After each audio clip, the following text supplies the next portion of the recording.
end of the night. Wow. Bright lights, big city going to my head. Bright lights, big city going to my head. Bright lights, big city going to my head. I don't care, no, 'cause you don't care, no.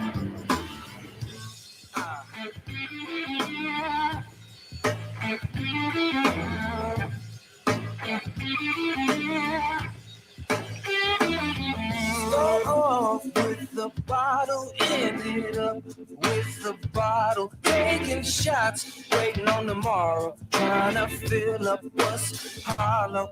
You gotta know my name. You gotta know my name.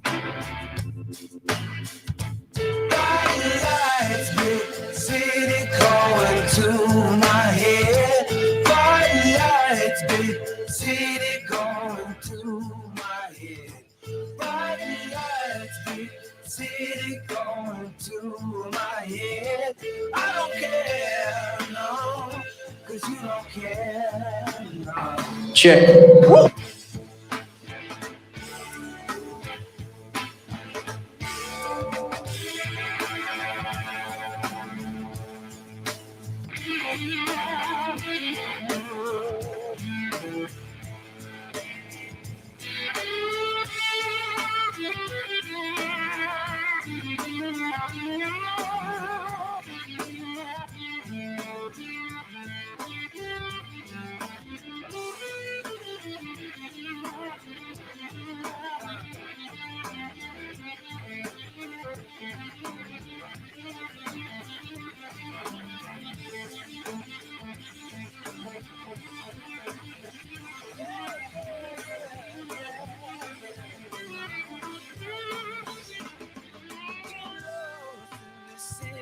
Try to find myself. I went up a different person, came down somebody else. I know it ain't right, but it's all in my head. Well, I'm surprised that I'm still alive. I should be dead. Bright lights, big city calling to my head. Bright lights, big city calling to my head. Bright lights, big city calling to my head. I don't care, no, 'cause you don't care, no. Oh, you gotta know my name. Yeah, yeah, you gotta know my name. Hey, hey, hey, you gotta know my name. Oh, you gotta know my name. Yeah, yeah, yeah.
Test.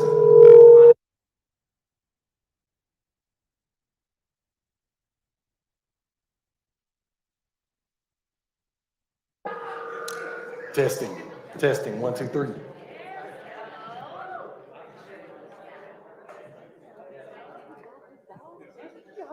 You already know.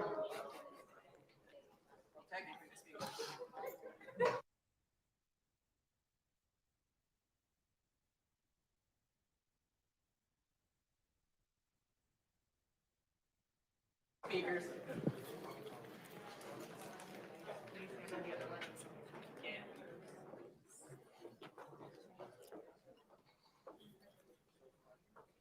All right, everyone, if you go ahead and take a seat, we're going to get started.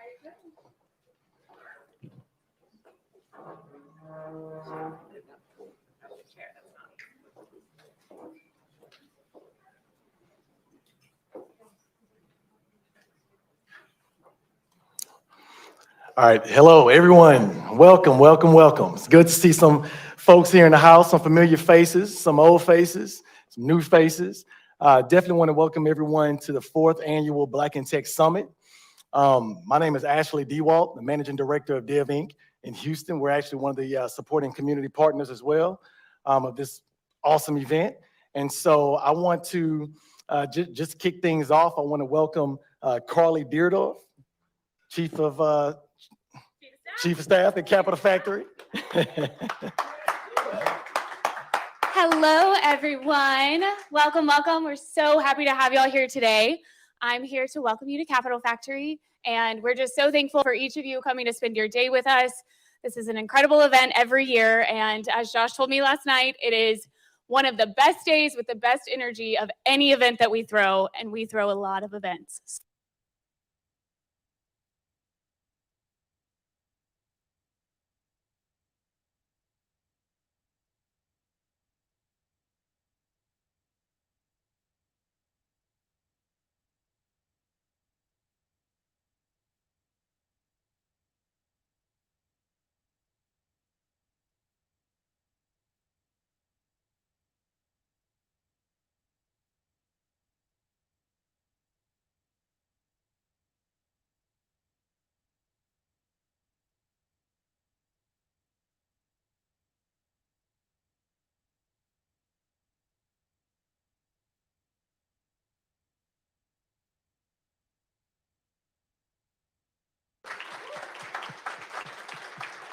They support us in everything we do, and my mic's back. See, magic.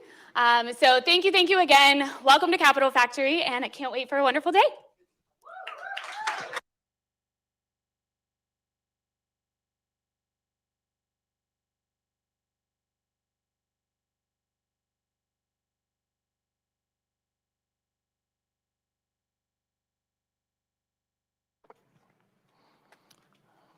All right, as an overview of the day, we have a fireside chat. We're going to be doing intros to fundraising, 2 amazing panels that's curated by us, Div Inc., as well as, just having a great time today. And just to give you guys a brief introduction to Div Inc., our mission is to generate equity through entrepreneurship. And we recently expanded to Houston last year. And so, we're really excited about the opportunity that, Houston has provided us. And like I said, just want to have a great time today. And I would like to acknowledge our sponsors just to make sure that we giving them the proper due.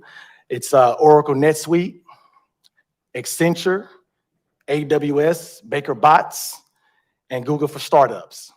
All right. And I'd like to welcome to the stage George Ploss, Director at Oracle NetSuite, who is going to lead us into our first fireside chat. Hey, good afternoon, everyone. How are we doing? All right. Collection plates coming around. I'm just joking. All right. So my name is George Ploss. I'm the director of our newly minted Oracle NetSuite's Business Accelerator. And so one of the things I want to do today is I'm going to be real quick before I introduce Janice and Harold to come up for our fireside chat, is I'm going to talk to you briefly about what our accelerator is, what Oracle NetSuite is, and how we're going to help build Black business wealth and build Black business growth and help sustain and cultivate our commitment to the community that we occupy here. All right. So raise your hand if you heard of NetSuite. Okay. Oracle NetSuite is a 10,000 plus organization that has 28,000 customers and was the first cloud company that was started in 1998. It was originally called NetLedger. And basically it was just a GL or an accounting solution that was put online. And the reason why it was put online is because of the fact that We just wanted to be able to log in and get basic visibility into our business. Now, a certain CRM and good friend of our founder, Evan Goldberg, thought that was a good idea. And then he started the second cloud company that we all have heard of. But we're not talking about them. We're talking about Oracle NetSuite. Okay. So Oracle NetSuite grew, and it grew and it grew and it grew. And in 2015, it was purchased by Oracle. And nothing's changed. We've kept our startup culture, our startup mentality. But the one thing that's changed today, and the one thing that we're doing today, is now we have a Black Business Accelerator that I'm heading up. Okay. And so basically what that means is my job is to help facilitate and accelerate our growth. So I can help build Black wealth, and so I can help companies, and I can help continuing to engage in communities that we are part of and that we occupy. All right. So, what's up? You can't hear me in the back? Wait, you want me to speak? Oh, you want me to speak up? Is it good? Is that better? Okay. All right. All right. So, oh wow, that is better. All right. All right. So, with that said, I would like to introduce two founders who've been really, really integral to me in making me feel home when I moved back here from Chicago in 2019. Janice Omareki and Harold Hughes, who you know well. They're going to lead us in our fireside chat, and then we're going to kick off the event. And if you have any questions about the accelerator, how to become a part of it, how I can help you, and how I can help introduce you to anyone in my network, please come to me and let me know. All right? So with that said, here we go.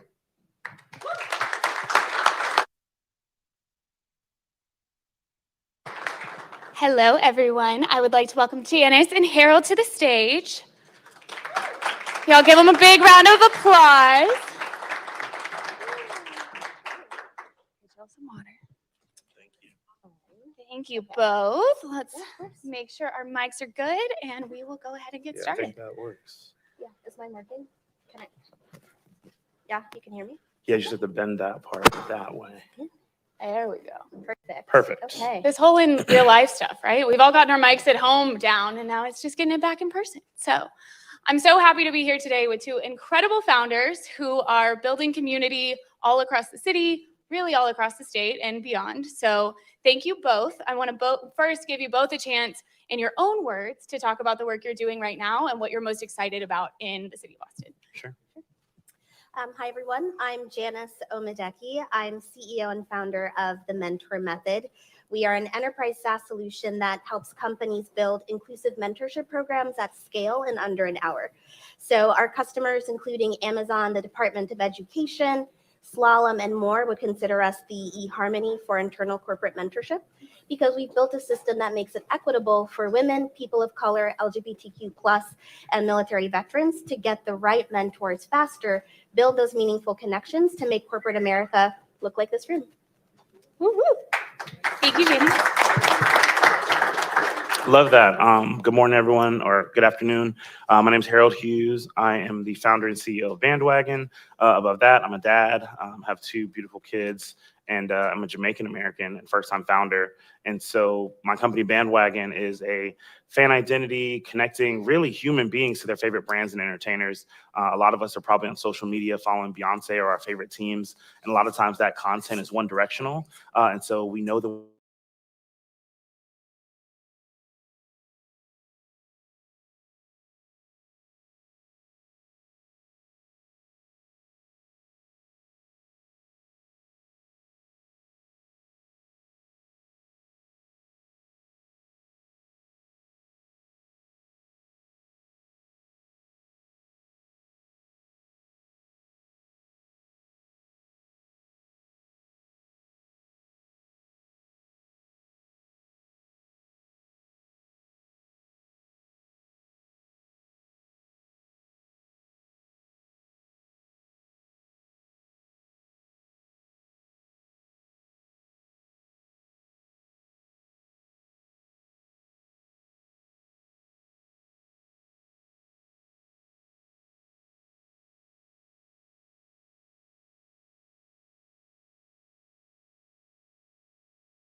last spring.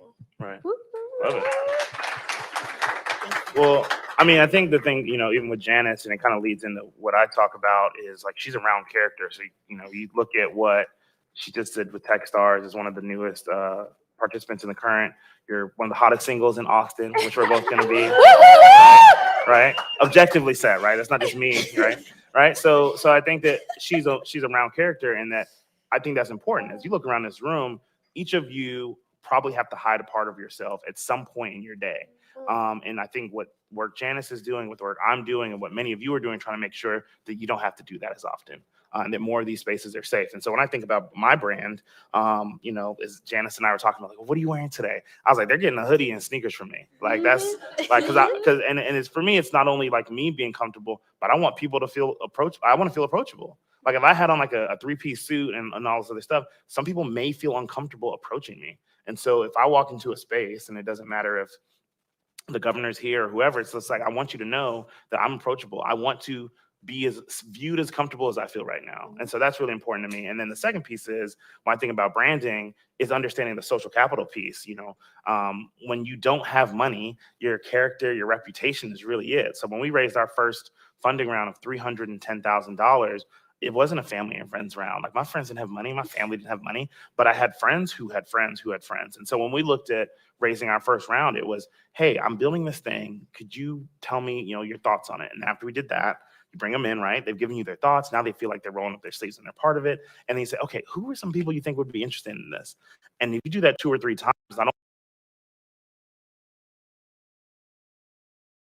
so when he thinks about the brand, I also understand the fact that if I screw this up, like there's certain people who leverage their social capital for me. And so that creates a bunch of stakeholders. So ultimately, I think when you look at the brand that I'm trying to build, I really try and think through, how do you bring as many people along with you, and make sure that you're creating a space where they feel comfortable to deal with challenges or share issues or say they're uncomfortable or share wins. Like that's another thing. Like a lot of y'all have some dope accolades, I was gonna curse. A lot of y'all some dope accolades, and you may not feel inclined to share them because sometimes your friends are jealous. Sometimes your colleagues are competing with you. And so there's a challenge there where sometimes we don't even have a space to celebrate wins, right? And so I want to make sure that as folks are talking to me, we'll turn up, we'll have a good time. If you're going down, you need to call me at 1 a.m. Like my friends are able to do that, but you need to be able to have that balance. I want to make sure I'm creating a brand where people feel comfortable to do that. Yeah.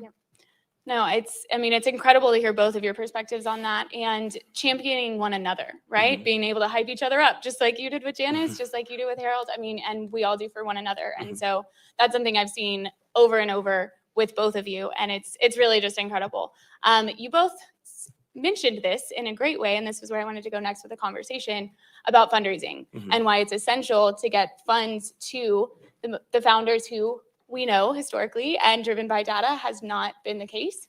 So Janice, you this year raised 1.63? 1.6. 1.6 last spring. And we're one of the first Black females to do that in the city of Austin. I think the first. Maybe, I don't know Does that about count? the city of Austin, Yeah. but 94th in the US. There we go. 94th in the US. So that's a huge accomplishment. Thank you. And I just want to hear from you about that journey and about, working with VC. It's obviously talked about a lot. And as you mentioned, there's not always a friends and family round, but sure. What was that journey for you? And then I'll take that question to you too. Of course. I didn't have a friends and family round.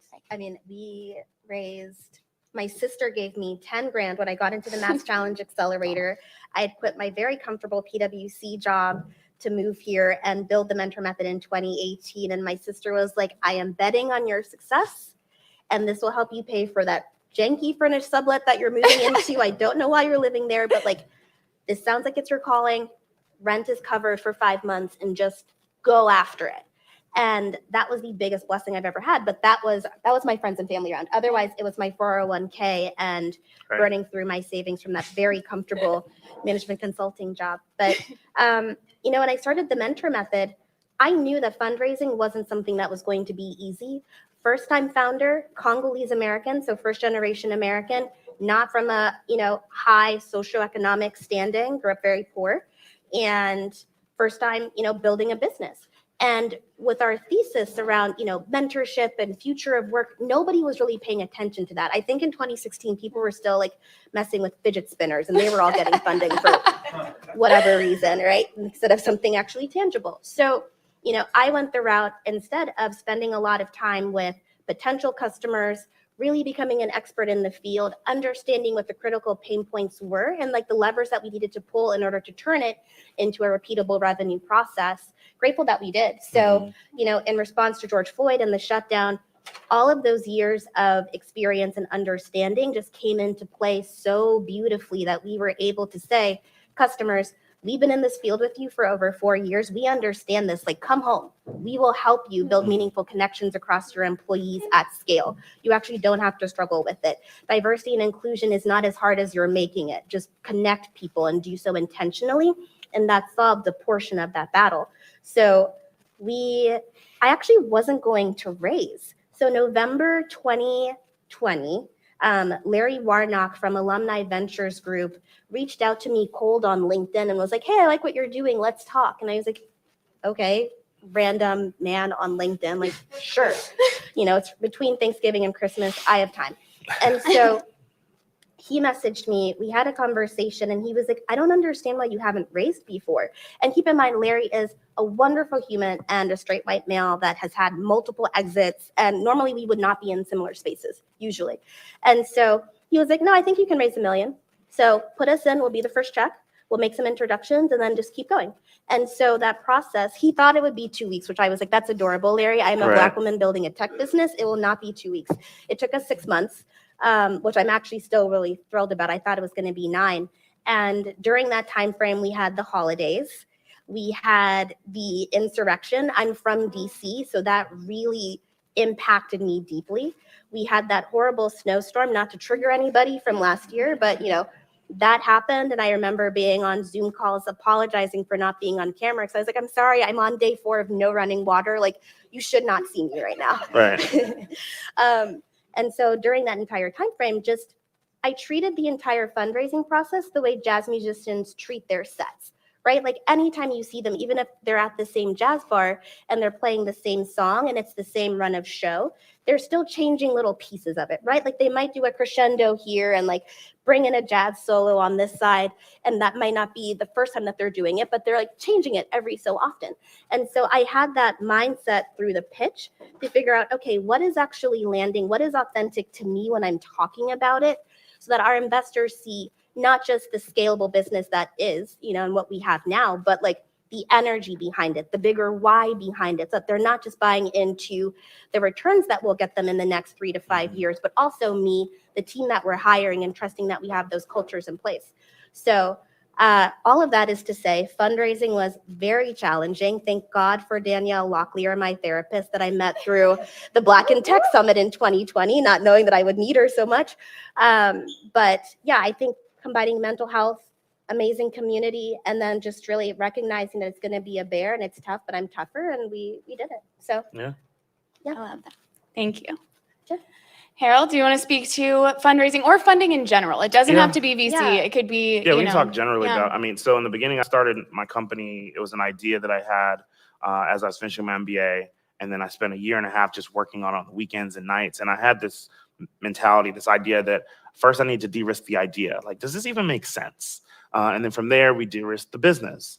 Is there a model here? Why don't incumbents do it this way? Could we survive in a similar marketplace offering a differentiated service? And then the third piece, which I believe was the most important and why it took so long before I went full time, was de-risking myself.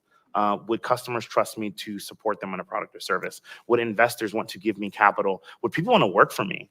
Oftentimes we talk about how hard it is to raise money. You know what's harder? It's hiring people. Like, I'm literally competing against Salesforce for employees. And it's like, all right, here's your offer. Like, we don't have any foosball tables, but like, it's going to be dope. I promise. And it's like, Salesforce is paying me 80% above this. It's like, man, have a good time, fam. Like, I get it. And so for me, it was like dealing with those things. And then Janice, I see we have similar talking points. I always talk about the 5 strikes I had. I was a first-time founder. I'm Black. I was building a company outside of Silicon Valley in Greenville, South Carolina. I didn't go to Harvard or Stanford or Yale, and I didn't work at Facebook or Apple or any of those places. So yeah, all of those, right? So all of those things were against me from jump, and I had to really think through the business of it. And so for us, we try to make money as soon as possible. I felt like, how do you create something that people want? And then you measure that out and say, there's more of these people that exist. And if I had a little bit more money, I could acquire more customers and then generate more revenue. And so we closed our seed round last, I guess, March. And now being able to be in a position where you look at the market, everyone's talking about NFT this and like DAOs and all that. And so we're at the point where, I'm writing a children's book on this stuff, because it's important to me to make sure that everyone is able to understand it. I know that the context is folks use jargon or they use these words to gatekeep you out. And for me, everyone wins when more of us are involved. We are able to avoid some of the blind spots that exist in these ecosystems. And so that's the same thing with funding. So the last thing I'll say is that in 2019, I was really fortunate to become an angel investor. A good friend of mine, I was trying to help her raise her round, and she was like, this is who I'm trying to get. And so I said, well, what's your minimum investment? Like, what do you need? And she said, well, for you or for someone else? And I was like, no, not for me. I'm a broke founder. What do you mean? And she's like, oh, well, this is the number. And I was like, oh, well, humor me. What could it have been for me? And so we whittled this down to some 4-figure number. And I was just like, crap, I could be an investor. And so then I went to one of my investors and said, I think I'm going to take money out of my savings and go in on this company. And they're like, well, what's her sales and this and that? I was like, I don't really care about that. She's a mom from a great great CPG company, had a daughter who had a problem and solved it. And so I was like, I'm going in. So I invest 10 grand in 2019, like January of 2019. 5 months later, Jay-Z invests. Like a year later, Rihanna invests. And so it's just like, oh, great. Like, not only did I get a better deal, but I believed in this person, was able to support her, because that was the important thing for me. And so I think that me being an operator, angel investor, which is like the term as an entrepreneur that also invests, is really important, because we're in the trenches together. We're able to say, I know it seems dark. I know it seems bleak. I know it's lonely. And you just need another 25 grand to make it to this other milestone. I'm going to bet on you. And so the family and friends around may not have existed in the beginning, but as we create these communities, it's like, hey, like I found friends where it's like, hey, I need to borrow $30,000. And you're just like, all right, we're going to figure out a way to do this. And so I think that ability to support each other is so huge. And so funding, I think, can be changed as more of us realize that we are fund allocators and we've got social capital that can help open doors for other people too. That is so important, so powerful. It brings a full circle all the way back to the community that you build and how you are authentically you in every space. So I'm actually going to open it up to questions from the audience, because I'm sure maybe y'all have some. If not, I'll keep talking. Oh, we already got one, but I want to hear from them as well. Oh, hey, Anthony.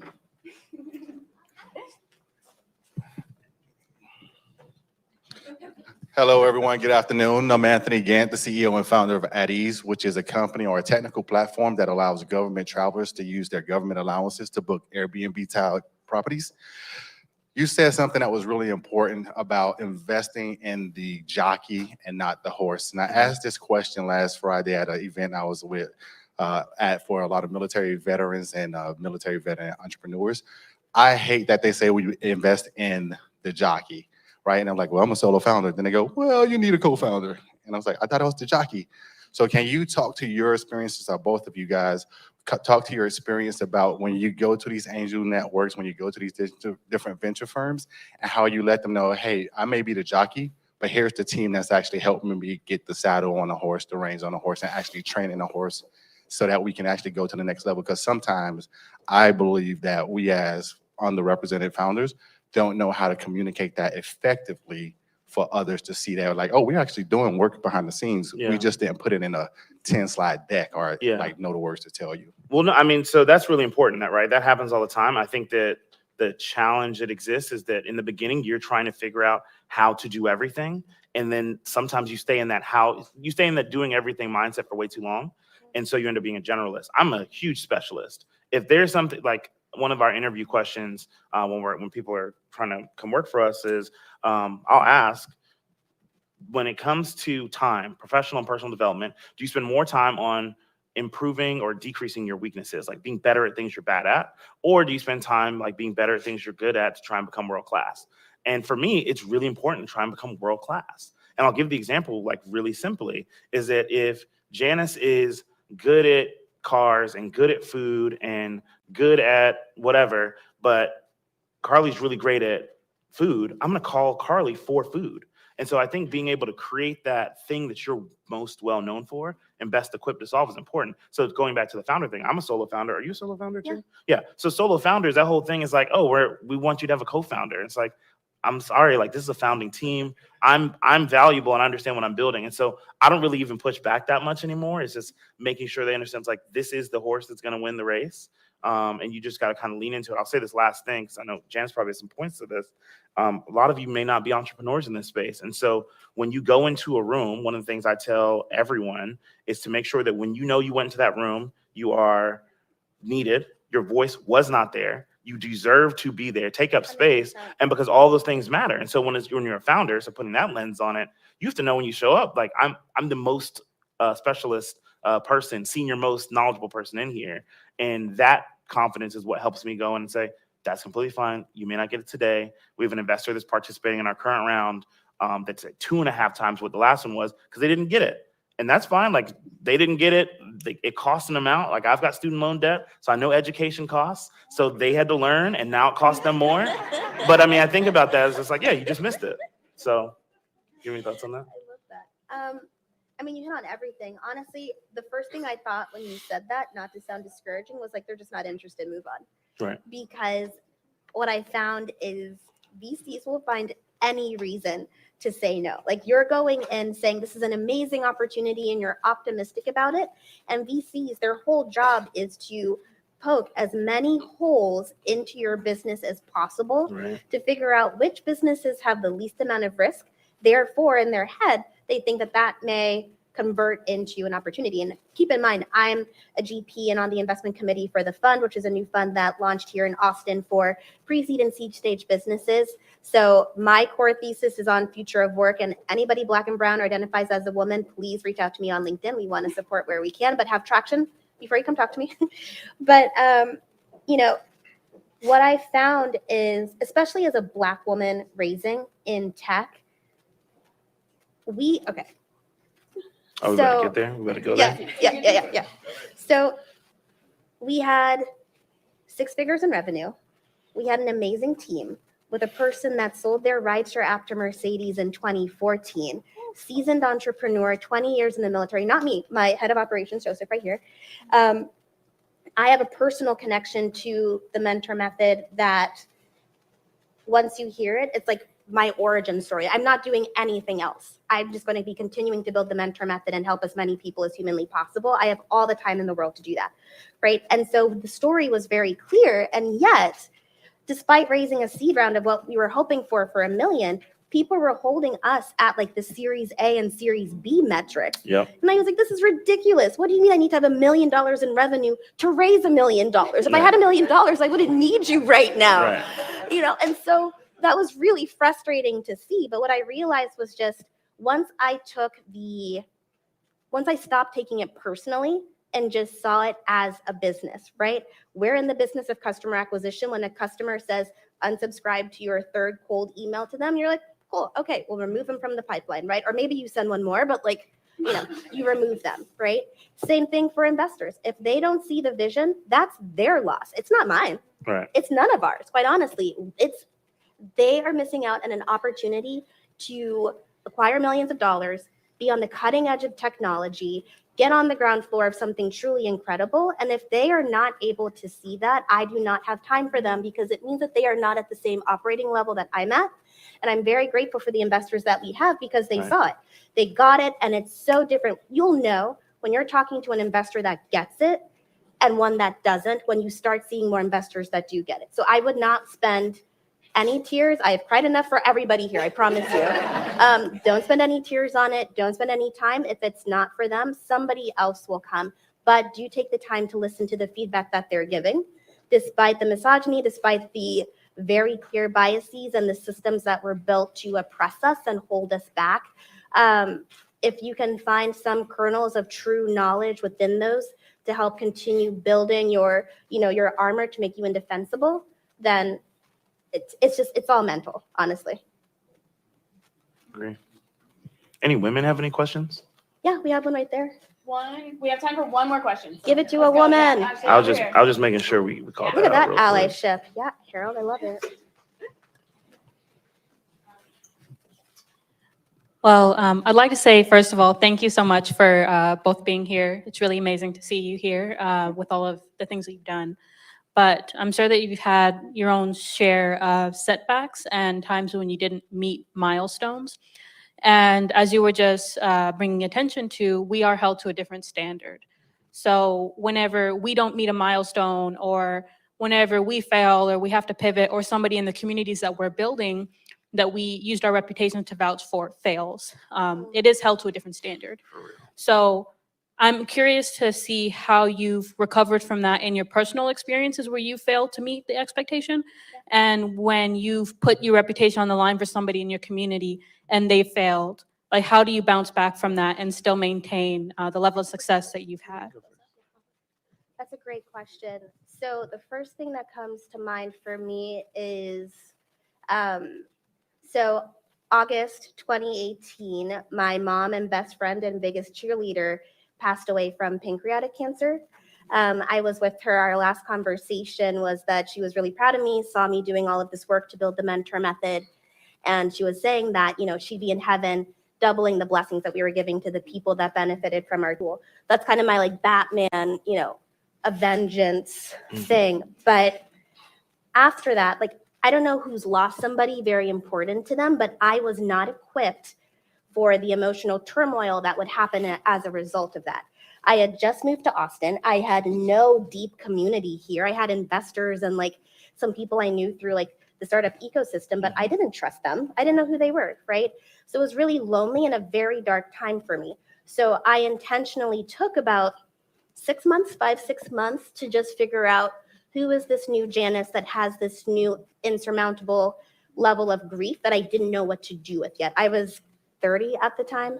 So I spent a lot of time focusing on that and kind of unpacking it. And when we were raising this seed round, investors would ask, like, well, you could be a little bit further ahead. Like, why is there this gap in early 2019 where nothing was happening? No press, you weren't anywhere, no customers. Like, what went on in that time frame? And when I first started trying to tell that story, I was almost embarrassed. And I felt ashamed that I wasn't strong enough to just muscle through it. And then I realized, I almost cursed just like you. I just realized that was ridiculous. Like, you should take that time to become a better version of yourself and heal. Like, that's where the real strength is, not just trying to muscle through it so that whoever, Joe Blow, can write me a check. Like, if you want to write a check, you'll do it next time. Like, so once I figured out how to tell that narrative in a way that wasn't oversharing, because I didn't want to make VCs uncomfortable or put myself at the risk of like crying in the middle of it. So it was really the first time I kind of faced it externally outside of like my core group of friends. So once I figured out how to tell that narrative of, it's actually not a bad thing that we didn't have revenue for 6 months, because I focused on becoming the most resilient version of myself. I focused on my mental health and well-being so that once I was back in the ring, it was just bob and weave and knock them out. And once we had that narrative in place, I saw the shift in perspective. Instead of it being, oh, well, Janice couldn't hack it and she, left for a while. It was, wow, I really respect the courage and vulnerability that you brought to the table to share that. So that's how I've overcome it. That's probably the darkest part of being a founder, is that, work never ends and life still happens. But in terms of people not living up to the expectations, I personally haven't seen that, because before I make introductions, I actually have coaching calls with people just to make sure that they understand who they're meeting, what the expectation is, what the person's personality is. Hey, be careful, because this person gets really agitated if you use this phrase, so try saying it this way. And then I also do the same thing, briefing the person that I'm facilitating the intro to, so that both people are on the same playing field. My business is all about building meaningful connections. So I try to make sure that people are set up for success. I'll be brief here. I know we're running out, but this has been a great time. I think the biggest thing I try and think through is reshaping some of these narratives that exist for us. Oftentimes, as Janice mentioned, like traction. I was like, what does traction mean? And it doesn't actually mean anything, right? It's actually a verb. Like I'm doing this, I'm creating it, but people look at it as like, oh, you have to have this thing as a noun. It's like, well, what does that mean? And so for me, I think that when you talk about whether you miss your milestone or someone you've led social capital to missing their milestone, one of the biggest things to try and think through is like, well, what do we need to do to shape how that's viewed, right? If there's some random white guy who went to Silicon Valley and dropped out of Stanford and he can fail and then go raise a double size round, it's like, well, why is this black woman who grew up in Baltimore not able to have that same opportunity? And so the thing that I try and look at it as is that A, we need to reshape what that narrative looks like. And then B, what's really important, and hopefully this is a takeaway for everyone, is like everyone doesn't need to be a startup founder. Like, spoiler alert, like I get it, Shark Tank's cool and all, but like it's just not a great thing sometimes, right? Sometimes you should be employee 2, sometimes you should be employee 20. And so whether you are a startup founder or an investor or an early customer, like take this time, it's Black History Month. How many Black-owned brands have you bought from that aren't in Target, that aren't on Amazon, right? Like, if you think about the service providers that you have, how many of you are going out and getting someone and being their first customers? And so for me, I love being an angel investor because I get to be someone's first yes. And a lot of us may not be able to be angel investors, but you work at a company that signs off on pilots that are free. And so then now you can have a logo and say, well, this startup now has our logo in their deck. And they say, oh, well, that's amazing, right? That helps. And so when you think about the ways you reshape the narrative, we are each equally empowered as part of this community in this ecosystem to help advance entrepreneurship, help change the narrative of who is winning. And I think that's really important. So when you look at those types of scenarios, I think that it's important to say, well, there's someone else who can have the exact same story that doesn't get framed the same way. How do we change the framing and not the person who's being framed? That's what I'm interested in. And that's really what I'm trying to build as we walk through this space together. And there Well, it that's is. incredible. There it is. There it is. There it is. Let's give it up for Janice and Harold.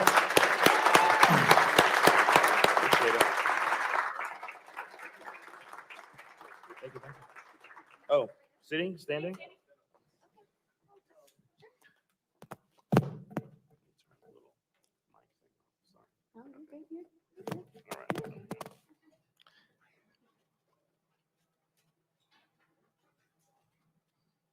Stay cheese. All right. I love when everyone watches us. All right. Awesome conversation. Thanks to you both. So before we head into the State of the Union, I wanted to have Tamara Fields at Accenture come up and say a few words.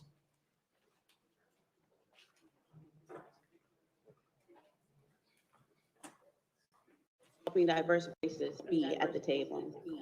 Hi, I'm Tamara Fields, the Austin Managing Director at Accenture, and it's a pleasure to welcome to Capital Factory's fourth Black Tech. The reason why we come together at this time every year is to lift up and celebrate people of color, because our work toward equality is never done. We never stop trying to push the message of equality, and especially in the workplace, where disparity and discrepancy are readily apparent. Luckily, I work at a company that seeks to accelerate a culture of equality. To us, stringent goals, leadership accountability, differentiated hiring, inclusion and diversity programming, and continuous self-reflection.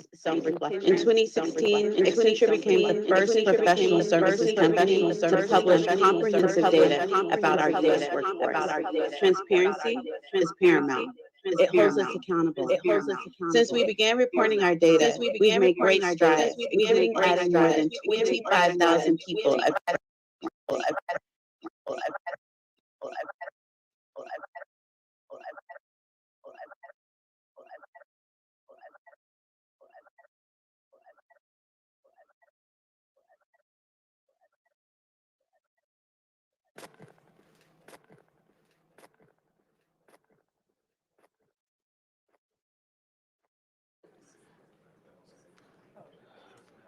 Hey, real quick, before we start this State of the Union,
Do a quick test. Test, 1, 2, 3. Test, 1, 2, 3. Test, 1, 2, 3. Test, 1, 2, 3. Test, 1, 2, 3. Test, 1, 2, 3. Test, 1, 2, 3. Test, 1, 2, 3. Test, 1, 2, 3. Test, 1, 2, 3. Test, 1, 2, 3. Test, 1, 2, 3.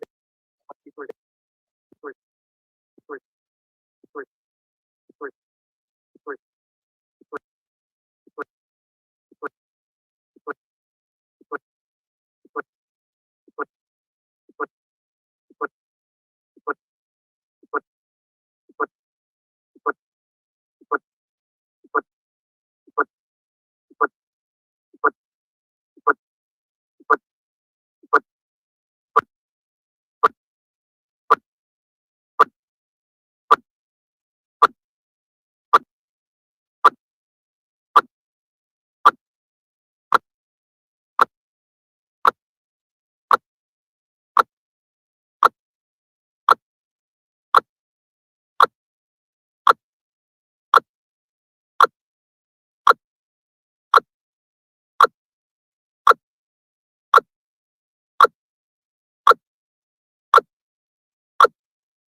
3, Is sound coming out? I can't hear.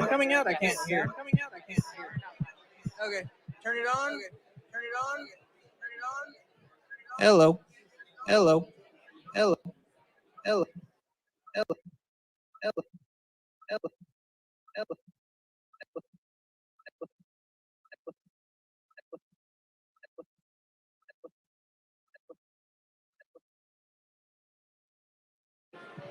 Hello.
Check, check.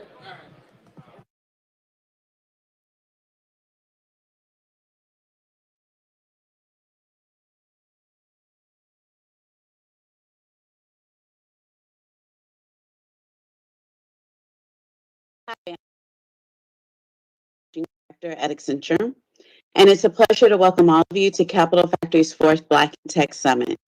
There is a reason why we come together at this time every year to embrace, lift up, and celebrate people of color, because our work toward equality is never done. We never stop trying to push the message of equality, and especially in a workplace where disparity and discrepancy are readily apparent. Company that seeks to accelerate a culture of equality. To us, diversity is a business imperative, and as such, it's rooted in stringent goals, leadership accountability, differentiated hiring, learning, inclusion and diversity programming, resource group, and continuous self-reflection. In 2016, Accenture became the first professional services company to publish comprehensive data about our U.S. workforce. Transparency is paramount.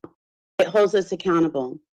Since we began reporting our data, we've made great strides, including adding more than 25,000 people of diverse backgrounds.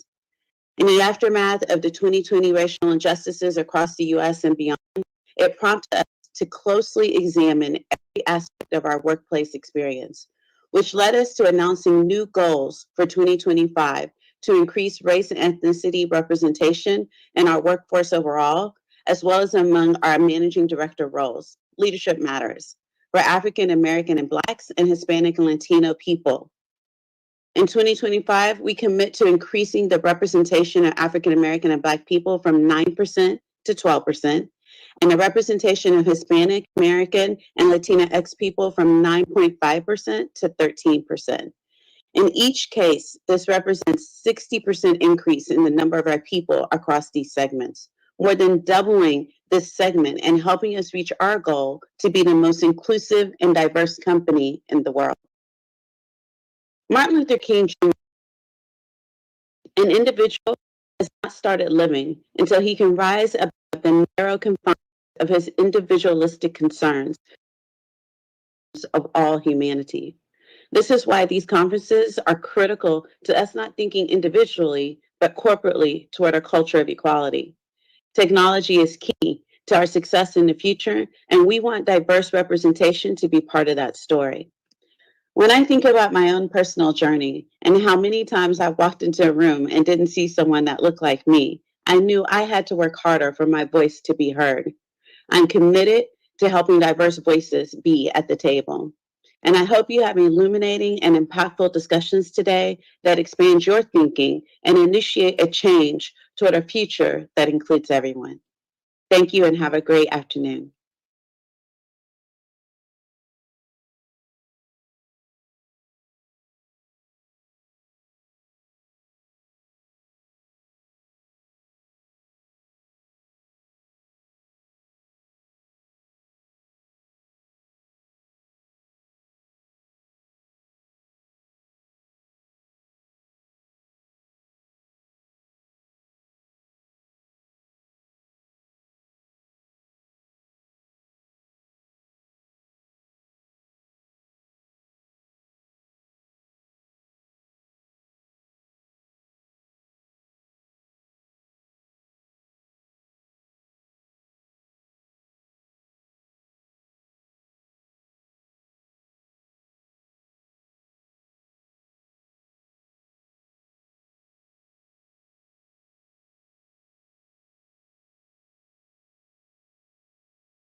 Testing, 1, 2, 3.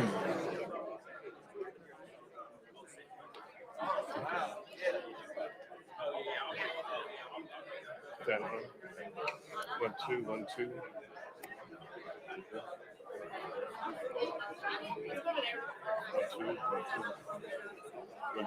Good. All right, let's get this party back on track. All right. So, real quick, just want to apologize for the technical difficulties. It happens. But we have some phenomenal speakers coming up on the stage. Mike getting ready to get mic'd up and come on the stage, and let's see here. I'd like to introduce one of our panels.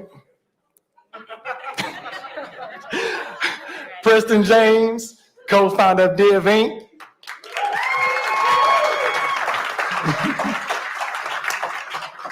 My main man. All right. Next up, we have George Ploss, Director of NetSuite, Oracle NetSuite.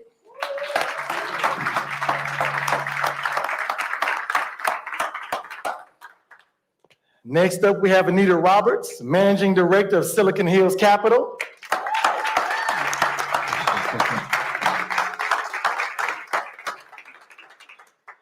And this guy right here, this man right here, I have known since the 3rd grade. We grew up together in A-Leaf, Texas.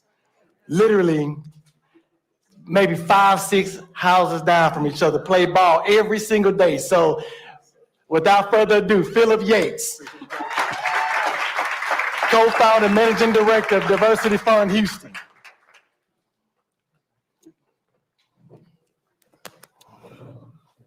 All right, 1, 2, 1, 2. Is Can you this- guys hear me? We're good? Yeah, is this thing on? All right. Beautiful people, what's happening? Good looking group. I haven't been around this many black folks. Wow. Yeah, we were talking about that last Since, night. I know, I was like, yeah, like I walked into the house. And I was just, Poor George has been here 3 years, and he's beside himself. He don't even know how to act. He ain't seen this many black folks before in Austin for 3 years. yeah, So like I go to Target and I'm like, oh, hey, what's up? How you doing? I just moved here 3 years ago. 3 years ago. 3 years ago. Yeah. So let's give George a hearty welcome in Austin. Give him some love. And then, Anita next to him. Anita is a longtime Austinite, a leader in the community. She's done some fantastic things, and now she's just sort of blowing the doors open in DC. And we'll get more into that. And then we have, 3-year-old Phil. But Philip coming down from Houston, joining us today, and actually the co-founder of the Diversity Fund Houston up there. So we'll get into more of that. I want to just sort of open up, just real quick, shout out to a tremendous partner that's been, quite a journey over the last 5.5, 6 years. Capital Factory. Josh Baer, I don't know if Josh is in the room right now, but we started long ago here in Capital Factory with the belief that, in terms of diversity and inclusion in the startup space, we need to be in the innovation hub, right? We need to immerse ourselves and be part of the innovation hub, not separate entity. And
growth as a leader. 5.5 years ago, this would not be happening. This would not be happening. It didn't happen, right? There weren't as many folks in here. And you didn't necessarily hear Josh talking about diversity. Got it, thank you. Right? Over time, he has become an advocate and ally for not just the Ving, but also many others in the community. He recruited people to be part of that voice as well. Brian Chambers over here, JD's with a great voice, Joseph Cops are here. So a lot of allies have built and started to open up that community and try to figure it out. And it's never perfect. They don't have it down perfect, none of us really do. But again, the collaboration piece, learning from each other and being able to grow, that's where it's important.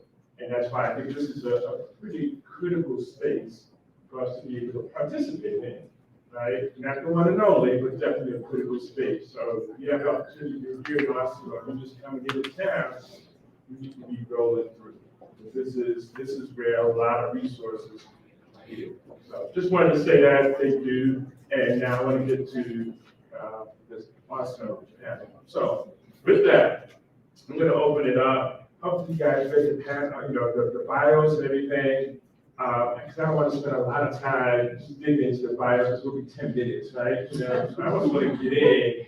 And I'm going to start off, right? We're talking about the State of the Union, and really want to get into what has transpired, right, over the last couple of years, right? A year ago, some pretty critical issues that we saw, racial reckoning, but what was happening with Black-owned businesses, and what was the critical thing they needed a year ago, and has that changed much for going into 2022? Would you want to start? Yeah, sure. So remember what Harold said when he was just up here, and he said, not everybody needs to be a startup founder. And I have a job for a corporation, and I worked in diversity, equity, and inclusion. I worked on the sales side. I worked in investment banking, derivatives, commodities, and all that stuff. And I was just like, all right, well, what can I do that takes it a step further so that I can have some form, so I can figure out a way to get my company involved and do more and better.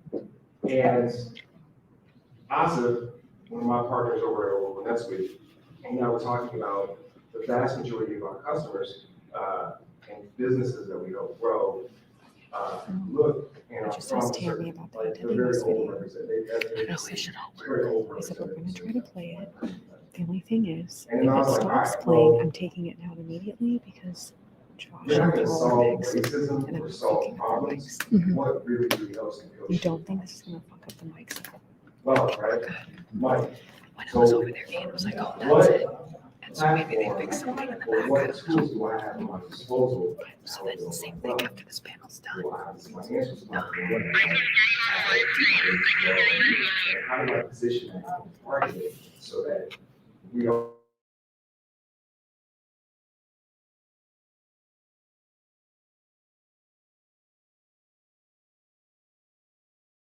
here today, because that's partly it's come to fruition. So now I have the assets and the backing of my organization to do that. Awesome. And so, Awesome. yeah. Awesome. And we're going to come back to those assets and resources as we move through this conversation. Anita, I remember you reaching out. We caught up with one another, and you were Years just ago. immersed Mhm. in Preston. People are coming to me Mhm. with all of these requests, trying to get money, trying to get this, trying to get that. You saw a lot firsthand of what was going on with Black-owned businesses a year Absolutely. ago. Talk to us about that. What was like the greatest threat, and what Sure. was happening, and kind of like where we go for that? Of course. So a little background on me. I'm a retired lieutenant colonel, combat veteran. After I retired, I started my own company and was able to sell it pretty quickly. So I became a pretty successful entrepreneur without even knowing it. So after I did that, I was able to then go ahead and fund other businesses. So over the since 2008, I've been working in the Austin community because, Austin is like my last duty station. Not sure why God put me here, but I am here in a very small town. And so because of what I do, because I'm a marketing specialist, I wanted to make sure that the voices of African Americans were heard. And so I started actually just interviewing executives, professionals. I've interviewed over 500 people in Austin. There are Black people in Austin, y'all. I actually have a group of 18,400. It's called Black Austin. So as Preston said, in 2017, when I started the group, it really just wanted to build community. That was really the goal, just to build community, because we didn't see Black people and you only saw them on, at Target. Well, they don't go to Target. I don't know what Black people are going to Target. Oh, I found that out. It was just stood next to like the Shea Moisture aisle, just waiting to see somebody. Hey, there you go. There you go. Smart guy. So building this group, it grew, like I said, to over 18,000 over the last few years. And so, as Preston was saying, during COVID, we actually surveyed the group to find out what was going on in the community, to see if business owners, because we have about 2,000 business owners in the group. And everybody's got a side hustle, y'all. But what we found was 200 people had they responded to the survey. 100 said they had applied for PPP funding. Only 12 had received any funding whatsoever. 12, right, out of 100. So when I spoke to Preston, I said, this is ridiculous. This is below the national average, because I think the national was about 40% that Blacks were receiving funding. And so we wanted to do something to help. And so we started to raise funds just to give grants, because I have a nonprofit, and with the nonprofit, we were able to provide over $100,000 in grants, $1,000, $250, $500, really just grants, just to give people money, because that's what the government was doing. We just weren't getting it. And so really, because of the community, because of Texas, a lot of folks who, I swear to God, you probably would not even believe, gave us money to help build these businesses. So like I said, over the last few years, we've been working, building community, providing resources, but the one thing we didn't have was the funding. And so, if you Google my name, you'll see my name everywhere, just because I've been speaking this, talking about Black businesses. This is what you guys, this is what we need. Nobody was giving us money, right? So what did I tell you I was? A retired lieutenant colonel. I get shit done. So last year I started a venture fund, $25 million to fund our Black businesses. And Janice Omodeki is one of our companies that we funded. So I am a smart VC. So, all right. So anyway, so that's what I believe. It's about the money. It's really about the money. Yeah, and I love Anita's story, because you look at her background. There's nothing in there that says VC. No. Not a thing. It says service. And for those of you who may know the name Arlen Hamilton, y'all know the name Arlen Hamilton. There was nothing about Arlen that said VC either, right? Arlen was basically homeless for a while, right here in Austin, and between Austin and Houston. Nothing about her said VC. So what am I basically saying? If you want to go down that path, it is possible. Absolutely. Because you see it right here in front of you, right? So I'm going to be clear with that. It's possible, right? A lot of work, but it's possible, right? So Philip, I'm gonna shift gears on you just a tad bit. Oh, come on, I've been thinking about this question for like 10 minutes. That's why you can't take people nowhere. Oh, gosh. Go ahead, bro. You go ahead. And Philip, he's one of the people that I called when I wanted to start my fund. So these guys have been really, Yeah, right. I mean, you good. big supporters. No, I was joking. But what I want to say, can you give another round of applause for Capital Factory and Div Inc. for doing this? It's so refreshing to see, like you said, what's possible, what's on the outcome. If you go through the process, you meet certain milestones, then you see what a refined entrepreneur looks like. You say, you know what, you can be Black and be an entrepreneur that raises capital, that gets respect from VCs, or as our two earlier presenters said, you demand respect when you go into those rooms. And so I open up with that because in my space, I'm community first.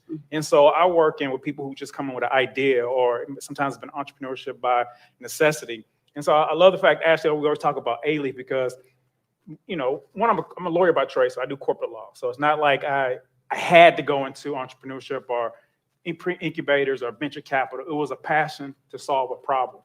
Where I grew up, basically, it's like most African Americans, we had 3 jobs we wanted to do. You wanted to be a hip hop or, you know, rapper.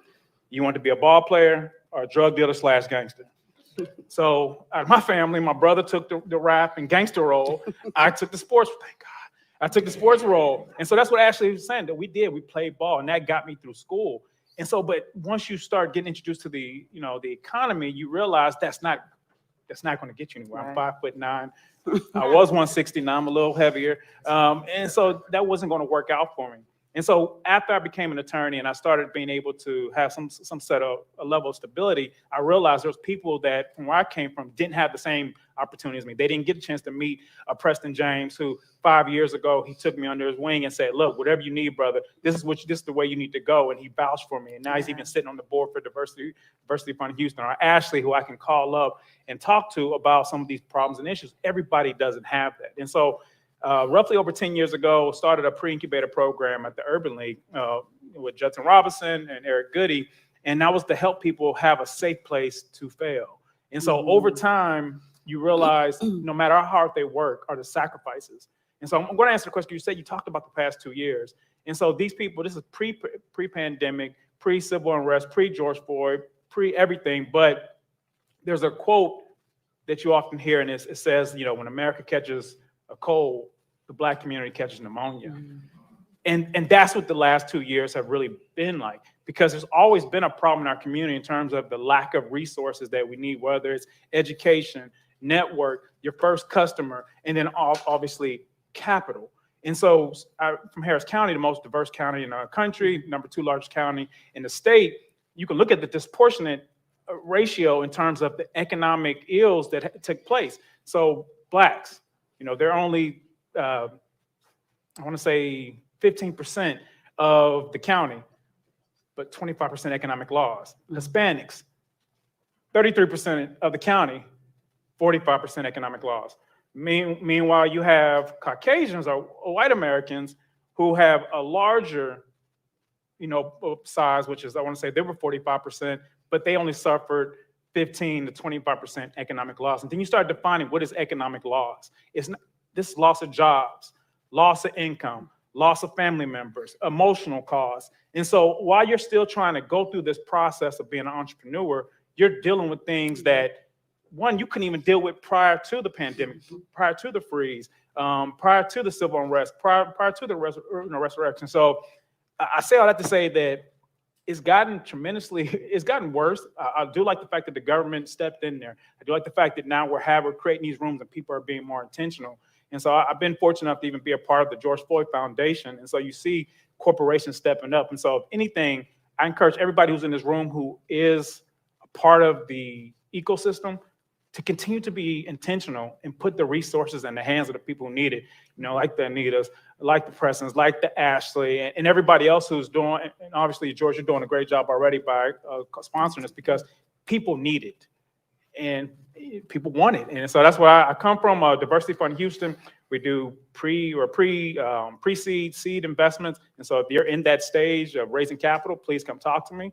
We know that you may not have traction. We know you may not have. Absolutely, Anthony, we need to talk. And we know you may not have traction. We know you may not have met all your milestones, but we want to be that friends and family around, because quite honestly, people who look like us don't have a friends and family who can write that kind of check. Right. So thank you. All right.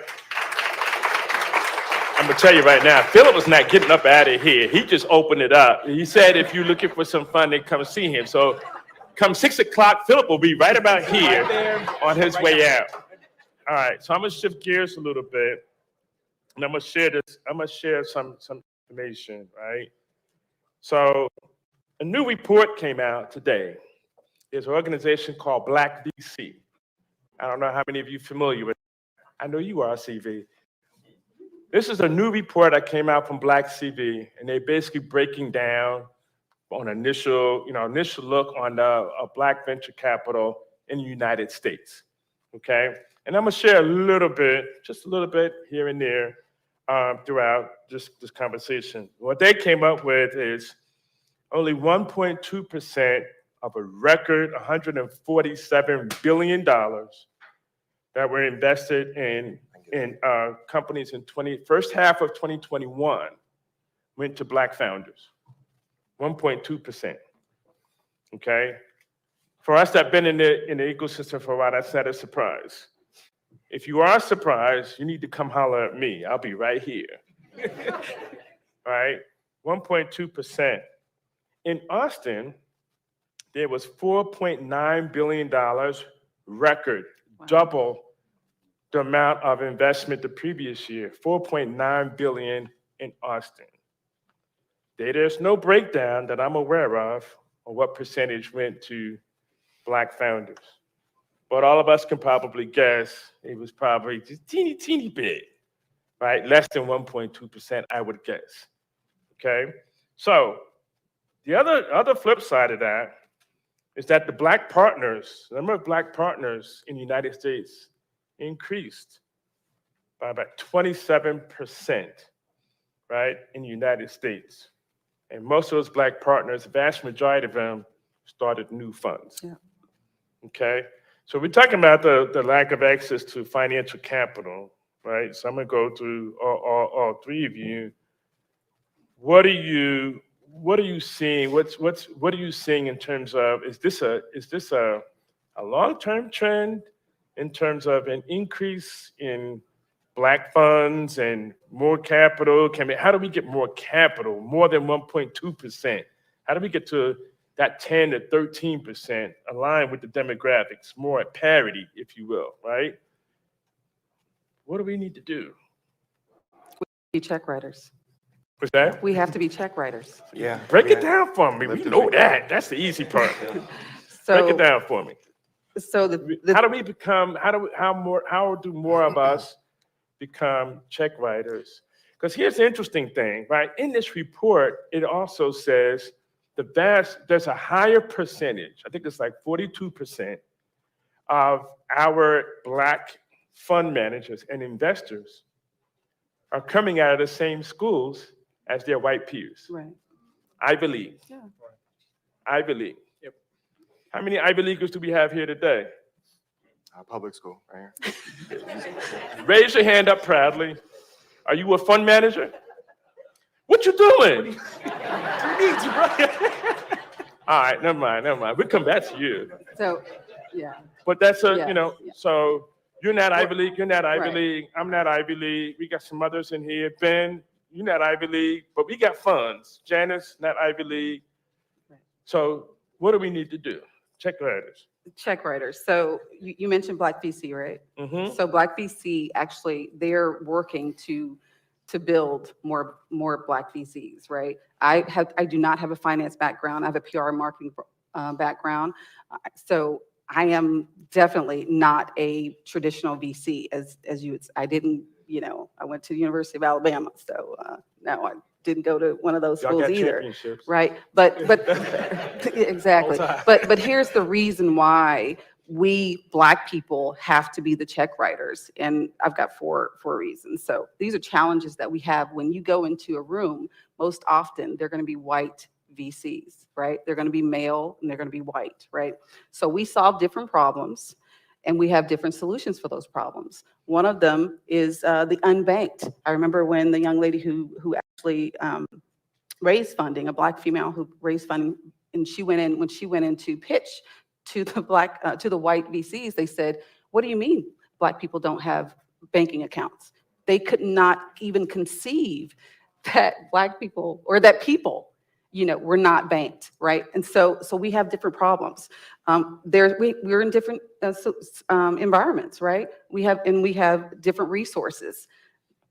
Like I think Janice said, and some other folks have said, we don't have people who can write $10,000, $15,000 checks. Most businesses, all we need is about $25,000 to start a business for Black folks, because we can stretch a penny, baby. We can stretch it, right? So, but we also have different culture. Our culture is different and our communication is different. If I say, won't he do it? Won't he do it? What are you supposed to say? Won't he do it? And white people are like, why are y'all saying that? Because our culture is different.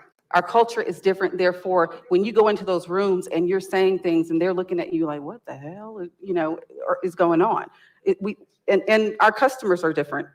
The threat of unconscious bias is always there. We show up, every day I show up as a Black woman. People, I have friends and they say, oh, it's not because you're Black. Baby, I'm Black every day, right? Malcolm X said the most disrespected person in America is what? A Black woman. That's why we get, out of that 1%, we get less than 3% of that funding.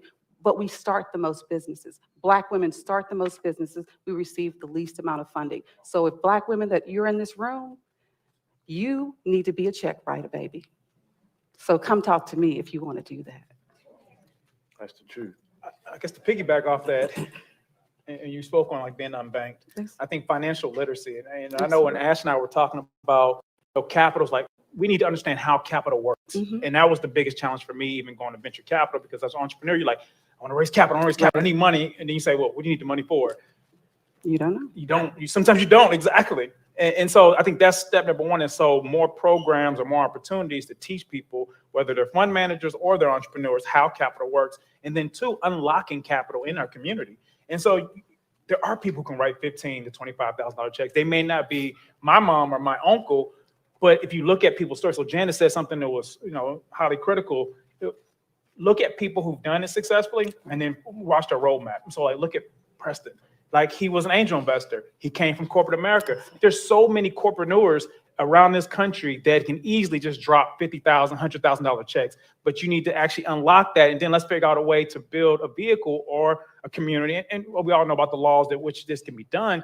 But I think it's incumbent upon us to now start creating systems or pipelines to tap into those resources so that those early stage funding problems can be taken care of in that way.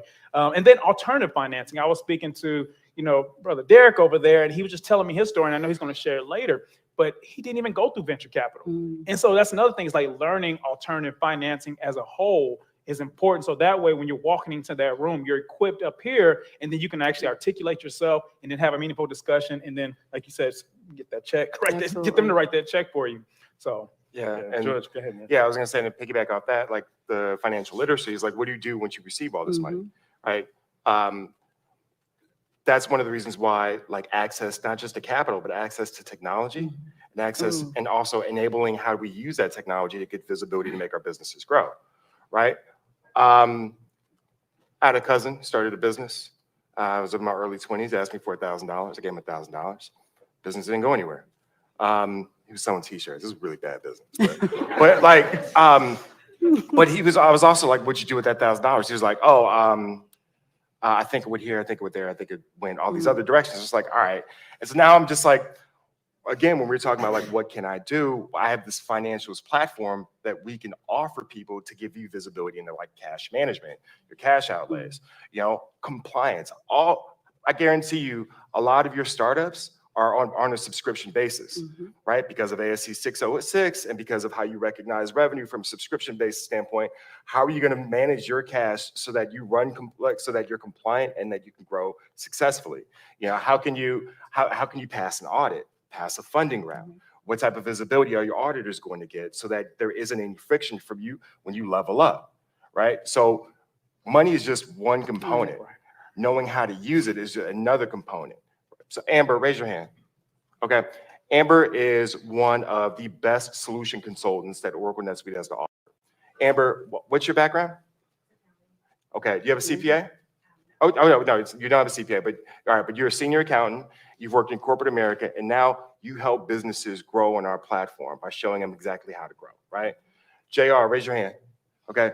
JR has a startup, came here from Atlanta because of the fact that, he just wants to get his bearings and gets plugged into the network. We were talking about a startup. I was like, all right, so what are you going to do when money starts to come in, and how are you going to use that to allocate it successfully so that you can grow different pillars of your organization? How are you going to see it, right? Raise your hand if you run on QuickBooks. Okay, put your hands down. Raise your hand if you use Excel.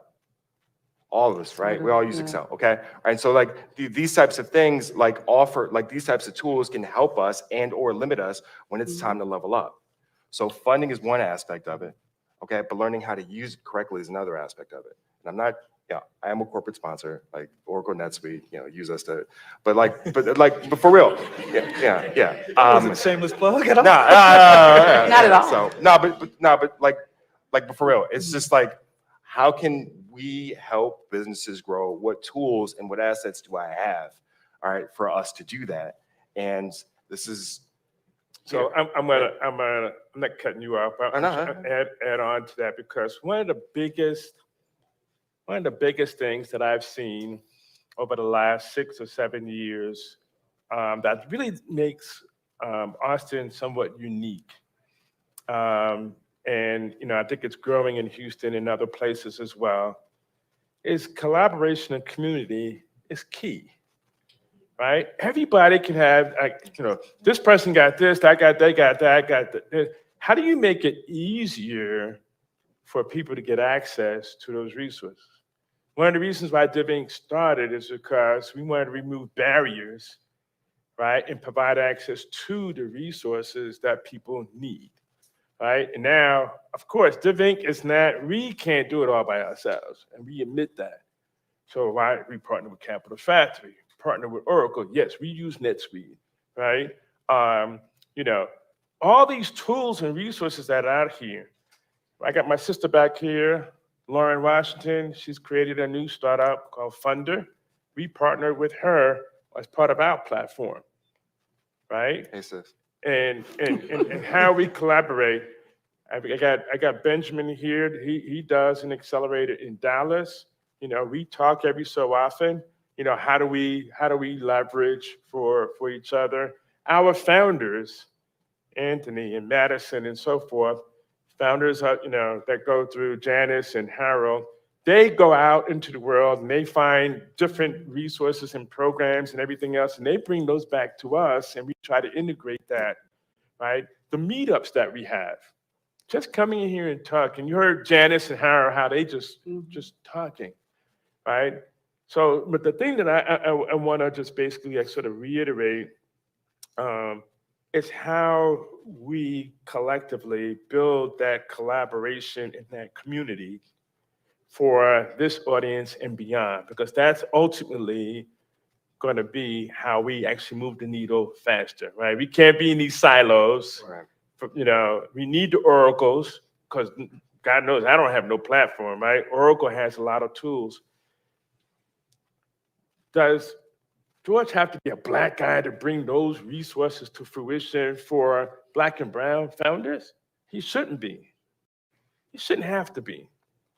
We need more corporations to lean in. We need the state and local government to listen and lean in, right? Talk about a little bit more about what you see as growing collaboration and community, from the corporate standpoint. Also, Houston is jumping. I think so. Austin, we're in the center right here, right? And I see the Austin love it throughout this room. So why don't you guys expand a little bit about collaboration community, if you will? I'll take the burden. I'll go first. Yeah. So, no, I think you're starting to realize that people are saying Silicon Valley didn't do everything perfectly. Like it seemed like that for a while, everybody was like, let's mimic this, and we're going to do exactly what they did, and we're going to drop it into our community. And it's like, okay, well, we're Texas, and we have different natural resources, and I mean, we survived without venture capital for quite some time, so why do we need it now? And that's the cool thing about Houston, especially with it being, again, one of the most diverse counties in the country. We don't need another, Silicon Valley. We need something that's more diverse, more equitable, and more inclusive. And that's what you're starting to see with people are naturally, one, they had to get understanding and learning.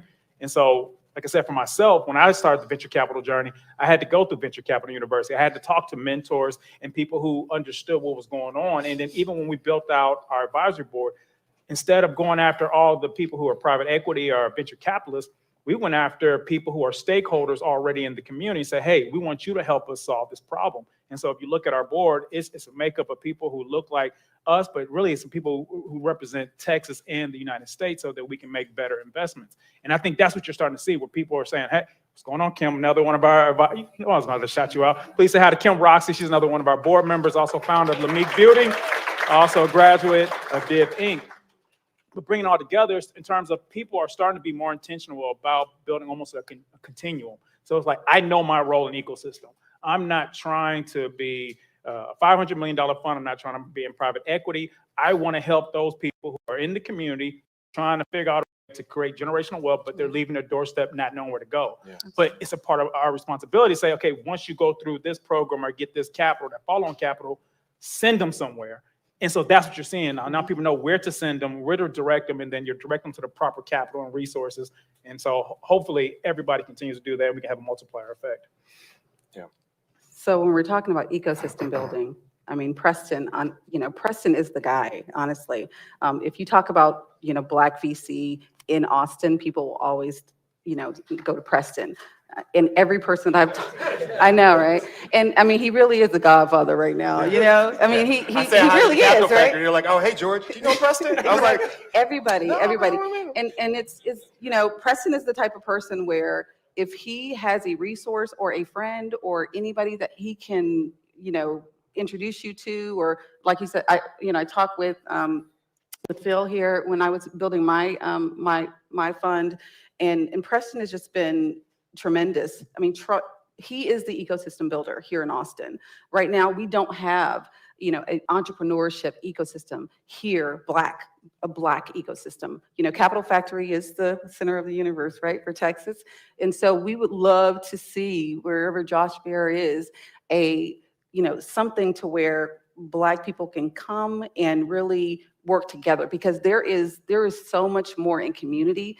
We can do so much more together, and we have to get over this thing of I need to be better than you, or I'm going to be better than you. It needs to be, there's enough money out there for everybody. We can all win. How can I help you win? How can I help you win? Yeah. And that's the kind of ecosystem that we need to build, and we would love to see if Josh Bear can help us build that. Yeah, being deliberate about it, right? Yeah, yeah. Exactly. It's just like we have to. Yeah, I mean I joke about the going to Target. Yeah, I did do that, but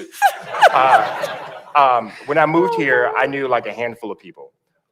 One person I knew, her name is Rihanna Lynn. I went to high school with her, and she's a founder, and she's a Journey Foods. Yeah, Journey Foods, and she's part of the Capital Factory. I was like, hey, I'm in Austin. She was like, bet. I'm going to this dinner. Harold was there, Janice was there, and then Sterling Smith, for a Black freelancer, was there. And that became my community. And that was like my grassroots community, right? When I first got down here 3 years ago. Because of the fact that we were so deliberate about helping each other, lifting as we climb, the first thing that I do now, well, I've done this before, but the first thing I do now, especially when I work with someone or meet someone, I try to figure out how I can help them, especially if they look like me, if they're a veteran, et cetera, right? Because I know that one, it's just the right thing to do, but also being deliberate about making those connections and not seeing ourselves as competitive actors with each other, but seeing ourselves as collective, like as part of a collective community. Really? And so doing that on every single level, whether you're inside a corporation, whether you're or whether you're starting one, I think it pays it forward in so many different ways. It does, absolutely, absolutely. And I think another thing that we can all do, and I'm asking this collectively as well, is to celebrate our successes and our wins, right? And I'm going to share a quick story, and I hope, Janice doesn't slap me upside the head, but she laughed. I know she laughed, so I'm okay.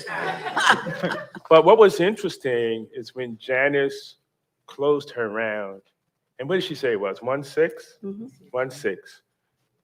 And she said, I'm gonna do a press release about that. And her lead investor was like, well, it's really not that much. You don't make no big noise about that. And she shared a very interesting statistic with him. And she said at the time, only 93 Black women have raised more than $1 million. only 93 women. And about half of that was in the last 2 years. Right. Janice is one of them. Yeah. Rihanna is another one, right? We got another one that's here. Brittany. Yeah, I yes. got my girl out there. That's another one. It's happening, but it's only 1 million change. I said only 1 million, like I got a whole lot, right? I'm like, well, yeah, You know, yeah. but I'm saying that's crazy that it's so little, but it has to be celebrated because we need to see the Janices of the world going to that next level, right? So how do we celebrate those stories collectively, right? So we need our corporate partners, we need our investor partners to really help us lift it up and see what is possible, because that's half the battle, right? The other half of the battle is learning how to navigate that battle, that journey, right? And that's what all of us are here to actually do. So I'm checking my time, how we're looking. I think I'm going to open it up for some questions. You've got it. Feels right about. Yeah. I'm out of time. I got 5 minutes. You got 5 minutes. 5 questions? I'm sorry. 5 minutes. So some quick questions to ask. So the young lady right here. Preston. Is your hand up or is it there? All right, come on. Okay, I speak loud, so don't worry about the mic, I guess. So one of the things I'm interested about is about funding avenues. So venture capital, of course, is complicated. Equity crowdfunding is something that is increasingly in option, especially with the new SEC regulations around that. So I've been looking into that myself. I'm part of this group called the 10K Project, which does equity investments into Black startups. And one thing that I've noticed being a part of that space is this whole good Blacks, bad Blacks kind of thing going on, where, as you were saying, like there are Black people in corporate, there are Black people making lots of money, but there's this thing that happens where we get some money and then we don't want to invest in Black companies. And so like the whole thing with it, the 10K Project, I would look into it. We have education days on Monday, and then every Tuesday we see the pitches, but a lot of the people that have the money don't want to invest in a Black business because they don't think they're going to get a return in the same way as when they assess the other deals, like outside of the 10K Project. So what would you say for that kind of a situation? So 80% of the companies that are started that are funded by venture capitalists fail. 80%. So that means that 8 out of 10 businesses fail, right? So a lot of times we don't get that same, you know what I'm saying? Yeah. Right. So, but what we have to do is start educating the investors, right? Because you know, there's a 2 white females that they have a fund and they are purposeful in making sure that women are investors. But they said every single one of their investors were first-time investors. So it's an education for people with money. You know, it really takes an education, and so it's going to take our whole community to build upon that, because unfortunately, again, you know, when you've got, you know, if it's 10 bros that have a different complexion, you know, I mean, I know a friend, he got 25 million on a white paper, right? We don't do that. We're not going to get that, but we can work together. You know, we can work together to teach our people who do have money to invest in our businesses. Yeah. But it'll take time. It's going to take time. And again, like Janice said, you know, so I have to look at 400 companies just to invest in one. 400. So, you know, so venture capital is not the way for everybody, right? Angel investment is it's really a better way, but we have to learn to teach. We've got to teach our own, honestly. And we just got to be patient. Okay. Well, I was probably going to speak to your point, and I just want to say that also on the opposite side of that coin, a lot of the entrepreneurs aren't ready. Right. And so you have to think about disproportionately speaking, if they're looking at venture capital, we know that 80% of those businesses fail. A lot of entrepreneurs from the Black community, because this is their first time entrepreneurs, or they're the first ones trying to build generational wealth. There's gaps. I mean, they don't have the attorney, they don't know the compliance, they don't know the different rules and then I guess industry norms to meet those milestones so that you can pass that smell test for an investor. So, it's kind of like, when you look at supply diversity with procurement and they have those good faith efforts and they say, oh, 30% of those contracts are going to go to, MBD certified businesses. And the reality is, even if you said there's a guaranteed 30%, there's not enough companies that are prepared to meet the due diligence list that each of those agencies have. And it's the same thing with venture capital. So we still have to do a better job of making sure the entrepreneurs are prepared for those opportunities. Yeah. And then also just lastly, if 8 out of 10 businesses fail, that means 2 out of 10 businesses succeed. So if you look at the rows here, there's going to be 2 businesses inside the row that's going to succeed, and they're going to create a sustainable model in which they can go back and start building funds, right? And becoming angel investors. So it's paying it forward and doing it in a sustainable way, right? So yeah, and here's a couple of things I'm going to say, and we're going to wrap this up. Failure with your company first go around, it's okay. Failure while you're building your company is okay. Mistakes are okay. Here.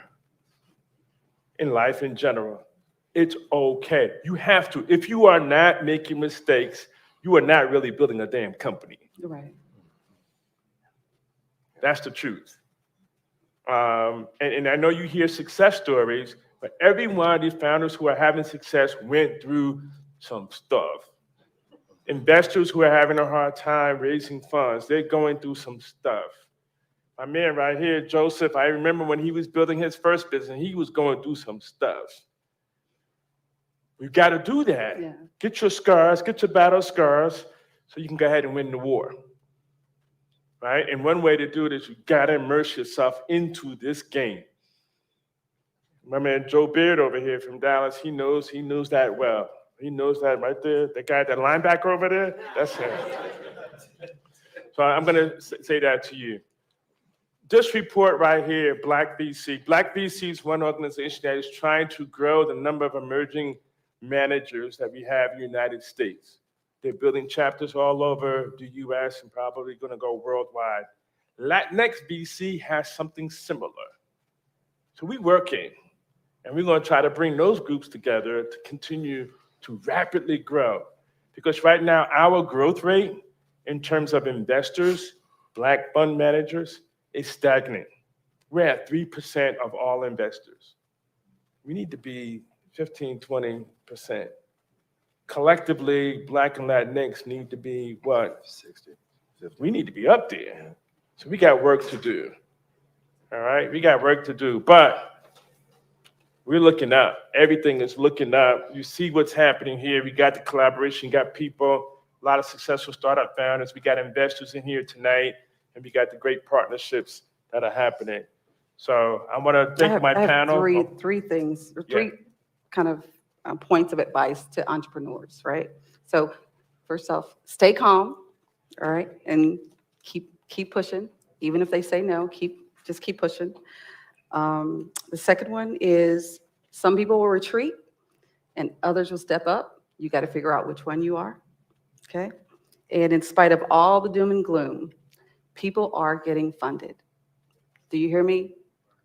Companies are getting funded. So just keep it up. And Kim Roxy she is a badass, and she has been rocking it for years. So you will get funded. You can get funded. Yeah. And come see me if you need access to funding, technology. I'm gonna be here at 6 o'clock, right there. He's gonna be here. I'm not gonna be there. You're gonna be writing checks, right? I'm gonna be dishing out licenses. No, I was joking. No, but seriously, what was I saying? You're saying you're gonna write some checks? Yeah, no, access to, I tried. All the things. Just come see me if you want to grow. Just come see me and just figure out let's figure out together how I can help you. All right, there it is. Let's give it up. My whole flow. Disturbed my flow. She started it. Thank you. Awesome. Right.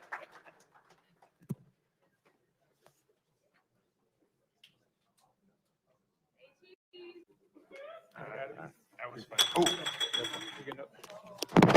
All right.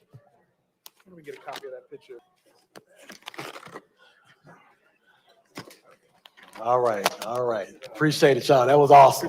That was awesome. That was awesome, man. Thank you. All right.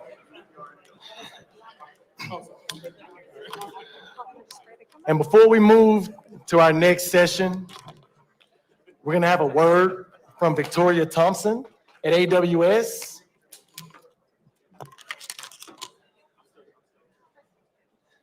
Good afternoon, Black and Tech attendees, and a special thank you to the Capital Factory for hosting this important event.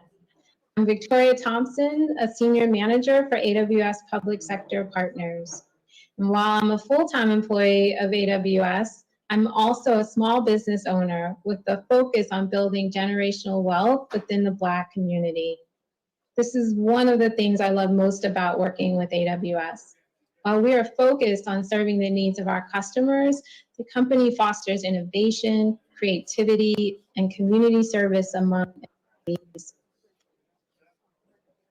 I served as a board member and advisor to several nonprofits, securing donations from Amazon to support their missions. That experience inspired me to finally start my own nonprofit, helping people take on the world. In my daily life, I choose to honor those who fought for my rights through being a mentor and an advocate for change. I'm proud to be part of an organization that is committed to providing opportunities that builds diversity within the tech community and empowers entrepreneurs, leaders, and allies. At AWS, we believe that technology should be built in a way that's inclusive, diverse, and equitable. We believe in order to continue innovating for a global market, we need a broader representation of talents, viewpoints, and thinking. We want our builders to know that their voices and opinions are heard, to see themselves at every level in our organization, and above all else, to feel a sense of belonging. This includes empowering our affinity groups like the Black Employee Network, Latinos at Amazon, and mental health and well-being. We are also dedicated to adopting inclusive practices and investing in employee development to support every individual along their career path. AWS is committed to investing and in supporting in the next generation of Black entrepreneurs and leaders. However, we can't do this alone. We all must continue to show up, to create space, and to champion success for Black founders and communities. Now, challenge each and every one of you to maximize this opportunity at the summit in 3 ways. First, immerse yourself in this event. Invest in the connections you make today and continue to build on them. Second, become a mentor to others around you. We all have a responsibility to pull up the next generation behind us. And lastly, stay committed to this journey because we are all just getting started. As we say it at Amazon, remember to work hard, have fun, and history. Thank you. All right, and there it is. So next up, we have a Capital Factory staple, intro to fundraising. And for those of you that's still kind of standing up, I would love for you to start making your way to sit down before we get started.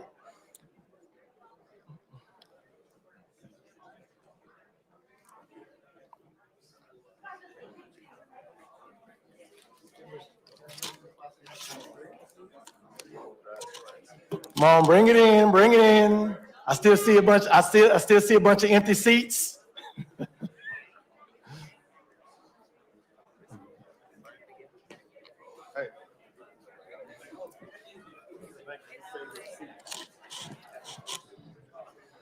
All right, make your way to the seats so we can get started. All right. Hey, appreciate it. All right. Yes. I wrote a letter to his house, so I want to know if he got it. I did. All right, let's get this show started.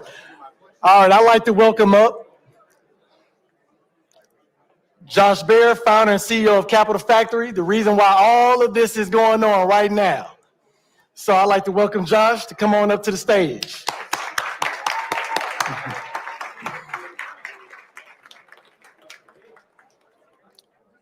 And Dr. Paul Judge, managing partner at Panoramic Ventures.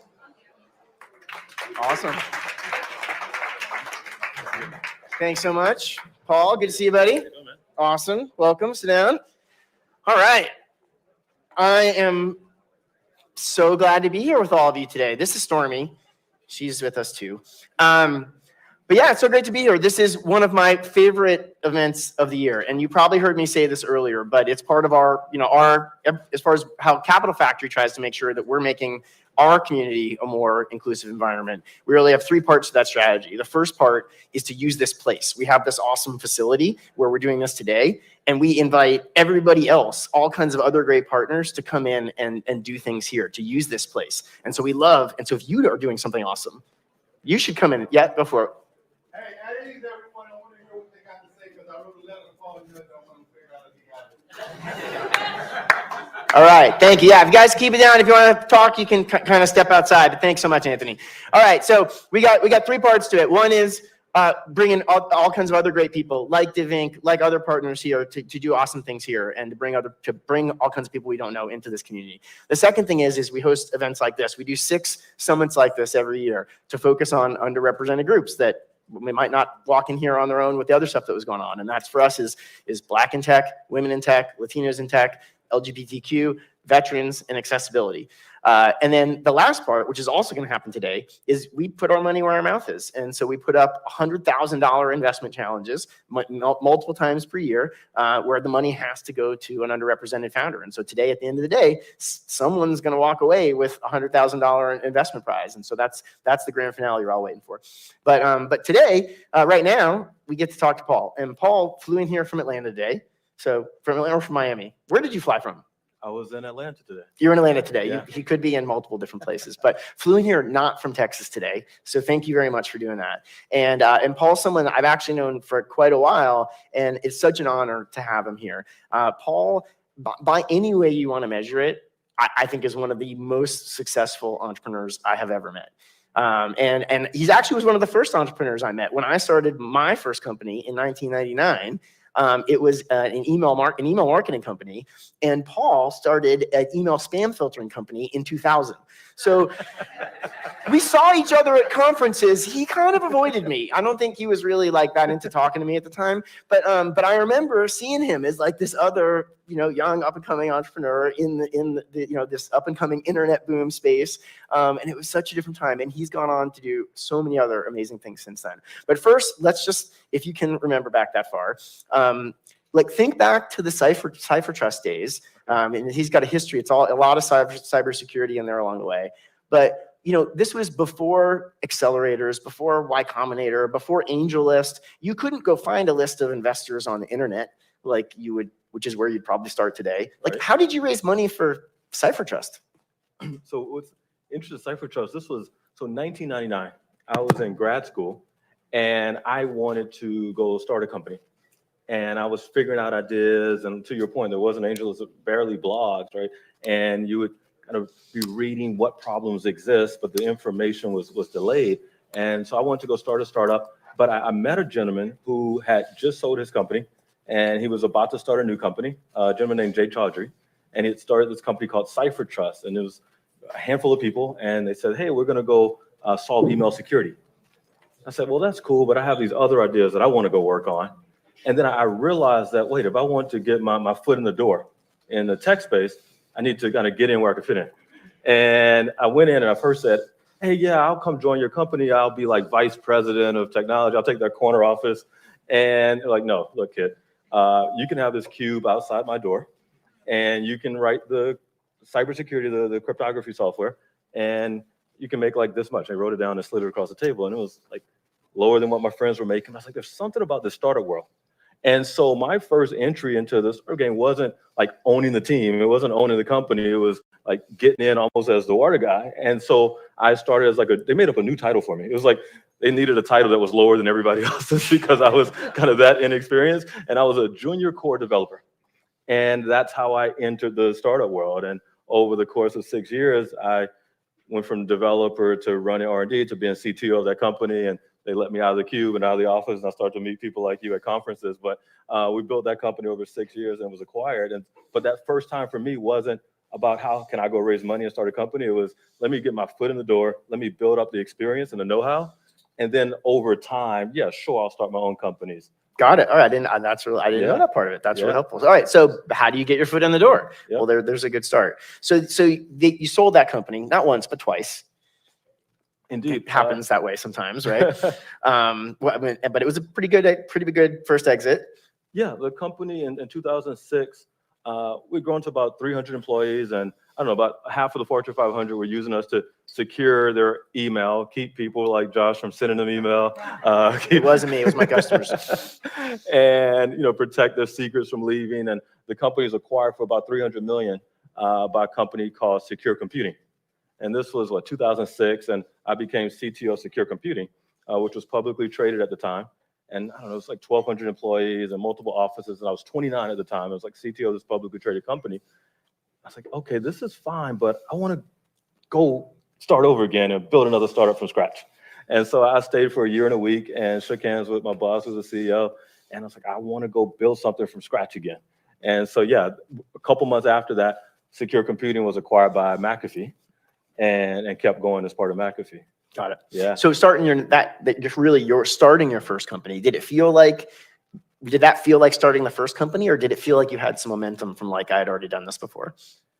There was momentum, but it was still hard, right? It was still, you would think, okay, because I ran product. There's another guy named Mike Brunesi who ran sales, and we got together to start another company.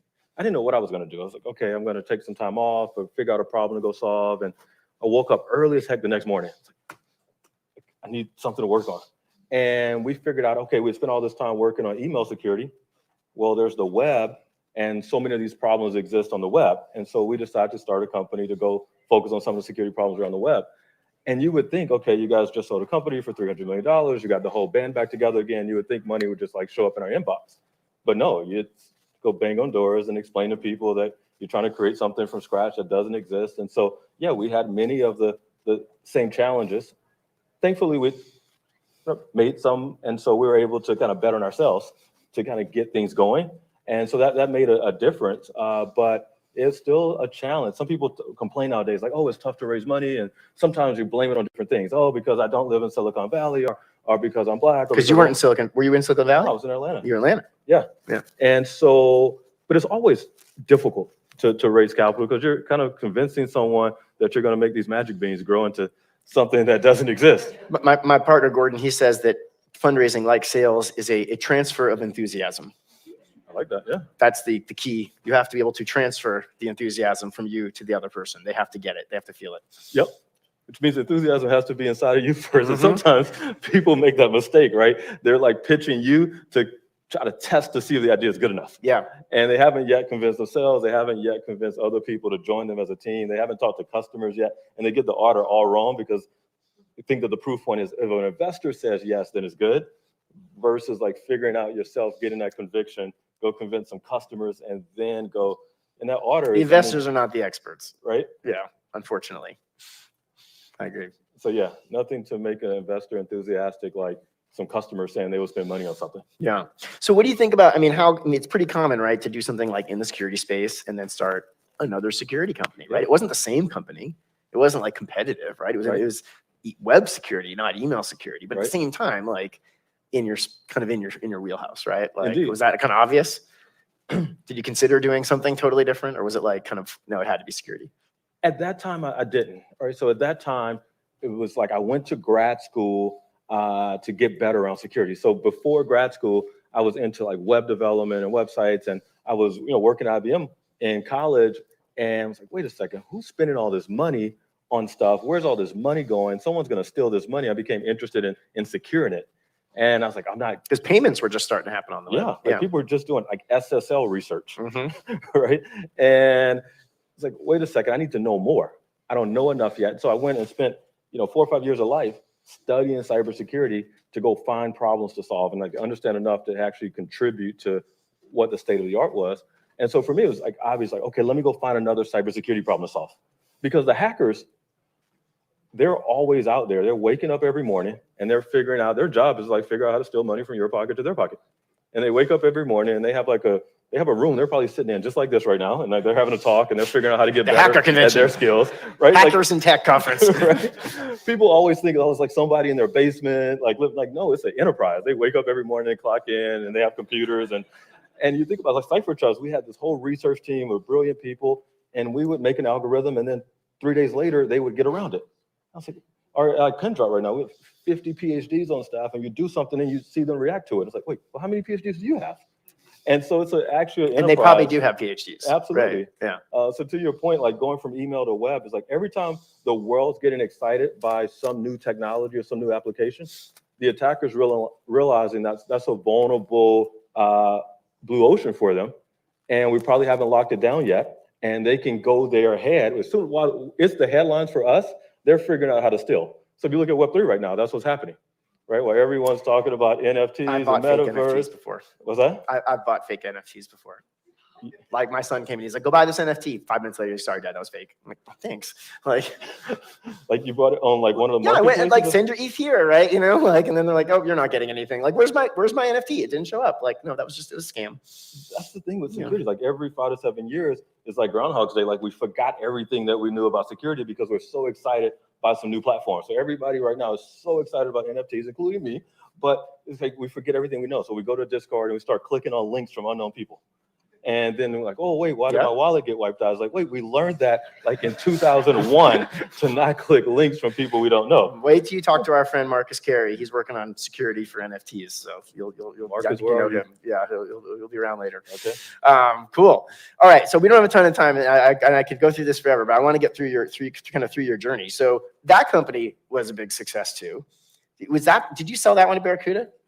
Yeah, so PureWire was that company that did web security as a service, and we started it, and it was then acquired by Barracuda, which was privately held at the time, and we joined the team there, and then that company was part of the IPO of that company, yeah.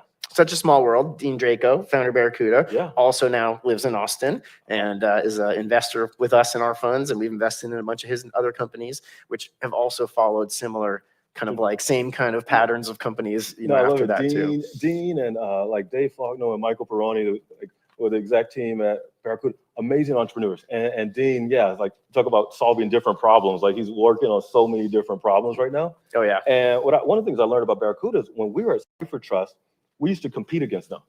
So imagine that. So PureWire was acquired by them. My previous company, we used to compete against them. So that's why he knew you and respected you. Yeah. So you always got to pay attention. Like it's a long-term journey that we're all on. Like people's business cards change, their roles change, but like you're still individuals. And so it was a company that I was competing against some number of years before. And then later we were partners and working together.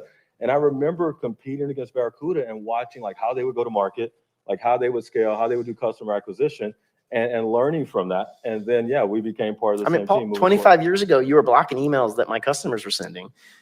And then later on, I'm seeing you at some other pitch competition, and then you're investing in a fund, and then you're at the Aspen Institute, and now you're here on stage. It's just a small world. Like, I hope you all know that. Like, you don't burn any bridges. Like, you're going to see people over and over and over again. Absolutely. Yeah. It's kind of the way you treat people and their role, like you don't know whose roles changes, who becomes part of what company. And you mentioned Aspen Institute, Craig's right here, but I literally would not have been in Aspen Institute if there were two people that were calling me, telling me to take this phone call. And it's like two people I knew from very different sides of life, right? One was Caesar Mitchell in Atlanta. One of my classmates. Attorney and public official. And Josh was like, this Aspen Institute's going to call you. Should take. It's like, how do y'all even know each other? And I was like, okay, I probably should take this phone call. And no, it's been amazing. I'm so glad you did. And I know Craig's glad you did. Absolutely. All right, so sold that company, but was not done yet. So then you jump on to one of the next big security problems, Wi-Fi. Yeah. Was that a security problem? Is that how you saw it? With Luma? Wi-Fi, it was a PenDrop. Oh, okay, we got the pin drop, sorry, yep. Yeah, so we're Barracuda and Barracudas, and I met VJ, who was a PhD student at Georgia Tech at the time. And when I met him, he's like, I have this research paper that I wrote, and I have a job offer from a big company in Silicon Valley, and I'm trying to decide which one I'm going to do. I'm thinking I'm going to start a company. And I read the research paper. Can you do that? And he had figured out how to analyze audio and tell you where a phone call is coming from in the world. It's like, okay, that's a cool party trick, but what do we do with it? And he's like, I don't know. Some banks are calling. You mean saying location from the background audio? From the audio characteristics, like Like signature. Yeah, from the signature of the audio fingerprint, right? And so there's these different characteristics that can tell you, is it a landline or a mobile phone or a VoIP phone? Is it coming from Eastern Europe or Western US? And then from the fingerprint, is it the same device again or not? And so fast forward, we co-founded PinDrop. And that was now 10 years ago, but it secures many of the large call centers in the country. So when you're calling one of the large banks, it keeps you from like someone calling in pretending to be you and stealing all your money. And we realized a lot of the same problems that we had solved in the web 10 years ago, and it was hard to break into things in the web, but it's easy to call a call center and convince someone that, hey, I'm Josh. I'm like, hey, what's your favorite color? I'm like, I don't know, maybe red. And what high school did you go to? Oh, come on. You know, people are doing it for legitimate reasons all the time, calling in, trying to get through because they are supposed to have access to it, but they can't figure out how to log in, right? You know, like, so yeah. Indeed. So that was the next company, which was and is PinDrop. And that's still going. Still going. Yeah. And worth what? Last valuation? I can Publicly, tell anyway. you that it's raised about $200 million. And the investors like Andreessen Horowitz led the Series A, IVP led the Series B, and then Google Capital. And So I'll just do my own math. If you raise $200 million, you're probably worth more than $1 billion. That's I'll just guess. He doesn't have to validate that anyway. But so another probably unicorn there. All right, so that's PinDrop. So were you actually like running PinDrop at any point, like or like working on it full time, or was that like a kind of had you moved into the like Jedi mentorship phase? So this was the first time that I was figuring out that. This is the first time that it wasn't me full time as the entrepreneur. It was I met VJ and he was brilliant and he had this idea and he needed help figuring out how to kind of grow into a company. Like, wait, I've done some of that before. And so, okay, VJ, you run the company, I'll help. And for like the first 18, 24 months, we was heads down figuring it out. And you talk about raising capital, even that was still hard. So really, with built Cipher Trust sold it, built PureWire sold it, third cybersecurity company, me and a PhD candidate and a research and has raised hundreds of millions of dollars from Andreessen Horowitz and like these top tier VCs. Yeah, we go around to raise the first kind of seed round, still knock on 100 doors.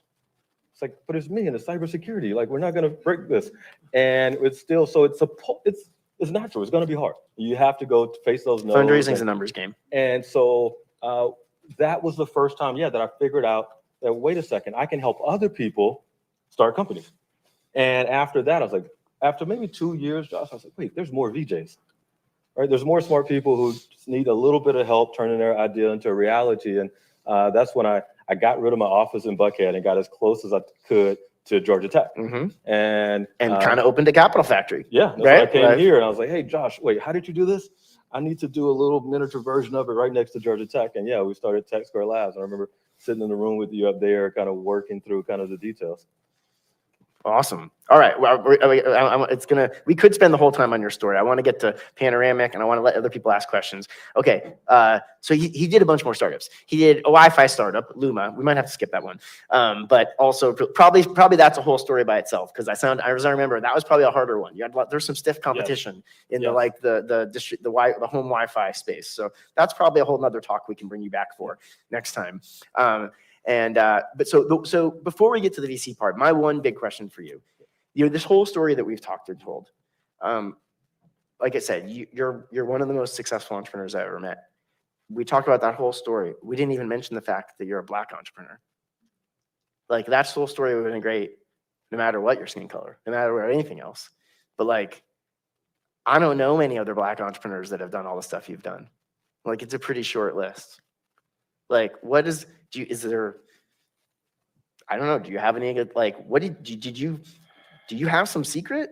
Like, is there some thing that you did different that really like,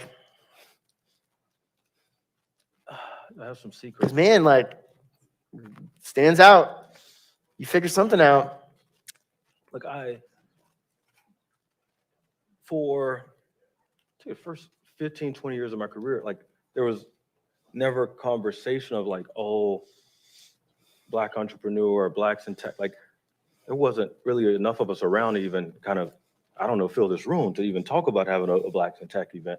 And so it was really just, are you an entrepreneur? Are you a good entrepreneur or not? Are you going to survive or not? Can you build something from nothing? And for me, I always like, I want to be one of the best at whatever I do. And you are. Just to be Appreciate it, super man. clear. Yeah. I appreciate it. And it was always just like, how do I get better? How do I get better? How do I know more?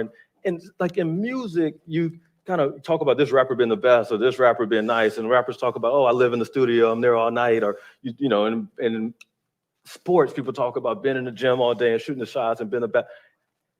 I don't hear people talk about that in business, right? Like people are too busy trying to figure out like how to make some quick money, how much money I'm going to make this week. And my view is like, look, if you're just nice, like if you're one of the best and you do the work over a body of work over your career, like all the good things will come. So I have some friends that are like in the music industry, and I have some that like, they have one song. And I have some that have like a discography. And you're like, whoa, you made that song? You made that album? You did, no way, you did that song? And if you look back over your life's body of work, that's kind of how I think about it. Like, can I make a series of hits that last for decades? And if you do that, like the value will happen.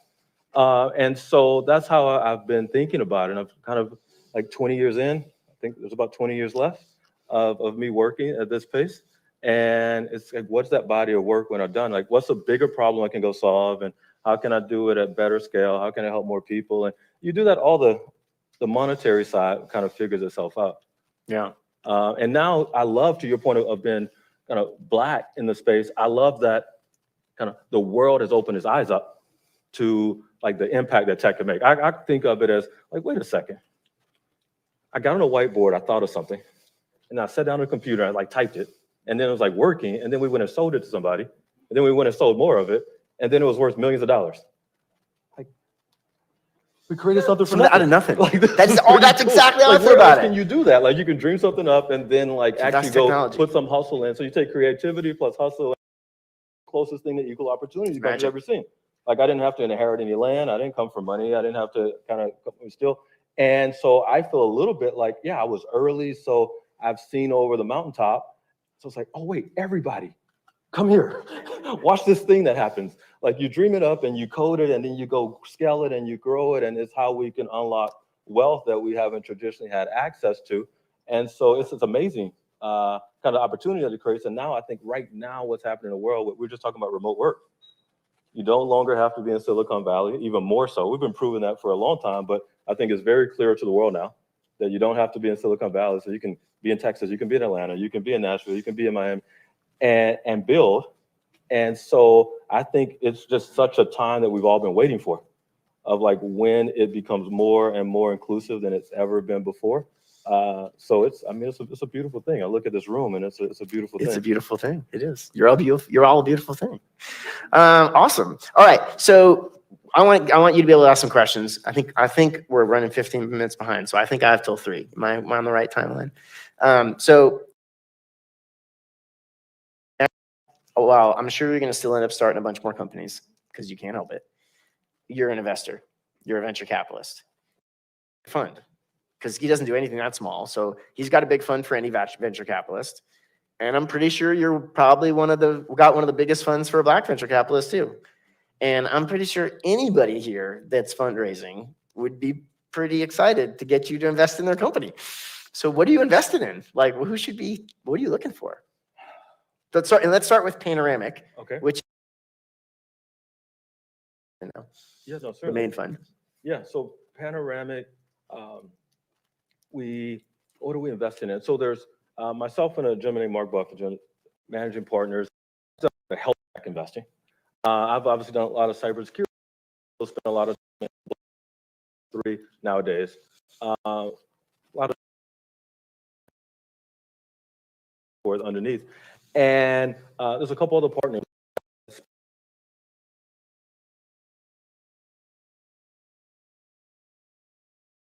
So forth.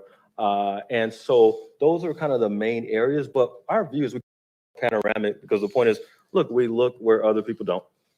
The fund's based in Atlanta, but like 80% of the investments have been in the Southeast and the Midwest, right? About over 40% of the investments have a diverse founder, either female or minority. And that's not just in the has existed. Did it when I joined. It was previously called BIP Capital. So it's been kind of the largest and most active venture fund in Georgia. And when I joined, we rebranded it Panoramic, but those stats that I mentioned are just historical stats. Nice. And so we've always invested kind of in people that have been overlooked, but in regions that have been overlooked. And so our sweet spot is Series A. So think about a $3 million to $7 million check in a Series A. But we also do a fair amount in seed and pre-seed. And so, 250, 500K check in a seed round. And that's what we're doing every day, meeting with entrepreneurs and being fortunate to get a chance to kind of participate along the way. So I bet lots of people here are probably looking for those 250 to 500 seed checks. What makes one of those stand out to you? What, I don't know, what are some of the things you're looking for? Is a certain amount of traction? Is a certain thing that you see in the founder? One of the main things is, have you identified a problem that, other people are overlooking, or have you identified some solution to that problem, some trick to solve it, or some trick to go to market around that other people are overlooking? Because I found that whenever there's a big market, big market is a requirement, but whenever there's a big market, everybody kind of thinks about it at the same time. Always, whenever I think I have a good idea, there's 10 people around the world, like sitting in a room having the same meeting. Like some of them are going to be in Asia, some are in Latin America, some are in Europe. Like they're all sitting around trying to go after the same. It's like the Olympic gold medal. All the best teams are going to come. And so, like, do we have some secret? Do we have some reason our product or technology is going to be better? Do we have some customer acquisition reason that we're going to be more efficient? Right. So it's not just big market, but it's big market and a cheat code. Right. So you get a big market and a cheat code. Big market and a cheat code. Right. I like that. And a team that's like ready to go fight it out. Mm-hmm. And just you have some belief in your heart that, and you need to be the person to push it through no matter what brick wall you run into. Because the ups and downs of building a company over, call it the 7 to 10 years that it takes, right? It's not just like, oh, I got this like 6 months sprint and it's all good. It's going to be ups and downs. And like, you really have to believe in your core. Like, this is the thing I need to dedicate a significant portion of my life to. And it just comes across in the conversation. So you think about those 3 things. Those are, I think, the ingredients you see most often when you're looking at early stage, right? You'd not necessarily have 3 years of data about churn rate and retention and upsell. Right. It's big market. You have some competitive edge or secret, and then are you gonna just go make it happen? And that's kind of the core. And so we're pretty agnostic to sector for the most part. Like you were telling me about some cool things I hadn't even thought about earlier today. So we're pretty agnostic to sector is really kind of some of those core ingredients. I love it. Yeah, I mean, certainly, a big market, you got to believe that there's a big business there. When you talked about that unique insight, it makes me think of, I think Peter Thiel says, what do you think is true that nobody else thinks is true? Mm-hmm. Mike Maples calls it non-consensus and right. Mm-hmm. But yeah, what's your secret, right? Yep. Like what's your unique insight that's going to be different? And then you got to believe in the team, right? And a lot of that comes from passion. That's the transfer of enthusiasm, right? You got to believe. That's for sure. Like no one's going to believe in you if you don't believe in you. Unfortunately, like that's just where it starts, right? Like right. And I used to think that secret had to.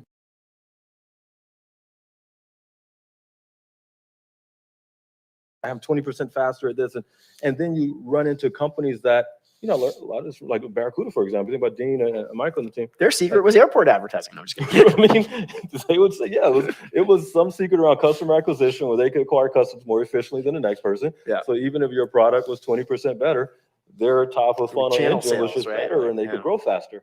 And so the secret doesn't have to be, which took me some years to figure out. It doesn't have to be that I have the best widget. I just have the best way of distributing Customer widgets. acquisition is a great secret to have. Yeah. Totally. All right. I could keep going for a long time. I want to make sure you guys ask questions, and Anthony's got one. Last thing, opportunity fund, because they're very relevant to this group. You also invest out of another fund. Tell us about the opportunity fund real quick. Absolutely. So we were just talking about Aspen Institute. And so one of the people that is in the class with Craig and I is Marcelo Clar, who was with SoftBank right after the George Floyd murder and incident, he decided to start the Opportunity Fund, which is a fund dedicated to investing in minority founders, Black and Latino and Native American. And we had the fortune of myself and another one of our classmates, Stacy Brown Philpott, and another gentleman, Shunayata, who's with SoftBank, are the investment committee. And that fund has invested in, over 50 minority-led companies in the last year. A great place for minority founders to look at not only capital, but kind of being able to plug into the SoftBank ecosystem. SoftBank, which is big ecosystem. Yeah. Right. So that's still open. You guys are still investing? Every day. How do they get involved? How do they learn about that? The website is Opportunity Fund. Search for opportunity. Yeah, SoftBank Opportunity Fund. Yeah, Opportunity Fund. Yeah. Awesome. And there's a great team of people that pick up, and Chad and Dami and some others. Yeah. All right. I think we have some microphones. Someone want to, does Anthony already have one, or somebody want to bring in one? We can start with Anthony, and whoever else might have a question. If you want to raise your hand, there's, I think, another mic might be able to get over to you next. What's going on, Anthony? What's going on, Josh? Paul, good to meet you. I did mail you a letter to your house. I wrote it to your house. You emailed a letter to my house? No, I wrote you a handwritten letter. Oh, so I was telling the truth about that. Okay. Mateo, your classmate, said hello.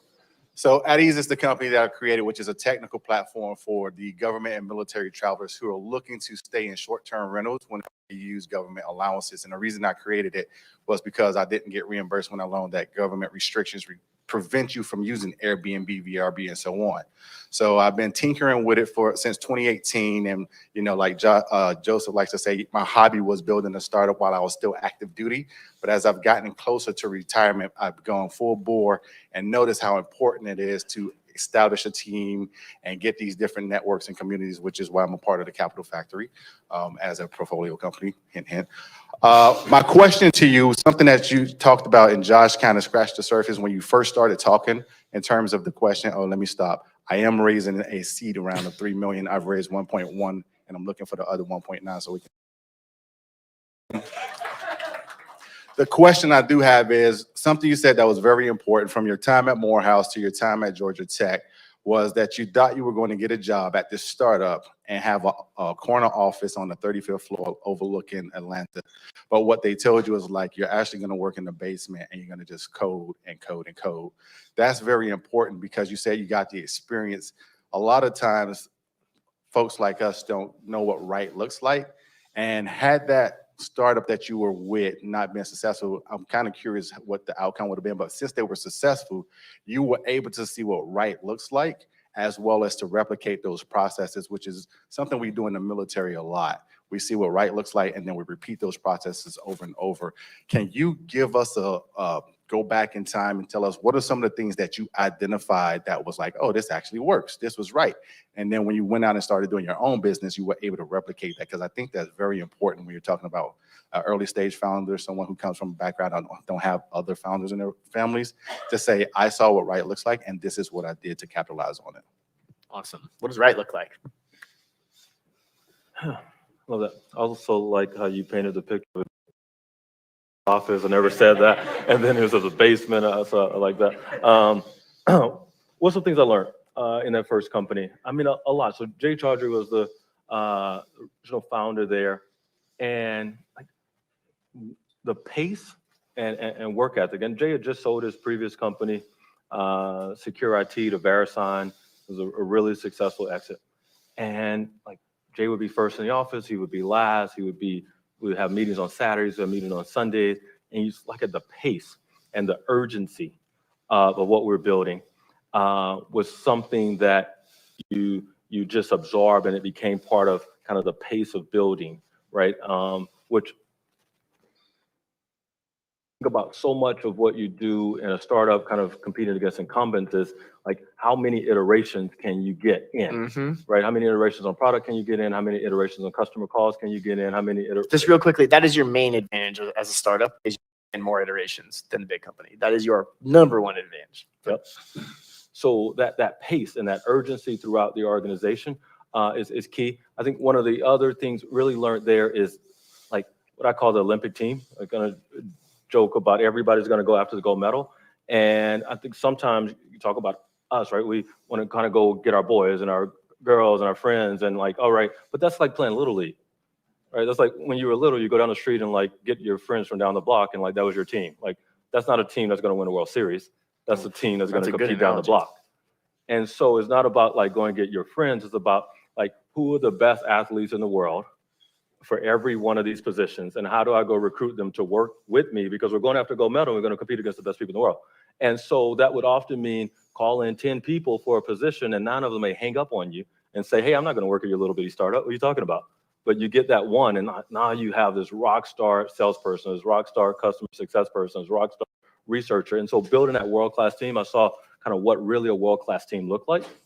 And then I think if you think about, we were doing enterprise sales, and you think about what it really means to do enterprise sales at scale and at urgency, and kind of what does it mean to go interface with market analysts and a Gartner group? What does it mean to go do trade shows? What does it mean to go call on C-level but build out an inside sales team? And some of the mechanics of enterprise sales at excellence. And then we had to learn like how to stand out from the noise. Like spam was a really noisy space, right? Everybody figured out like, oh, we hate spam. So everybody wanted an anti-spam company.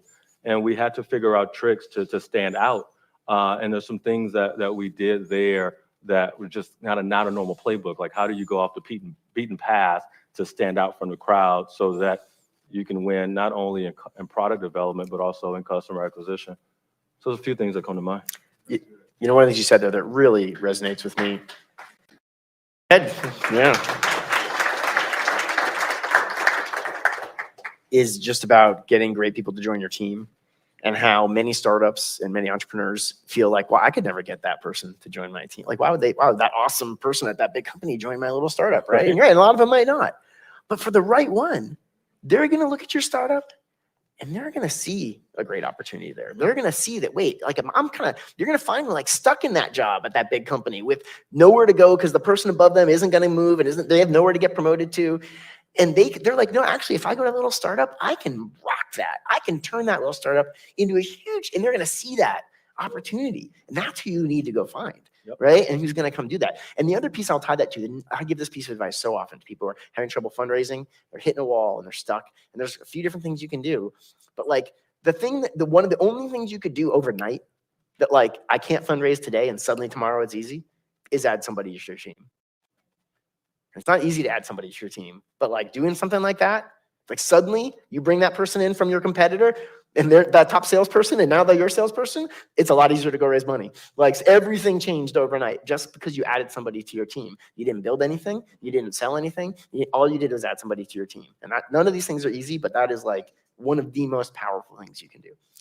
Did you have a question? Yeah, I definitely did.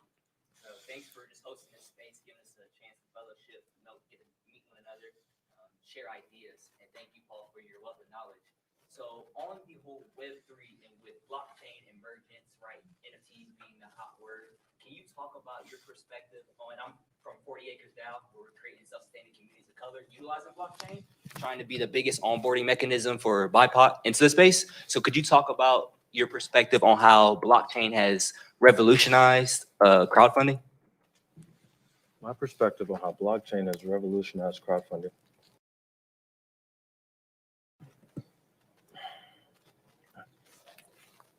I'm still enjoying the name of your company, 40 Acres stuff. And so, look, there's so many things that is unlocking by getting the barriers out of the middle. Like who owns the content, like who gets paid when the content is sold, who gets paid when it's resold, what it means. So much opportunity, but still so early that, you know, it feels like we're talking about how it feels like the spam days, right? Like there's a lot of people doing things to kind of get rich quick. There's a lot of people doing things. So let's just mint this project and see if we can make $1 million, or let's just do this thing. And I think it's about being really careful to avoid that urge in projects right now, and think about, okay, the thing I'm building, what does it look like, right? Because right now we already live in this Instagram society where it feels like, you know, every week somebody else is getting rich. All right, like this person's having this bag or this car or this boat, and every week, and so you feel like, oh, I need to like hurry up and go. And most of that stuff is rented or fake for the picture. And so you ignore that, but it's even worse right now with NFTs. And so you kind of have to ignore so much of the noise and think about, okay, when all this buzz is gone, like, is the thing I'm building make sense 7 years from now? Does it really make sense 10 years from now? And am I building a team that's going to actually want to work on it for that long? Because right now I see so many people's, okay, I'll do this many posts for you right now, % of the mint, and then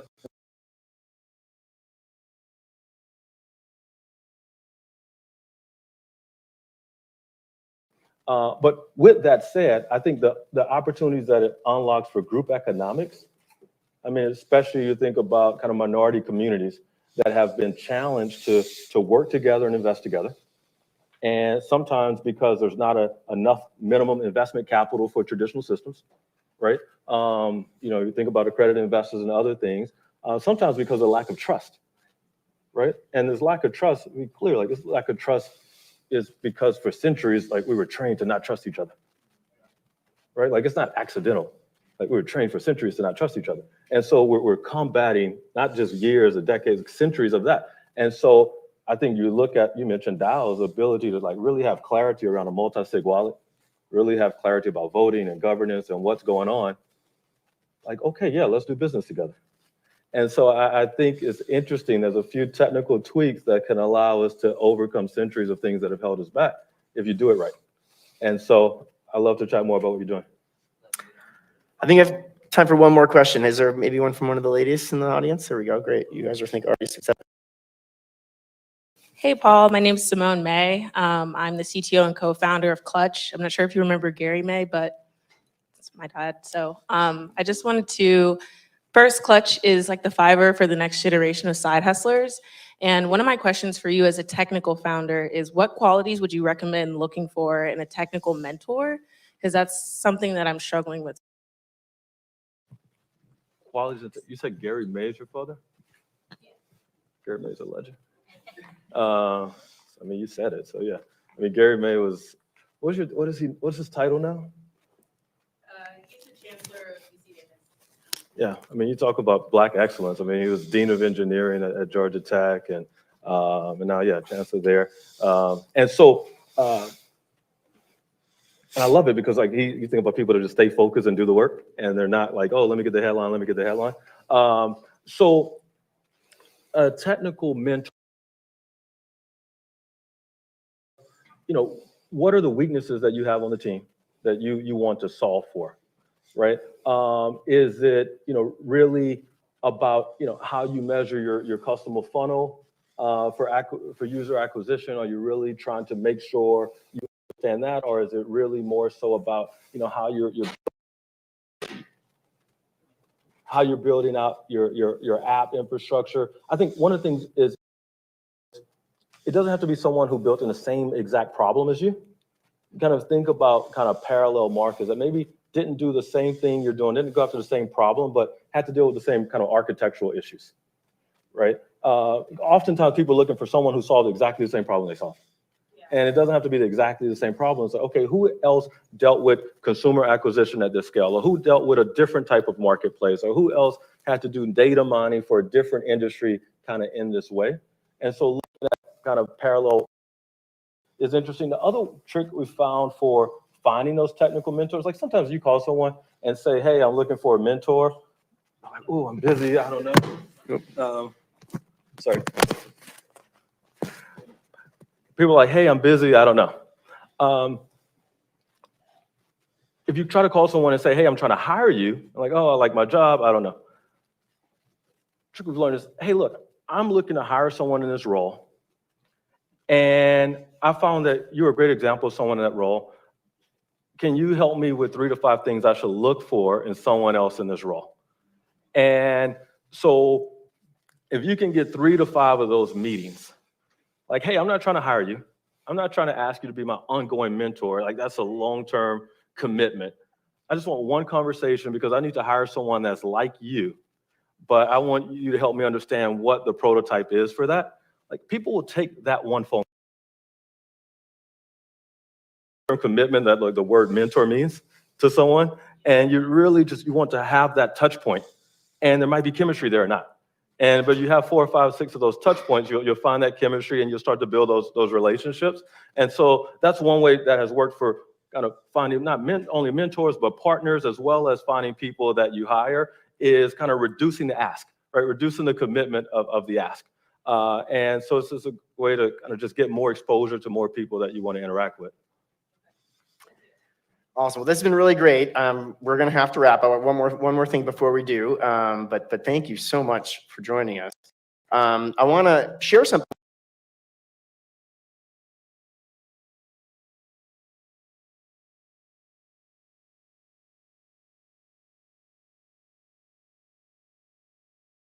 Which is where we have all of our military partners here working with the Army and the Air Force.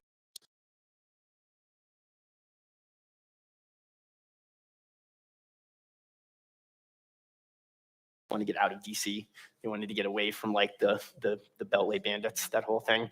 They wanted to be more like startups. They didn't talk about their culture rubbing off on us. That wasn't really part of the plan. But it turns out there's a lot of really amazing traditions and cultures in the military. We got our brother Craig and Joseph up here in front, who are my 2 main advisors for that. And so as all these military officials come through, it turns out generals don't have business cards. They have these coins that they give out. And so you meet like a general, and if they want to honor you, they present you with one of these coins. And we've had a lot of generals come through. So I have this I have a really impressive collection of coins. And at one point, Craig said to me, he said, Josh, you should make a Capital Factory coin. So like when they give you a coin, you can like slip them a coin back. And I was like, oh, he's like, no, it's cool. You can do it. And so we made a Capital Factory coin, and it's mostly for giving to the generals.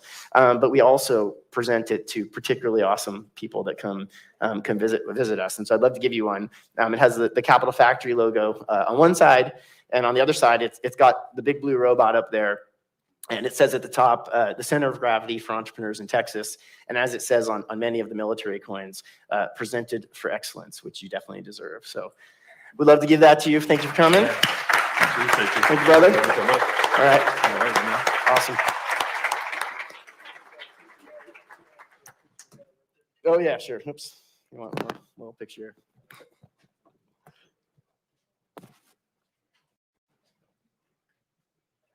Awesome. Give it a call.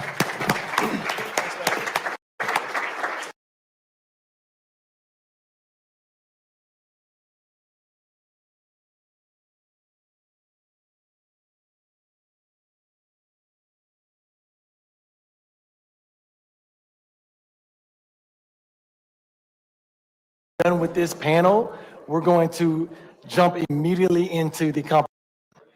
Okay? And so what I like to do, some information from Capital Factory memberships, about the memberships from Katie Marie. And we'll play a quick video that shares more about the membership opportunities at Capital Factory. Welcome to Capital Factory. My name is Bobby. I'm going to be showing you around today. Capital Factory is the center of gravity for entrepreneurs in the state of Texas.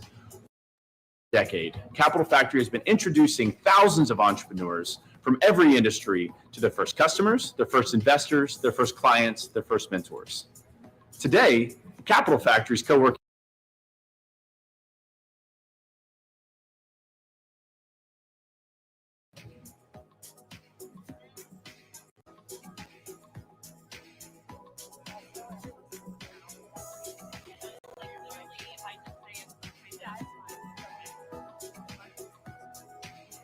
Let's go.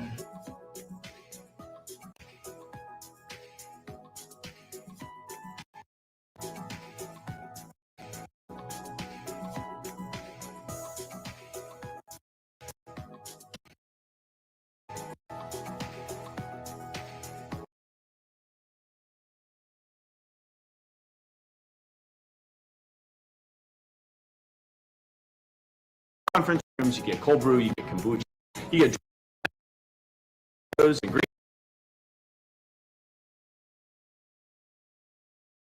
Capital Factory value, which is 1, an unbeatable, an unparalleled mentor group, and 3, an unbeatable in Texas.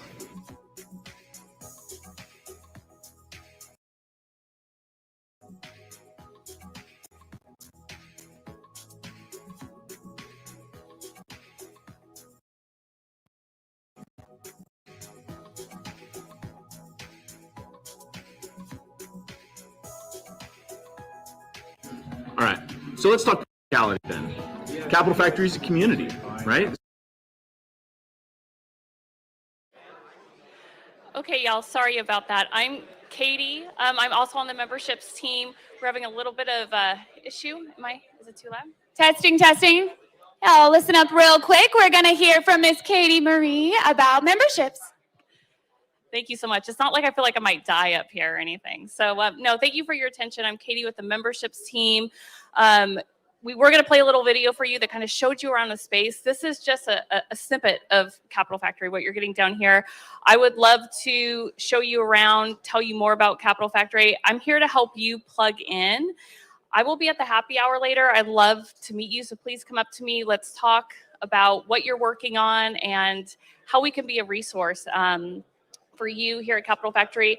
And also, I planted these QR codes around too. So that's like another way, if you don't get a chance to like meet with me up at the happy hour, put in your name and email and I'll follow up with you so we can have a one-on-one conversation. So anyway, welcome. I'm so glad you're here and I look forward to seeing you at the happy hour.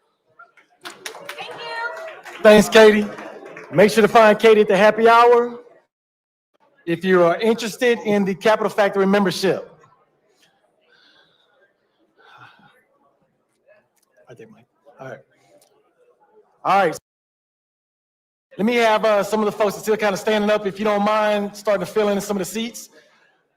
The next panel topic was curated with the help of Div Inc. Supplier diversity, unlocking innovation and driving competitiveness. Many of these speakers have traveled all across, wide and far, and I want to take a second to welcome them to the stage. First, we have Joe Beard, CEO of Collateral Edge.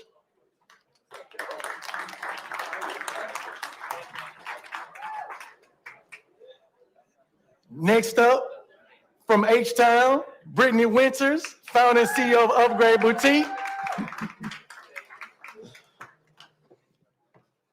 Next, we have Derek Miles, founder and CEO of CoreMed. Last but not least, Terry Mitchell, COO of E&Co Tech.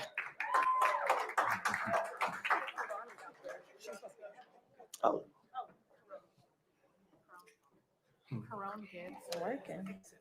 Okay.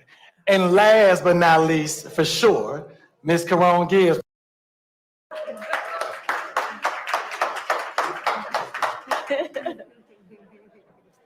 Good afternoon.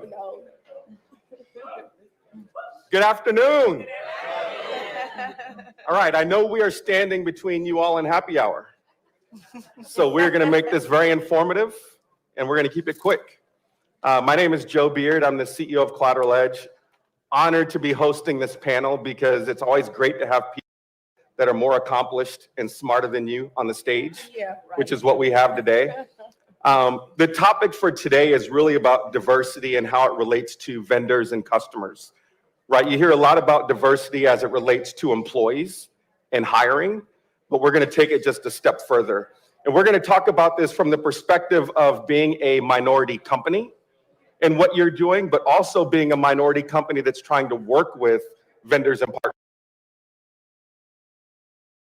Discuss that. So just by way of background for me, 30 seconds to 45 seconds, military brat, recovering investment banker, recovering venture capitalist. I'm an entrepreneur now, the CEO of Collateral Edge. I work with banks, and what we do is reduce barriers for middle market companies to access bank debt in a more efficient way and a less costly way.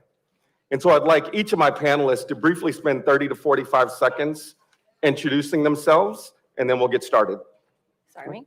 Okay, hi everyone. My name is Brittany Winters. I'm from Houston, Texas. Went to Stanford for undergrad and HBS for my MBA. I'm the founder and CEO of Upgrade Boutique, which is a managed marketplace for custom wigs and but for stylists. We have an e-commerce platform and we also have a SaaS product for stylists. We've raised a little over $2 million to date and we're just chugging along. So check us out. Good afternoon. Can you hear me? Wonderful. My name is Derek Miles. I'm the founder and CEO of CoreMed. I'm a retired healthcare executive, spent about 15 years running some of the nation's largest academic medical centers before I just realized that healthcare was just too slow for my innovative juices. And we started CoreMed. So what CoreMed is the antithesis of 7-minute medicine. It's an end-to-end concierge healthcare experience. We have nurses, pharmacies, laboratories. So we can provide you your services in your home, your condo, luxury hotel, corporate office, et cetera, et cetera, et cetera. Good afternoon. My name is Terry P. Mitchell. I am a native to Austin, born and raised. I am also a serial entrepreneur here on behalf of a tech firm that I co-founded with my husband 10 years ago that's called E&Co Tech. We hit our first million in 2016, ever since. And yeah, I am so happy to be here. I'm a mother and a wife and just excited to be here. Thank you, Capital Factory. And of course, last but not least, so Karan Gibbs, I am a managing director with Accenture. I had a very short 27-year career with Accenture and have served from consulting to outsourcing, and currently love what I'm doing in technology. So I'm very excited to be here and looking forward to this conversation. So Karan, you were last to jump on stage, but you're going to be first in terms of questions. You have a vast career and a very interesting background. Talk a little bit about, from your perspective, why diversity has to go beyond hiring. Think about it from the customers, the vendors, from your experience. Absolutely. So just a little more background for me. Most of my career has been in the health and public service space. And specifically in the public service space, it's an imperative that we show diversity when we're walking in the door. We need to reflect our clients. We need to reflect the diverse thoughts that come in being in the public service space. And what I have found is that part of that is how we partner with our suppliers. So there is a dictate in most public service contracts that we make an attempt to bring in Texas, it's called historically underutilized businesses, and we look at where we can find that talent. And as I tell everybody that I recruit, this is a relationship business. That's all consulting is a relationship business. And we do that with our suppliers as well, finding that right supplier. You know, I get people contacting me, how do I work with Accenture? First things first, I need you to be recognized as a historically underutilized business. And then I need you to join our contractor exchange so I know the services, the technology that you're offering that we can plug into the various projects that we're doing for our clients. So from our perspective, diversity leads to innovation. And that is the driving force in what we do from a recruiting perspective, what we do from a teaming perspective, and the support we are partnering with need to reflect that as well. Because through that comes innovation. Through that really comes looking at things from lots of angles that you just can't get to if it's a very homogenous organization. So I've had the pleasure to be with Accenture and to just kind of kick that door wide open in this space, both from a recruiting standpoint and from a supplier and partnering standpoint. You know, that's one thing that people don't realize when you talk about diversity and inclusion. That's not the objective, right? It's a means to get somewhere. It is not the objective just to have a diverse group around you. That's not the goal. The goal is to do something with that. That's right. Right. So Derek, from your perspective as a founder, how do you think about the vendors and suppliers and customers as it relates to diversity in your business? Well, it all starts there. I mentioned earlier that healthcare is pretty slow to innovate. So when we came out with everything innovative, nobody really wanted to give us an opportunity. So when we went to the first pharmacy, we went to a pharmacy that was led by an African American. When we went to a physician, we went to a physician group that was led by an African American, nurses and laboratories, because we knew they would at least give us an opportunity. So once we were able to prove that our model works, then other companies like Merck and Microsoft jumped on board. But initially, we had to go to individuals who would give us the opportunity. So we have to make sure that whatever we do, we always kind of start there. You know, that's interesting because I think a lot of times it's also about common ground, right? When you interact with somebody and you share common experiences, common background, it becomes a little bit easier to do business with them. Currently in our business at Collateral Edge, 33% of the customers that I have are minority-owned banks, right? And that's just a group that needs our services. And so when I interact with those folks, there's common ground in terms of what we're trying to accomplish. Let's turn to Brittany.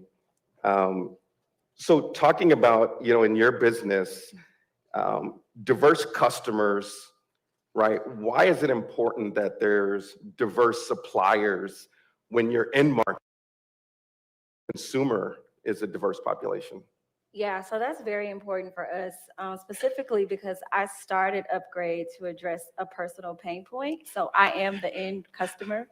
Well, that's how it started. It's since transcended because women of all races wear wigs, know it or not. But I just remember having an experience early on where I hired this branding agency that came highly recommended by one of our VC investors. And they had, you know, some really great ideas. And, you know, they had done a lot of work with larger companies.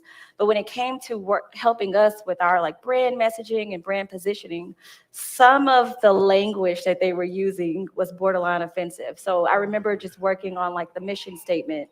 And one of the ideas that they had presented was like, oh, Upgrade.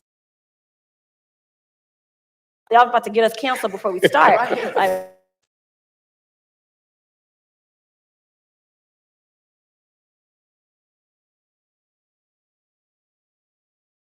you're trying to reach, and in order for them to understand. And so conversation with the founder of the agency, she was very receptive to the feedback. I told her, hey, you know, in order for this to work, I need you to go find somebody, or a copywriter, somebody. I need you to find a Black woman that has worn a wig to help you present something that's going to resonate with the people that we're trying to reach. And she did that, and it worked out well. Since then, you know, our marketing has expanded to be more inclusive because we have stylists of all, you know, different demographics and customers as well. But I think it's just important that you have people that have those very diverse experiences to ensure that you're releasing products and also, you know, communicating messaging that's going to resonate with your end consumer. I like that. Terry, as you think about diversity,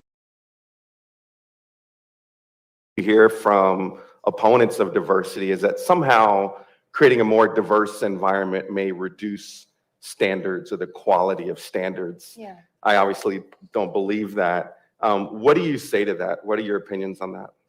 Yeah, that's usually a very telling sign as to where they are in their diversity and their mission and their motto as a company. You could tell that there's a lot of work that needs to be done on the leadership side whenever you do hear that.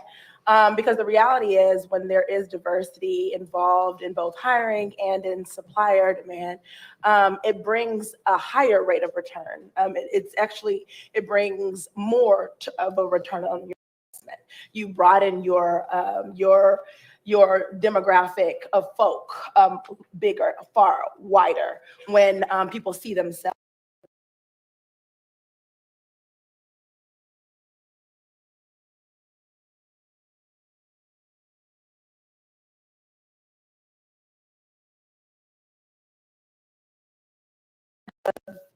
Use supplier diversity as a checkbox, right? Mm-hmm. Or they tokenize Black suppliers just to say that they have one or two. And you mentioned, you know, that diversity and inclusion is not the goal, right?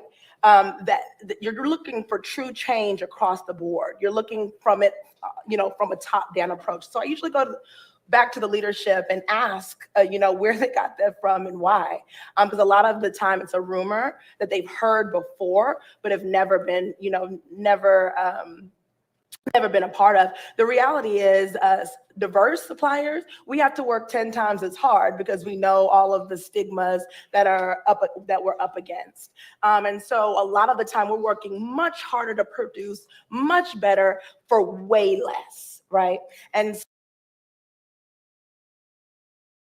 an aligned client for us when that's the route that they start to go down. You know, one of the things you mentioned, if you have diversity without inclusion, that's a problem, right? Having someone there but not having a voice, that's worthless, right? So you can't have one without the other.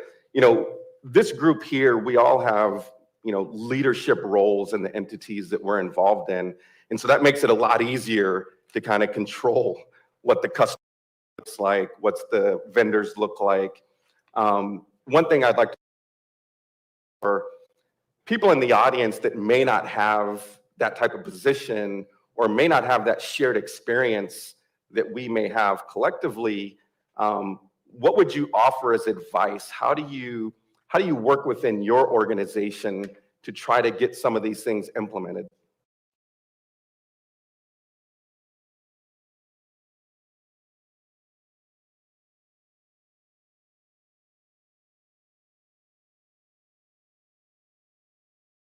Networking is key, right? So learning and getting to know Karan, because she runs the Advanced Technology Center here in Austin. Getting to know George because he's doing some fabulous things with founders. Understanding who you want to, you know, partner with. Where do you want to go with your business? Where do you want to go with what you're offering? And then finding those influencers in that space, I think is really critical. Terry said something that I want to piggyback on. It is important that you know your value. So yeah, any company will take advantage of you. If you let me, I quality, but you have to know your value, because at the end of the day, I'm going for the person that brings the best value and quality to our overall team. That is the differentiator that you should focus on, and not necessarily being the lowest cost vendor that I might choose. Absolutely. And, you know, to piggyback off of that, Karan, I'd also say, on top of knowing your value, sharing that information. We all know how very hard it is to get into these spaces. And I think because we've gone with so little for so long, sometimes we want to hold that information close to us, and that doesn't serve us as a community as well. So I take, it's a priority of mine to share information. People ask me constantly, how do I get into these spaces? You know, how do I fill out these RFPs? And I take the time to give them, you know, rise together, we're all better. And then furthermore, when you are in that space, it is imperative that you start to help with changing the procurement process altogether. I don't think we don't want to we don't want to move the needle too much. We're concerned on our positions in that space as consultants or whatever that services that you're providing, that we don't realize that we now have the power to come in and truly help an organization that may have been sitting there for centuries doing the have. A lot of the time it's just out of sight, out of mind, and they're going a mile a minute, and they don't realize what they can do to be more efficient as diverse supply, and bringing in diverse suppliers. So I take it as a responsibility to go in spaces. In fact, right now with the city of Austin, we are completely restructuring the entire procurement for Black-led homelessness service providers, right? Because the reality is the city of Austin has got to meet our service providers where they're at. We've been underserved for so long that it's not, hopefully you find the RFP and fill it out. No, you're gonna have to come to us. You're gonna have to show intentionality. And so those are the things that I've been able to bring to them, because there's a lot of the time a connectivity issue there where they don't know where we are or whatever, and they think that they're getting the information out to us. And it's like, no, we can go further than that. So when you are in that space, take it up a notch and ensure that you are bringing someone along but also creating equity in those spaces that have been stuck for a really long time. I want to piggyback off what you said, Joe. You can have diversity, but if you don't have inclusion and a person doesn't have a voice, that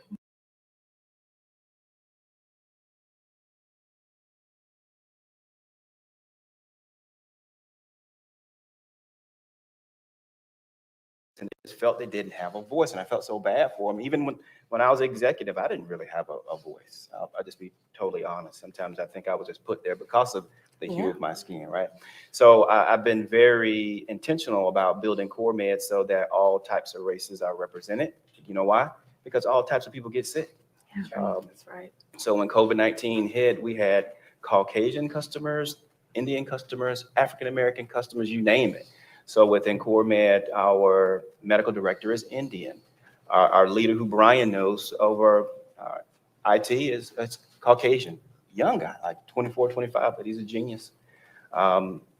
Chief marketing officer is Caucasian. Of course, myself being African-American, and we're looking at bringing on a chief operating officer who's a female. We're doing that because as we're moving towards a B2C model, and we launched a company with companies like McKesson and Cardinal, American Source Bergen, but now we're working with individuals, and females make the lion's share of healthcare decisions. So we wanted to bring in a female who could actually talk to our new customers. Good. Yeah, I think culture is also just extremely important because a lot of organizations have shallow diversity. You know, you'll have a few Black people, but they all went to Harvard or they all went to, you know, whatever institution. And I think, you know, I've experienced that because, you know, fortunately I did go to Stanford, pull back the layers and it's like, oh, she's a little ghetto. Yeah, I'm a little different. So I think just creating that space where people can be their authentic selves. You know, like sometimes I'm gonna show up, I'm gonna have a nice wig on, I'm gonna look presentable. Sometimes I'm gonna show up and I'm gonna have my leave out. It's just gonna be a different vibe. And I just, you know, like I feel like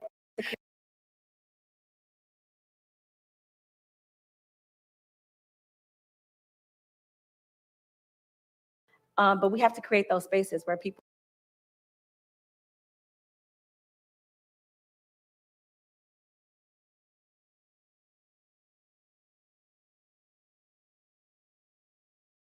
We're on the clock here. I want to open it up. I'm going to open it up for questions, just because I think the way you really get value out of this is, I mean, it's great to listen to very smart people kind of get questions answered. Yeah. That's what I'm talking about.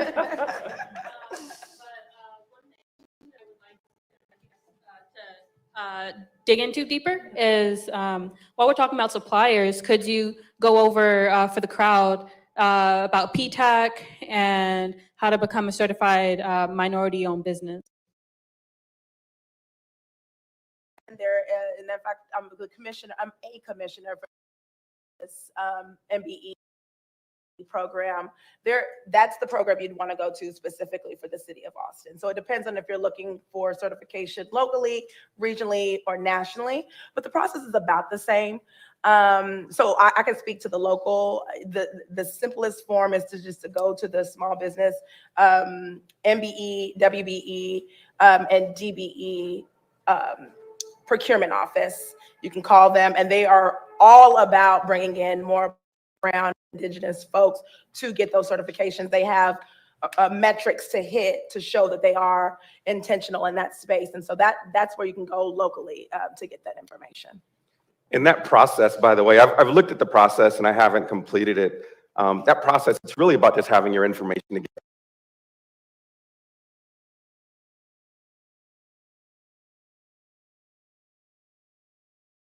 Around. They may stop by and do an interview at your office, just all the basic things in terms of documentation, all of your incorporation docs, have all of that stuff together. And I think that makes that. And in the text, there is a very similar process. So I don't think the process looks very different depending on where you're wanting to work, but definitely from a state level, for those state level contracts, they have a whole database and they have requirements on, vendors partnering together for a certain percentage of work. So as you go into that part of the world, just know that the same type of things exist. And once you're on those, that then is something that I can then look, there's a catalog based on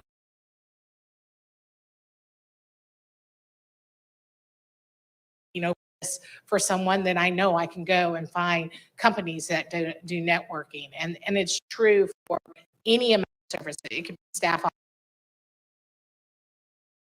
with the vendor, and they are delivering a portion of those deliverables, and we do all of it. So getting that certification is really critical for the proof of it, right? It's really the proof.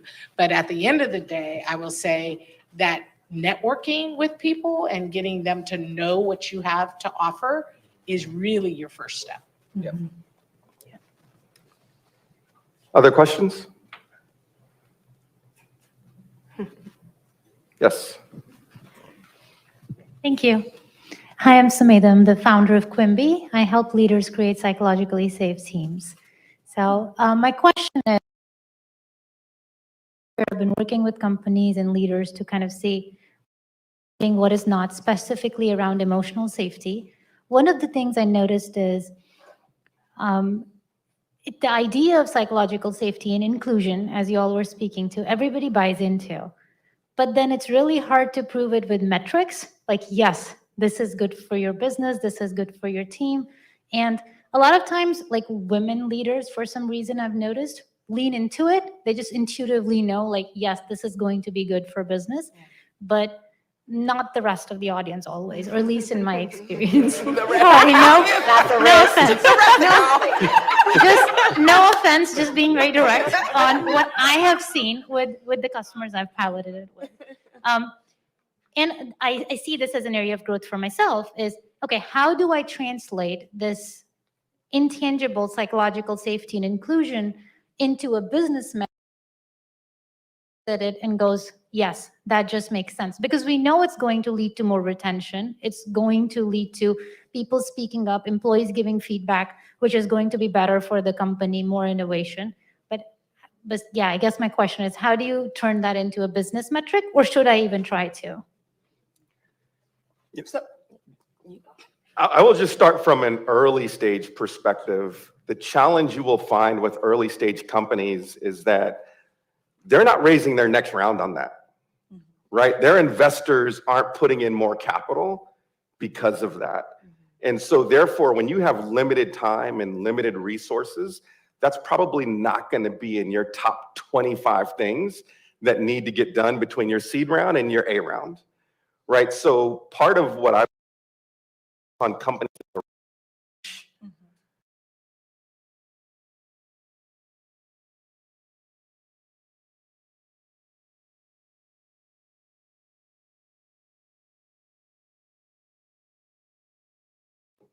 just not top 25.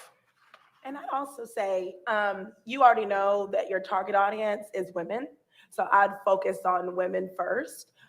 In general, I'd say, and this is very general, I'd say men are a little bit more about the numbers versus the emotions. And so you would want to get, and I don't know where you are in your business, but if you focus on businesses that get it, right? That understand your emotional state as a part of your culture and all of those things. And you said it's women. Focus on women-led businesses first. Get metrics from those businesses, and then you can take those numbers over to men-led businesses. That would be the route that I'd go. I would also look at companies that have unbelievably high turnover, right? So look at, like, I'm just making this up, like trucking companies, you know what I mean? Where there are people with drivers constantly churning drivers. Yeah. That's really expensive. It's really disruptive. So I would look for the biggest bang for the buck in terms of opportunity too. And then I'm also going to shout out my girl, Janice Amadeke. She has a model called the mentorship method. Relatively similar. I've talked to her a little bit and pick her brain on what's been working successfully for her. I'm happy to give contact and just, yeah, whatever you need. We have to close out. Thank you all for being here. Thank you to Capital Factory for putting this together. If I could leave you with two things. One is strive for excellence. I think I've heard that word excellence so many times.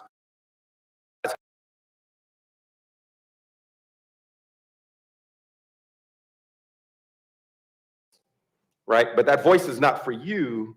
That voice is for others. So I challenge you with those two things. Thank you again for your time. That was so quick. Yeah. All right, we're gonna take a quick 10-minute break. And then immediately after, we will follow up and start the 100K challenge.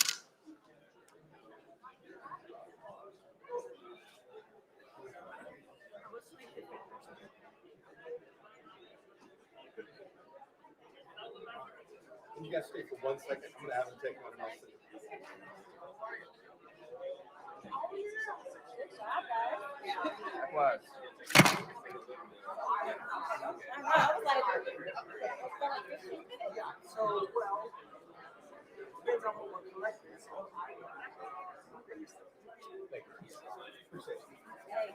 I would love to talk to you more about your organization.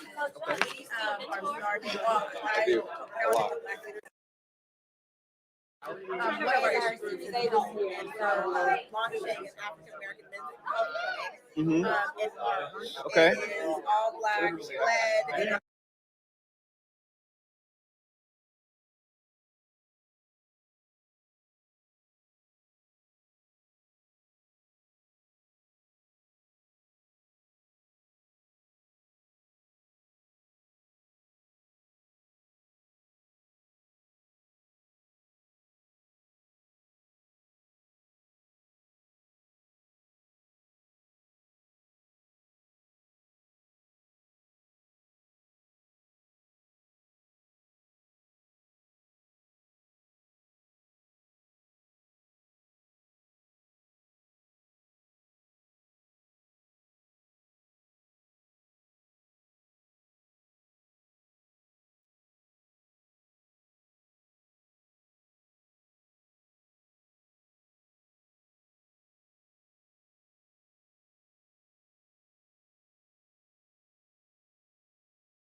When it turns green, you're live.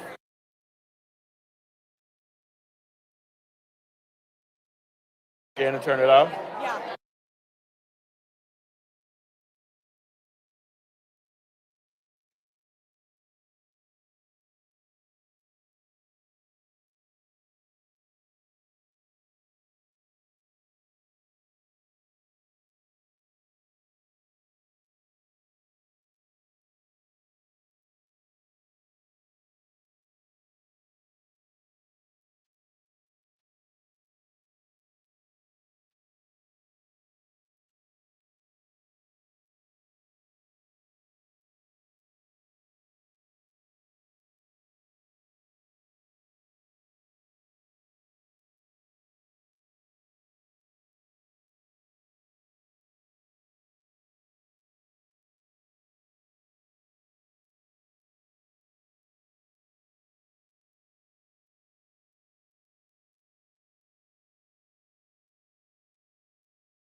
$100,000.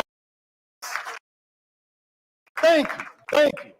So you would get an opportunity to listen to 5 startups in front of our advisors. I esteemed that one just walked by me. All right, and you might ask yourself, what is at stake? This package includes $1,000 in legal fee credits from Baker Bots.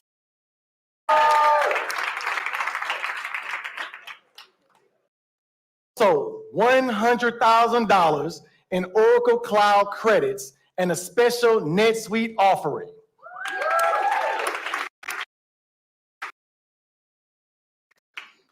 Each is the pitch.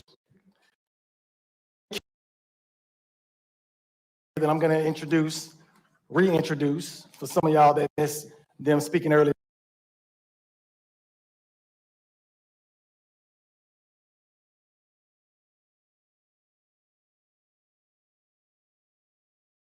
Started, I want to introduce, and you can just raise your hand up so folks can see you. I want to start off.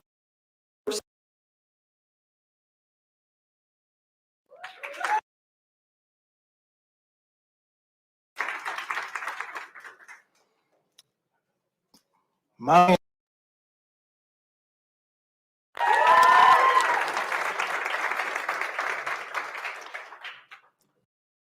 director at Oracle NetSuite. Last but not least,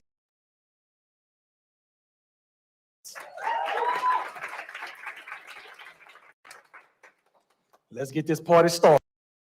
Without further ado, I want to bring first start with co-founder. Her name is Madison of Clutch.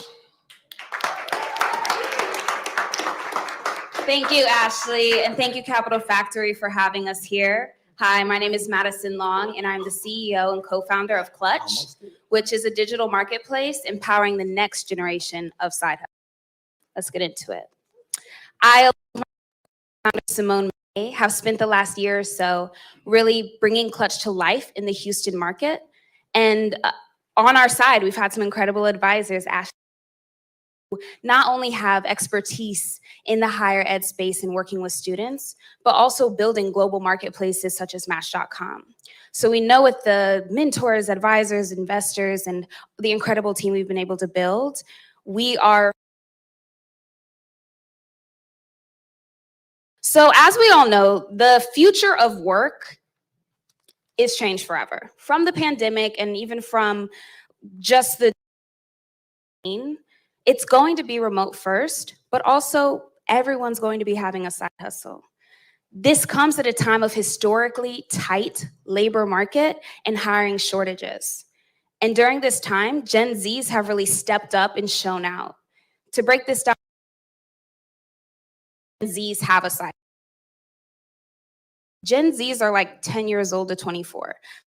Even all 18 yet, or be making money, right? But they all have side hustles. And this creates a $45 billion addressable market that we will be working to tap into over these next few years. How connects these student creators is looking for affordable services. Because we know that they have expertise and knowledge that's great to be shared with these local and small businesses. Whether that's photography, graphic design, or helping you run a TikTok account, they're way more creative than anyone I know when I see them just really blow up the future of marketing. Like I said, we launched in Houston last year, and that was really with a model of connecting students to students. But as we continue to expand on the value and defining what Clutch means to empower the next generation, we saw a huge gap in the market with these small and local businesses who have a hard time reaching students even though they're mere miles away from their company. And so this was a natural extension of the value we can add and provide to students.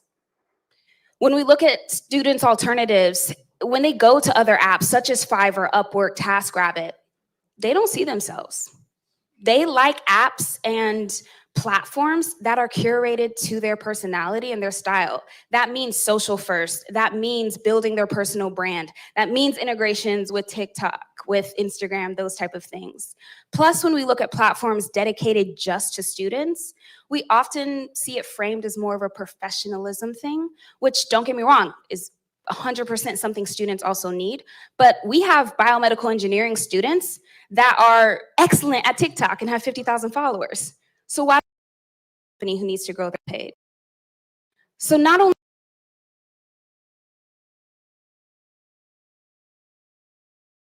to both sides of the market, and Gen Z's authentic voice is something that is going to be valuable if you want to grow your marketing team.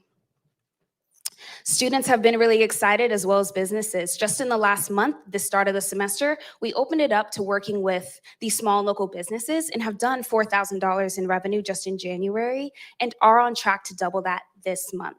We have 90 students basically ready to go and be placed with these companies, as well as thousands of students on our wait list and more signing up every day. Actually, just today, it's an additional 323 just in Houston. Part of our business model is making sure that we're living our values. We want to empower students. That means putting the majority of the burden on the businesses. % service fee on each transaction. And really our roadmap is in 3 big steps. This year, attack Texas. Get in there and really show how we can go from Houston to Austin, San Antonio, Dallas, etc. And then expand across the rest of the United States over the next couple of years and really be what we like to call a dorm room Hogue name, like where you're coming into college and you know you need to get on Clutch to get to start making money on your own terms. We've spent the last year, like I said, really building this, understanding our audience, our ideal customer, and how to really penetrate this market. And we will be raising an additional round of capital later this year to be able to get to those first points of scale. So with that, I'd like to open it up for questions. Thank you.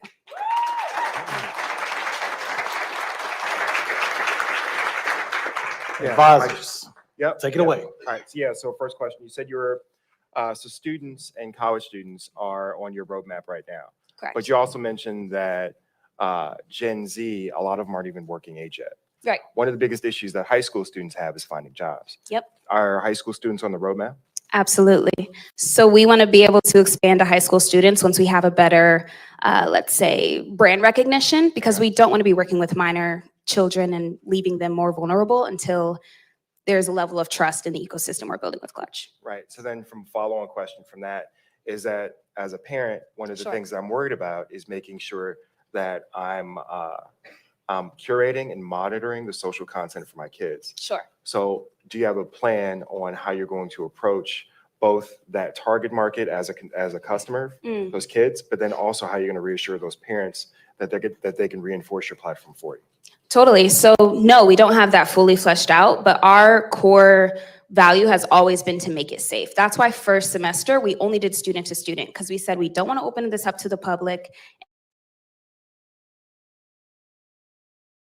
We think working with businesses, or we know working with businesses creates that level of safety and kind of vetting we can do on our side. And as we expand to high schoolers, we take the same approach of making it as safe as possible. But I'd be open to discussing strategies. Just thinking of like YouTube Kids, but more like Exactly. YouTube job sites for, like job sites for kids in high school. So Absolutely. Okay, good. And it needs to happen. Thanks.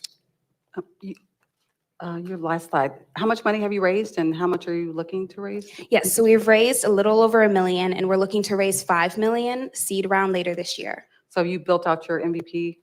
Yes, so the MVP, so yeah, we're on the App Store, but you can't download it. It's only for students. But we have the program with the businesses that we're running right now, more in a beta because we just launched it last month. We want to have that out of beta or almost out of beta when we raise. And so that's why we're trying to be strategic on timing. What is your feedback from your customer? From the students, they love it. Like, why? And they actually, first semester when we were going student to student, they were all looking to make money from the platform, even if we were trying to sign them up as customers. There is a level of just energy and momentum when it comes to the concept of side hustle. It's intentional that we use even the language side hustle versus gig economy. It's cool, it's fun, it's Gen Z, and it speaks to their values across the internet. Like, just across the internet. On the business side, we've been able to onboard 4 businesses in 1 month and have an additional 8, I think, in the pipeline as of today.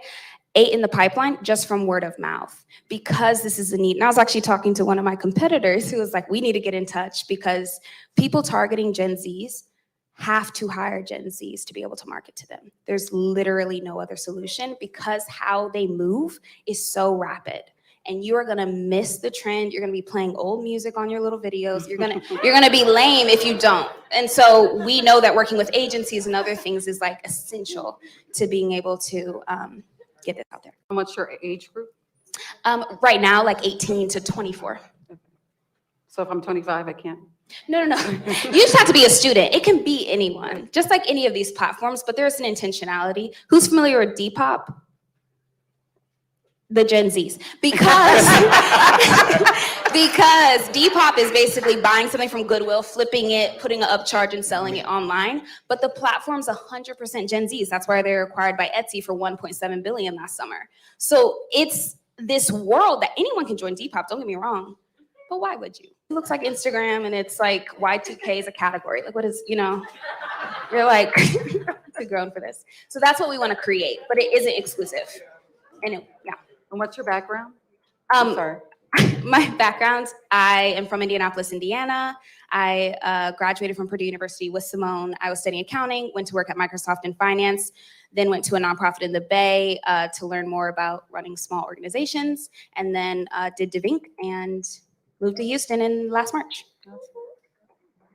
All right, let's give it up. Thank you, Madison. She did amazing. One more question. Oh, you? Okay. All right. Yeah, well, first of all, I want to say your whole presentation, the whole skit, you're a winner already. The whole skit. So no matter what happens in here, like it's already over for you. You already won. And the $1 million in raising so far is like super impressive. And I know, you were on a really compressed set of time. My only question was on your product roadmap. Is the possibility of licensing your technology and white labeling it to other verticals or other people in the student space who may have the business development for their particular vertical? Is that on your roadmap, and is that something that's possible? It's definitely something that's possible. Through the iterations of our platform, we've thought about white labeling at different levels. I think there is an opportunity to be able to maybe go to a career center website in the future and be able to see Clutch you're, in between classes versus a career. And that's something that we want to figure out later on what that API might look like, but it's not that we're laser focused on today. All right, thank you so much for the questions. Thank you.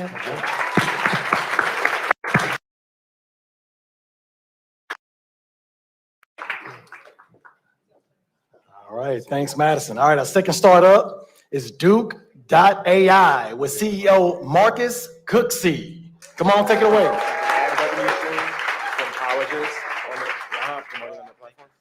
Hello, thank you, everyone. Hello, my name is Marcus Cooksey. I am the CEO, or also known as humble servant of Duke AI. We have introduced a virtual assistant that digitizes and automates document processing for the transportation industry. And it's ushering forth a new revolution of new applications such as instant and accelerated payments, automated documents, load orders. And we have had a tremendous 3-year adventure. Last year was our breakout year. We did about $1 million of revenue. We have been able to really give that money back to our initial angel investors, and this was all done on Bootstrap. We have not received $1 of outside institutional funding. And that's a testimony to my co-founder, Vishwanath Puntagunta, and my team members who are here. And so we'll talk about one application of Duke AI. So in the transportation industry, it's an $800 billion industry.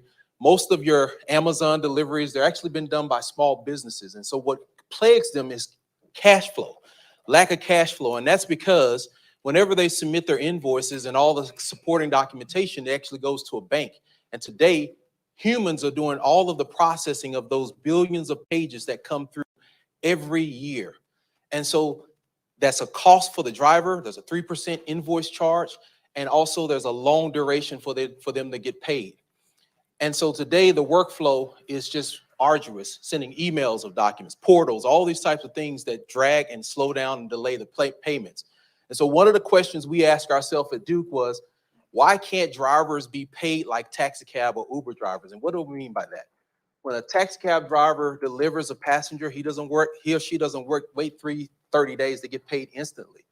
And so what we've developed is a technology platform, which is a mobile app that packages all of the supporting documentations that they have to deliver, like PODs, BOLs, rate confirmations, and contracts, package that up through the app and deliver that in a digitized form to the banks. And then the banks on our enterprise solution ingest that data without a human involved, and that accelerates the payments. And so what we have is a $99 a year app. And what comes with that app, more than just organizing the documents, we use our AI engine to automate bookkeeping for our carrier businesses. So by simply connecting to their banks, taking pictures of documents, we're able to easily classify, categorize, digitize everything easily for them so they can actually do their business insights. We actually have an enterprise solution where we have an SDK APIs that allow banks to then connect or then integrate Duke functionality. And those can be $1 million per institution that uses our solution, or per transaction type of fee, anywhere from 50 cents to $2. What's the cool thing is all the IP, the intellectual property, has been developed by us. So we don't use any outside third party. We've developed it all. By the way, my background is in computer science, AI. If you're wondering how we're able to pull this off without so much investment, that's how we're able to do that. So one application is Triumph Pay. They are a customer of ours. We took a process that took 5 minutes for them to enter, load order, information for payments. We were able to take that down to 10 seconds.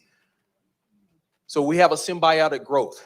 We promote to the carriers who use our app for bookkeeping and accounting, or to submit their back office information for payments.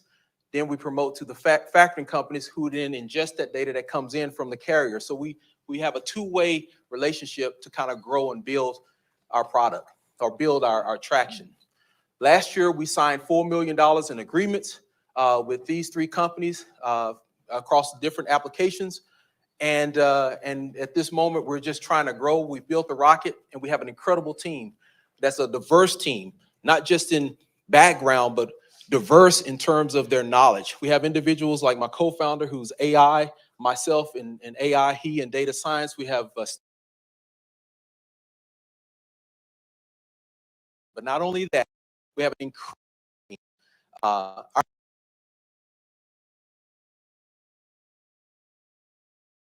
bought into the vision. They've built this, and so we're raising only about $500K. That's all we need, just to really stimulate some of the things we've already done to help us grow in sales and so forth. And so we love to, if you have any questions and learn more about what we're doing, we're excited about the culture of our team. We're excited about the problem we're solving.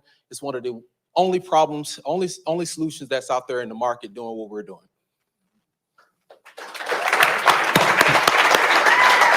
All right, advisors, take it away.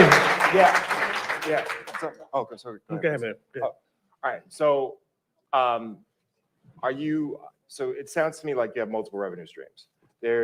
So you're a bank technically. So you're a fees-based enterprise because you're taking haircuts off of transactions between the carriers and the drivers themselves, correct? Yeah. So we're a platform for banks. You're a platform for banks. So how QuickBooks is a bank, right? As in like they're in their charter, they are a bank, so therefore they can process payments, right, electronic payments. Right. Do you do that as well? No, we don't do that. So what we do is we sell our product to banks, almost like you can think of like a Zelle or something. So it's a platform that integrates, and then we take a per transaction fee off of that document being processed. So then it also sounds like you're solving government bureaucracy. Now, what happens when those governments, both at a state and local level, catch up? Is your platform then in danger? Well, they would have to catch up in terms, this is a technology play. Okay. So most times when you look at a document, right, there's OCR, there's image enhancement. Right. There's a lot of things that goes into taking information off a document. Then you have to do contextualized understanding of the information on that page. Some of it is noise. Mm-hmm. So you're only trying to get the key information that's off of that document so that you can enter it into an ERP or order system. Yeah. So someone can copy anything, but the barrier to copy is not just right. Yeah. So we believe that we've created a really significant moat around it based on our technology. Okay, thanks. So, and I may have missed, on average, how much are you reducing in time in terms of the ability to get truckers paid and today versus using your platform versus today? Good question. So in general, the whole system takes about 30 days. But now what truckers use is what's called a factoring company, which is a bank. And so a bank just gives them an advance. That process sometimes can take 2 to 7 days, but that's a long time for a trucker because fuel costs $700, because I own the trucking business too. Fuel costs $700, and then you can have a tire flat or something like that. And so they need that continuous cash flow in order to survive. Okay. And then in terms of the status, you said you have the IP. Is it patent pending or is it fully patented now? Yes, it's patented. Yeah, it's right now patent pending. Multiple patents or just? Multiple patents. Multiple patents. Yes. Okay, outstanding, outstanding. Okay, thank you. Well, first of all, I want to say kudos because there are a lot of companies that come into this building, into the Capital Factory, who leave here without ever being profitable. So I want to say that's super commendable to you. Thank you. Thank you. So now my question, and this is, I work in AI. We imagine a world with our technology ultimately that there are no drivers. The vehicles move themselves. There are, everything's autonomous. So my question to you, given that existential threat to the future, of your business, is the goal to build it up, get out first, or is this still valuable to trucking companies or individuals who own trucks, irrespective of whether or not there's drivers? Autonomous driving trucks are coming. But what we also know, because I also worked in autonomous driving solutions at Texas Instruments, what'll never happen is a truck driving by itself without an operator in it. No more so than you would expect an airplane to be operated without a pilot. How many people would get on a plane where you didn't see a pilot? But what it will do is drivers have a limited number of hours that they can be on the road, 11 hours, that they can actually drive in this, of course, a span of 14. So now when you have a self-driving car, now that asset can run 24 hours with the driver in there. So it actually will increase its revenue, the revenue that the truck can generate. And so there will be more loads. And of course, there'll be more transactions for automated processing. Did you hear that slight flex?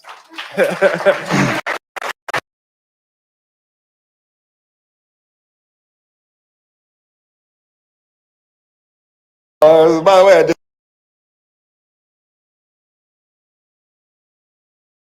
You should have shared that last point. You buried the lead. All right, good stuff, man. Appreciate it. All right, thank you. Good up.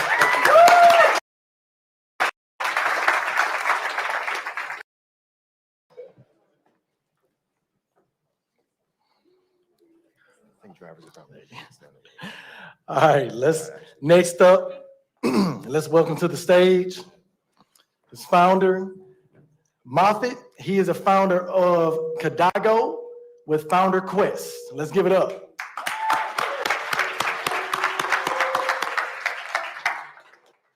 Good afternoon.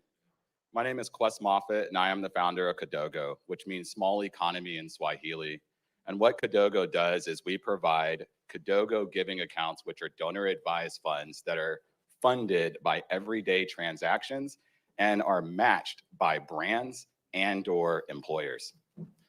The problem is that employers lack the time needed to effectively manage their current donor advised funds, along with the communication downstream to all of their employees who are able to activate their employee matching dollars.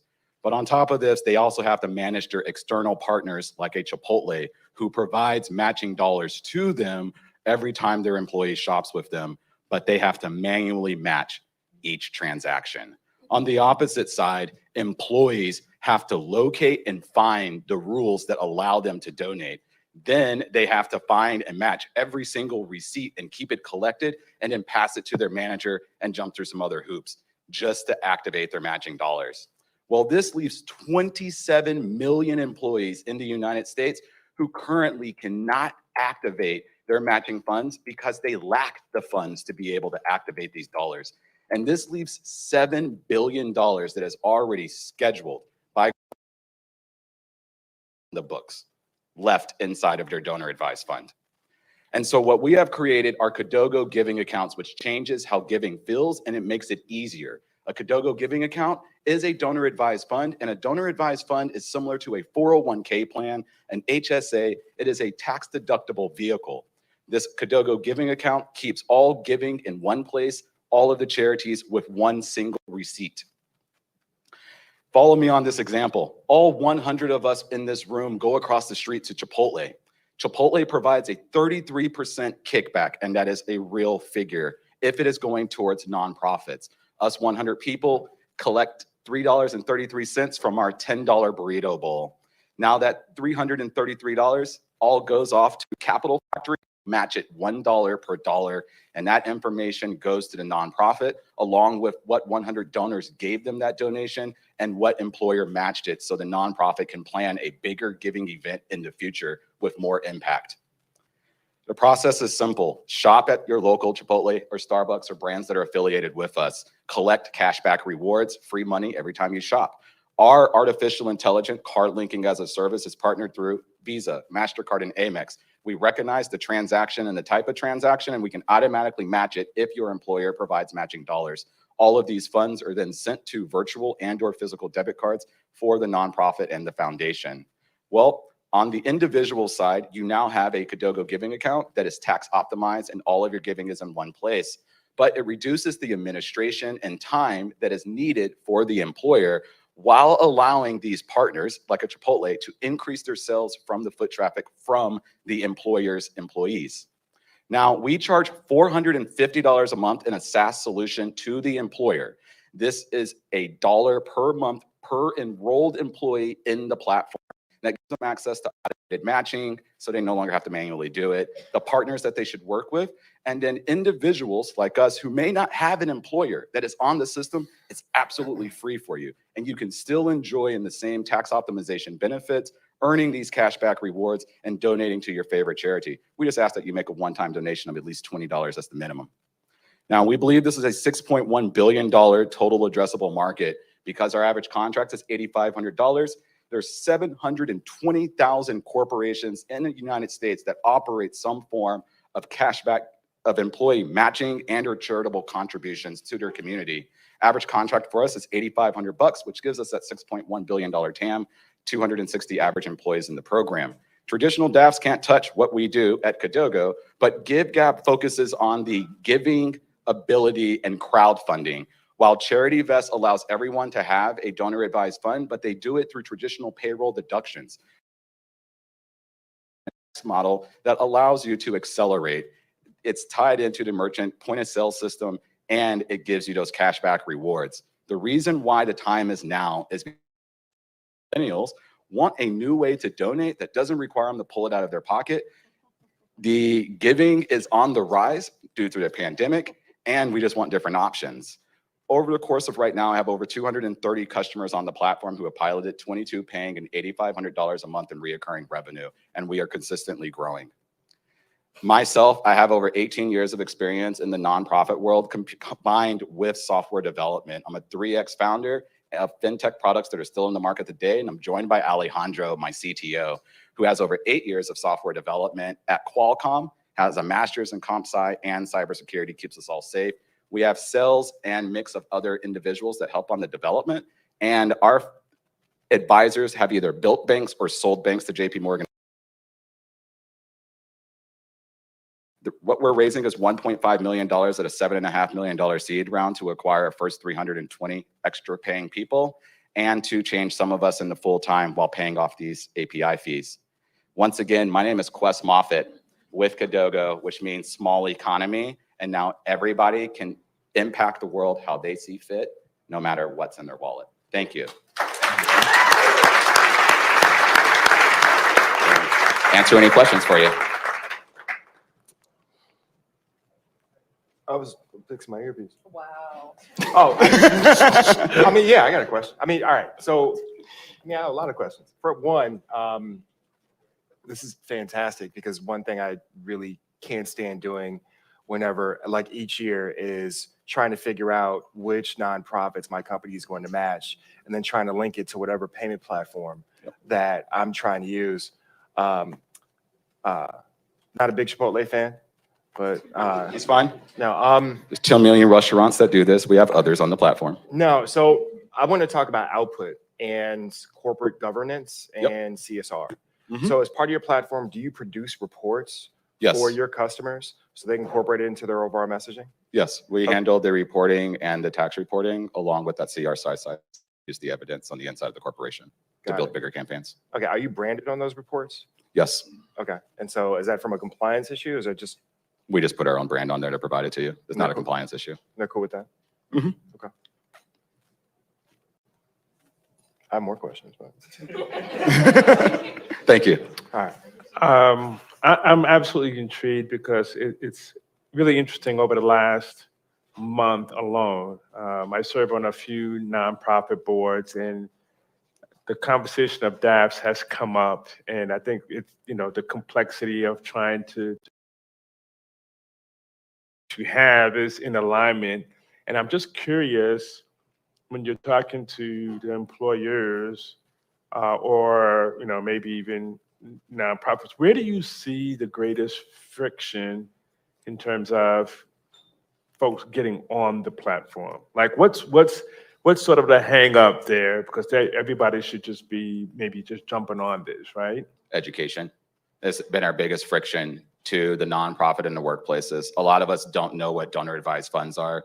Donor advised funds are traditionally marketed to the ultra wealthy and the ultra rich as a tax optimization because you can write up off to 65% of your adjusted gross income, which a lot of us, if we're not multimillionaires or have $2 million to put into this fund and also the fees. And so with the nonprofits, it's just educating them. Many of our employers already have their own foundation, and so they know how to handle it. But like you said, it's the administration side of it that is overwhelming to them, and requirements, not just from a tax side, but also on the governance side that you have to maintain with those. And our system takes care of it, and we've automated that entire piece away for them. So all the way of it, do they get concerned about the tax? Like, do you have all like the tax consequences and all of that like covered? Those questions answered with regards to, oh my God, are we doing something that's going to be Extra income that the IRS will hit. We've taken care of that. We utilize the entire IRS database. My background is with all those nonprofits of the filing of the 990s and the 990D files for the individuals. The individual accounts is one receipt, but we have it itemized and broken so we can track that. And then it's tied through our end-to-end payment solutions. So when we issue off those Cadogo giving accounts, those are DAFs under our infrastructure. And then we also handle the bank account issuing, the routing, tracking dollar from the time that it leaves the merchant to it hits your Cadogo account as you grow it inside of the fund, and then as it leaves and goes downstream to the nonprofit, and then it gets matched. We follow that dollar at every single step, all the way even to it comes to you, and it's for a scholarship fund. We follow it to the actual individual that it's going to.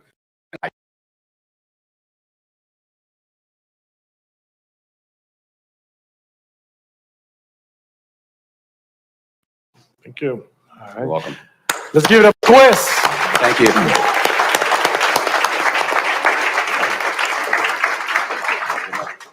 Awesome job.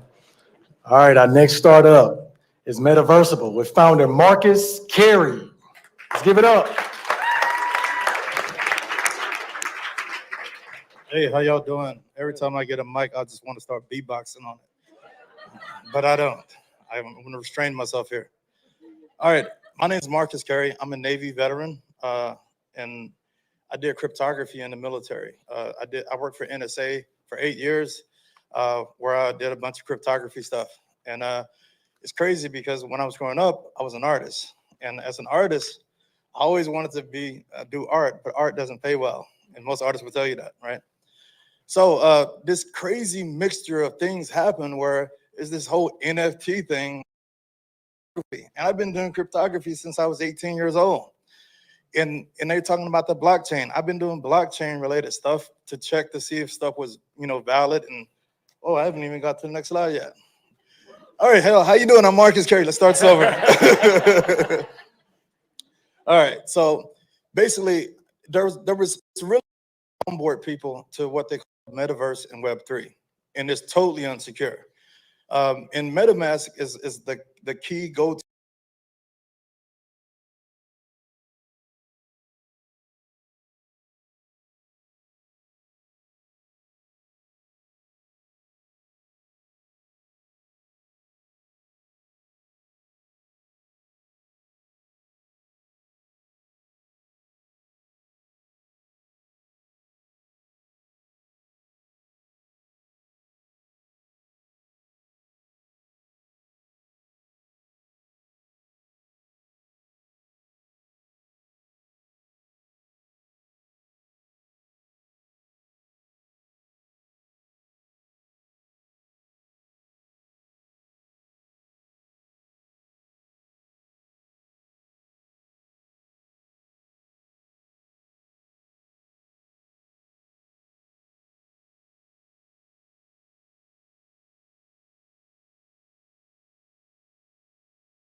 It's a contract-based wallet that lives on the blockchain.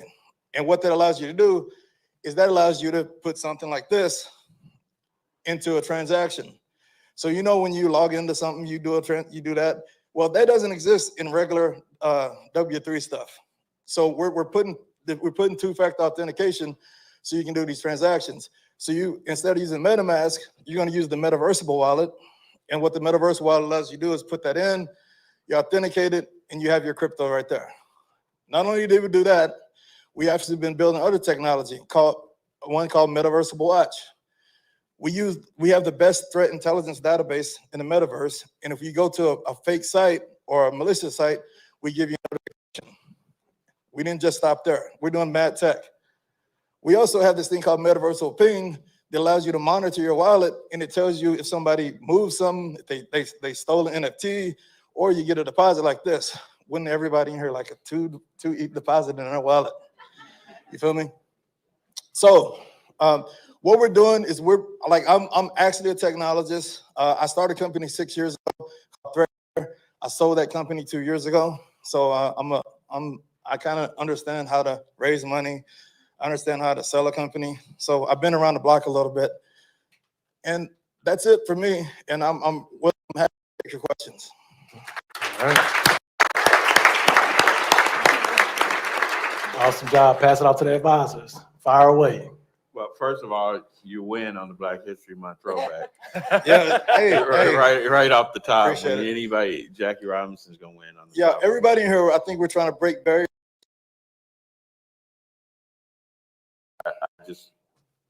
I like the way you showed up 100% about it. I think that's gonna. I got my kids. I always tell them, God gave you everything already that you need, and then you go out in the world and you be 100% about it. So I appreciate what you're doing. The one thing I want to think about in terms of exit for what you're doing, in crypto. So when I look at like a Dapper Labs and Flow, like how do you, or Illuvio, how do you see yourself fitting into that landscape? And are those exit partners for you? Yeah, so everybody, like I learned early in the game last time that I should have, and from a business, and everybody listen to me, if you're starting a business, what you have to do is you have to find those partners early, right? Like biz dev people, I'm already talking to biz dev people from all over the place. I'm talking to VaynerMedia.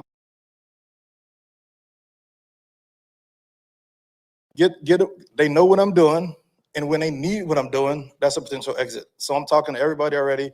Like everybody in here, if you're doing a business, look up biz dev people at the companies that you think could purchase you and start telling them what you're doing early in their process. Already doing that. So the VaynerMedia, but that's Candy Digital. AJ. Yeah, all them. Yeah. Yep. That's my peeps. All right. Yeah, I just brought up crypto chains in the Marine Corps, and I'm not gonna hate him because he's a Marine. I'm not gonna hate on him. my last duty station was Great Lakes Naval Station, actually. Awesome. So yeah, is if like who are your customers? Is it just the So the customers are anybody. I'm not trying to do government contract, and I'm not trying to do that. But there's certain things that happen. That's on the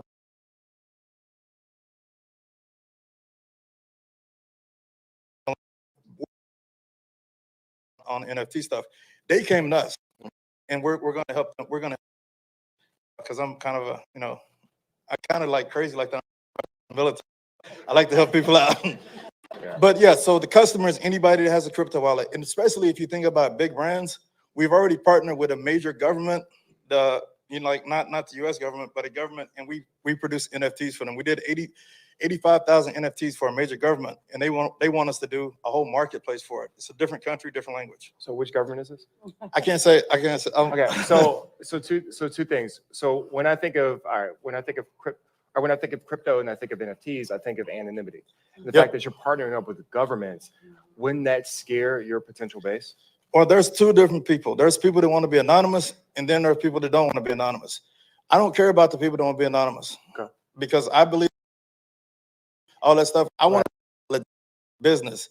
Now, I don't want to be in bed with people that launder money and all that stuff. The people that want to be anonymous. Many of them, I'm saying they're all bad, but there's a lot of nefarious actors in the space, and we don't want nothing to do with them. So we're loud and proud. We're trying to do legit business. So if you want to do legitimate business on the blockchain, we're the company to work with. So you let Interpol, you let your customers know those things? Absolutely. Okay. Yeah. I'm 100% about legitimate doing this in a legit way. The funny thing about the whole metaverse and Web3 stuff is so many fraudsters and scammers out here. It's crazy. And so we're trying to clean that up. Last question. All right. So like as a former investment banker, one of the first things you do is you do a KYC, anti-money laundering audit before you onboard someone. Yep. You can't do that in this space. And you're operating across borders with zero compliance, but also at the same time, you're loud and proud. What legal or compliance issues do you see in the future that can shut you down that you're prepared to pivot for? Yeah, I'm prepared to pivot on the drop of a dime. The cool thing is, we have a small team, and I actually do the code. I actually do a lot of the code myself. I have a couple of developers that we work closely together. We are, as far as what we've done in 3 months, build all these tooling. We're swift, agile, and we can pivot on the drop of a dime. I'm confident of that. I learned that in my last company. You just have to be, and that's how Ethereum is. The Ethereum core team, they dump stuff all the time, break the API. You have to be agile and swift, and we have the talent to do it. Okay. All right, Devil Dog, that's all for you. Right. There it is. Let's give it up for Marcus.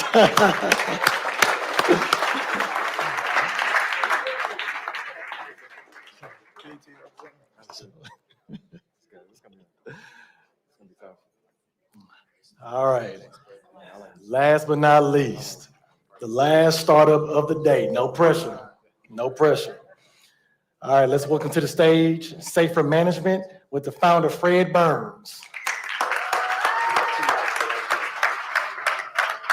Great. Let's wait till I get up here. Good evening, everyone. All right, I'm waiting till my slide get up before this timer starts. All right.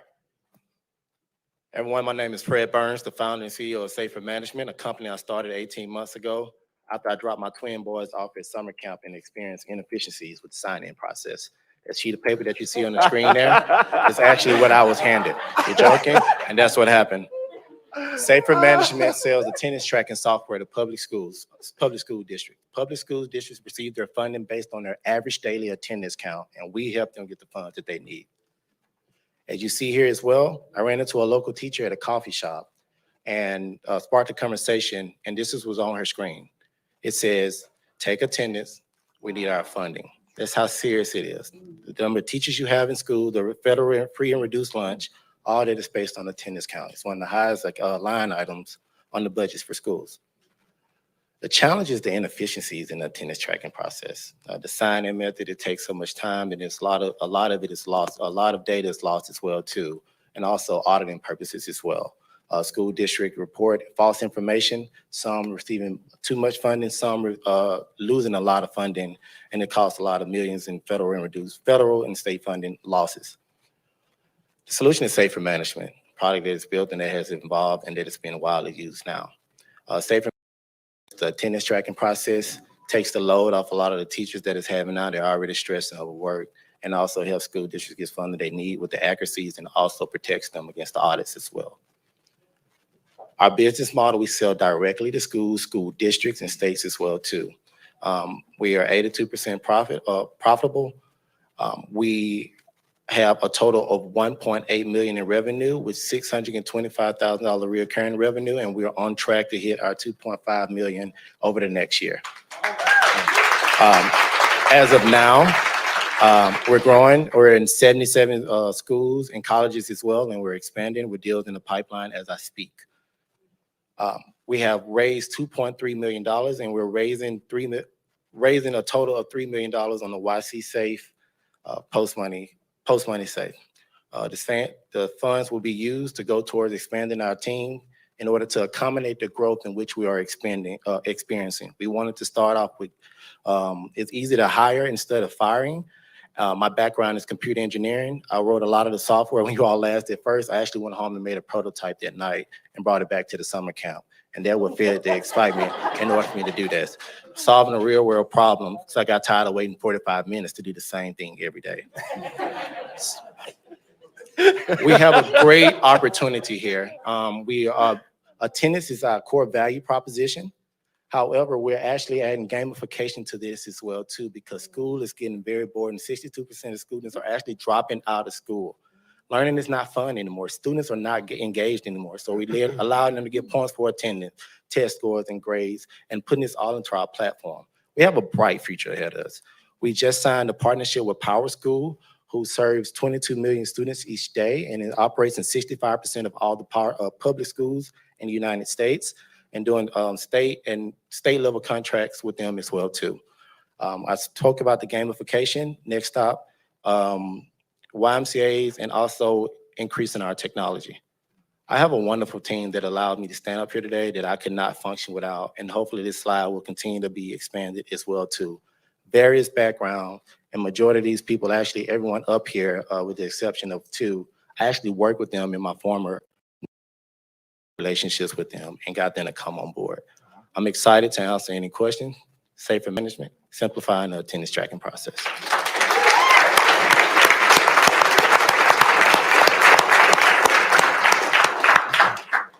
Awesome job, advisor. Feel free to take it away. Not you. Go ahead. Not you, man. Go ahead. You coming from that investment banking? No. Please hit me with it. We need to get better. I don't want to feel this story. I just want to know which summer camp it was. It was the YMCA. It was in Dallas. All right. Lake Louisville, Camp on the Lake. Okay, I want to make sure I don't take my kids to them. So. Yeah, no. But this is good across. now. All of them with this big, thick keyboard. They had to keep up with these manual records around there. So, yeah, but don't worry about the summer. It's the school teachers who had to go through the same process every day and wasting time when this can be automated and they can get back to teaching our students. So what are you seeing in terms of the change? The first one, is this something that's fully integrated, or is it basically a rip and replace, or does it have to operate separately from the current administration systems in these schools? No, we integrate with the student information system. You all student information system are required by every school. That's where your attendance record, that's where your grades, all your personal information. We integrate with the student information system, and that's where the powerful partnership of Power School, 65% of the school district. So that allows us to distribute our software with little to no friction because we're integrated with their system and our system sits on top of theirs. So it's a liaison between the student information system and the teacher with a better user interface and more fun. Okay, and what are you seeing in terms of the differentiation once they implement your solution versus what they were experiencing before, reducing that kind of Just contacting us when they can't log in and having issues, it leads to one thing that lets us know, opposed to the metrics we see, which is they're dependent on our solution in order to make their job easier instead of doing repetitive tasks. When it comes to the implementation process of it, like I said, we handle all the load on the back end. So we have engineers, we develop, and we integrate with the student information system. It was manually. And so we're able to well,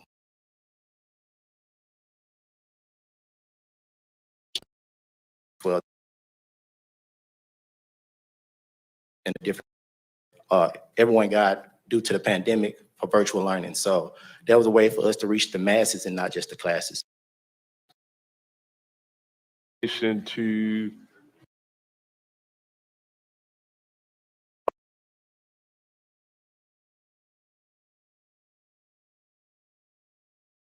attendance or a particular student's attendance, is that automated or how is that done? That's part of the AI one. Yes, so that's great. So it's built on top of their reporting analytics. We're able to look at the different patterns as well too. We notify parents when their child get on the bus, off the bus, make it to the classroom, and also for them to sign permission slips inside of the apps as well too. We're trying to get rid of all this paper, which caused a lot of just problems. Got it. Thank you. So at what like I'm kind of blown away by your presentation too. I'm like, why is this company not sold yet? And I mean, I know why, but I'm also saying, everybody in the room, needs to know, like in typical VC world, 2 million ARR, this project, you should have. I mean, I'm not saying you should want to say.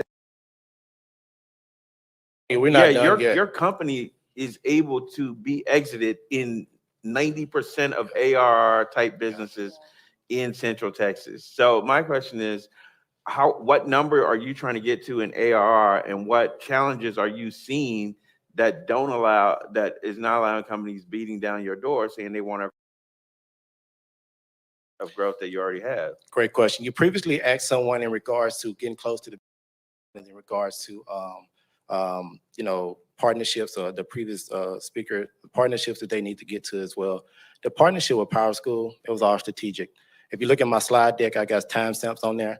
It was 8 months before it even happened because I already did the research and I knew if we want to distribute our software, we got to go with the largest people in order to do that. I'm not going to tell you that I have a magic number in my head in regards to annual recurring revenue in which we want to reach. My goal and my mission is to make sure that we provide value to our customers, and we got something that makes we got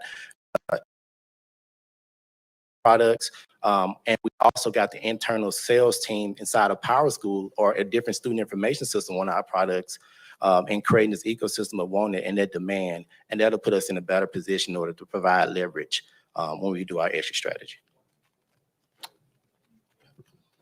Yeah, you were hard. All right, let's get up for Fred. Yeah, thank you, everyone. Thank you, everyone. Awesome job, Fred. Thanks a lot.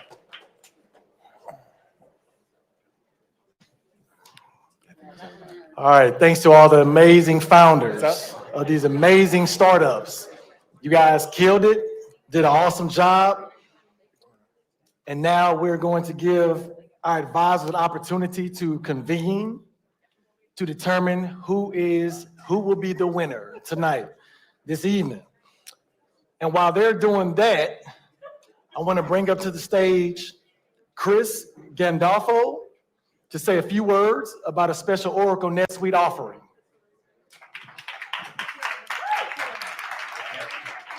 Thank you. Wow, I'm really glad I'm not going with them because they got a tough decision to make. So I'm Chris Gandolfo. I'm a senior vice president in Oracle. I work with George, who's over on NetSuite. So Oracle's a pretty big company. My team is called the Cloud Venture Team. We essentially focus on companies that are kind of coming out of the startup phase into hyper growth. So I have a team dedicated to make sure that we can concierge people from our startup program into established businesses. So Oracle for Startups, if you haven't heard or haven't followed us, oracle.com/startup. You should check it out. I'll give you a quick commercial about what we're about to give away. Before I do that, though, I'm very grateful to be here. I'm very inspired to see all of the stories, the panelists. It's been amazing. I guess you could call me. Before I joined Oracle, I had my own little hustle. I tried to do the entrepreneur thing. I really can appreciate all the wisdom that was passed on to you today, because all of it's very true. All of it's relevant. My thing was awesome, but I needed to get a job. I started having kids, and I had to get serious. So my path's a little bit different than yours, but I fully can appreciate and respect everything that you're trying to do, and I know how hard it is and is going to be. So at Oracle, in cloud, right? So probably not a big surprise to hear we're late, right? We call it the late mover advantage, if you believe that. A little marketing, but there's some truth to it, right? So Amazon got out front, really awesome competitor. They set the tone for how the cloud how the marketplace can use cloud to build businesses and build new things. Obviously Microsoft and Google followed, and here comes Oracle, right? $40 billion company. And so as Amazon was hiring our salespeople, we started hiring their engineers. Said, okay, wait a second. We don't know how to do this. You guys do. If you could do it over again and you got Larry Ellison's money, how would you do it? So that's where we find ourselves now as the fourth dog at the bowl. And you could say, oh, it's really smart to get a startup program going. It's like, we just don't like being in fourth place. Place means we have to get further upstream, and we got to find tomorrow's unicorns today, make the right investments, be relevant to this ecosystem. And that's what leads us here, right? So our startup program is probably similar to what you would find with the other cloud competitors. And there's great options out there for you, by the way. Offering preferred pricing, giving you migration assistance. We kind of assume you don't know much about Oracle Cloud, especially your developers or anyone things might not have the experience. Bridge that gap, provide engineers. We provide technical mentorship for architecture. Probably one of those compelling things we can offer, though, is what we call market. One of the things Oracle has in spades is enterprise customers, right? We have deep relationship with over 4 worldwide. And in our startup program, again, we're not equity based. Right? We don't look for equity. You get into our accelerator. We're not here to take a piece. We just want to be with you on this journey. We want you to build on Oracle. So this Market Connect program, we have a vested interest to take good ideas, especially B2B. That's where we're most relevant in that ecosystem, and get you exposed to our customer base. So we have a whole program dedicated to that. I'd encourage you to go to the website. So the winner through this tough deliberation, who's going to get this $100,000 cloud credits, that will come with all those programs, right? You'll get assistance if you have to move, if you already built something in Amazon or in a colo, we will help you move that over to OCI. We will be there with you with white gloves. So I'm going to hang out here for the happy hour. Happy to meet all, learn more about what you're doing. If there's anything I can do, I'm here locally in Austin. All a bunch of traveling, but this is my home. If there's anything I can do to help you be successful, get you exposed to all the assets Oracle can bring to your businesses and your ideas, we're more than willing. We're aggressive, and we're happy to be a part of this to help.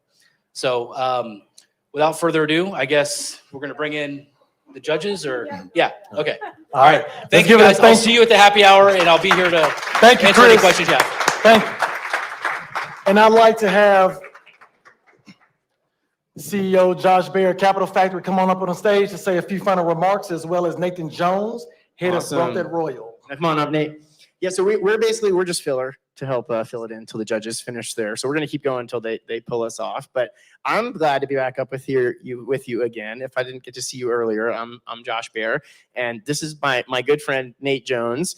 And Nate is, if you were here for the discussion with Paul earlier, I mean, we could spend here all day just telling Nate's stories. So I'm going to try to give you like the super condensed version that I can remember, which is probably like a tiny little portion of it, because he seriously has lived like 15 lives.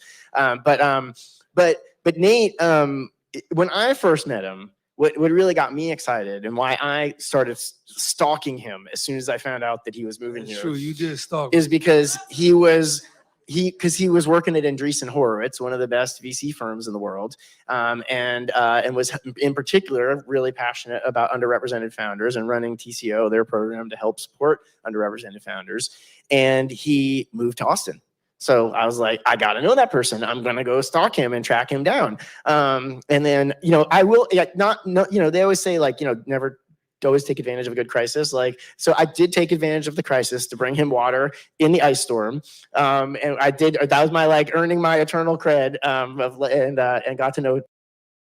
And we've become good friends since then. But Nate, like many other people I met, has just gotten better. And so, because it was cool being a VC at Andreessen Horowitz, because he could, and running cool programs there. But even cooler was then he quit his job and joined one of the startups, and that's like my favorite thing. And so he's now running growth for Royal, which if you were even slightly cooler than you are right now, at 4:30, you would have been on your computer frantically trying to grab the Royal drop that happened today, which was one of the first chances you ever had in the world to buy a fractionalized NFT of a real piece of music, where you don't just get the artwork, but you actually get a piece of the revenue in the future. And like actually doing the thing that like everybody said is the potential it could happen, like making it happen. So super excited to have Nate here today. And in particular, want to ask him just to start, like, why is Web3 like kind of the big theme behind NFTs and crypto and ownership? Why is that so important today? Yeah, so thank you for having me, and love this room right now. If you live in Damn Austin, good looking room, isn't it? You know what I'm saying? Like, if you live in Austin, you know what I'm talking about. So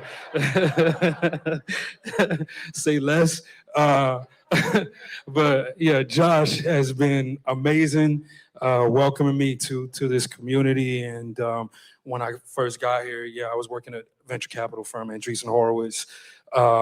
Shout out to Paul back there, who I've known for a decade, who was one of the founders of one of the companies we invested in back then. So we've been kicking it for a while. And then Leticia, raise your hand.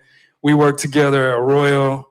So proud to work with Leticia. But Web3, to me, the reason why I decided to make the jump from Andreessen Horowitz to do this is I just felt it was super important, in that there's this huge shift happening in tech where now, instead of just user-generated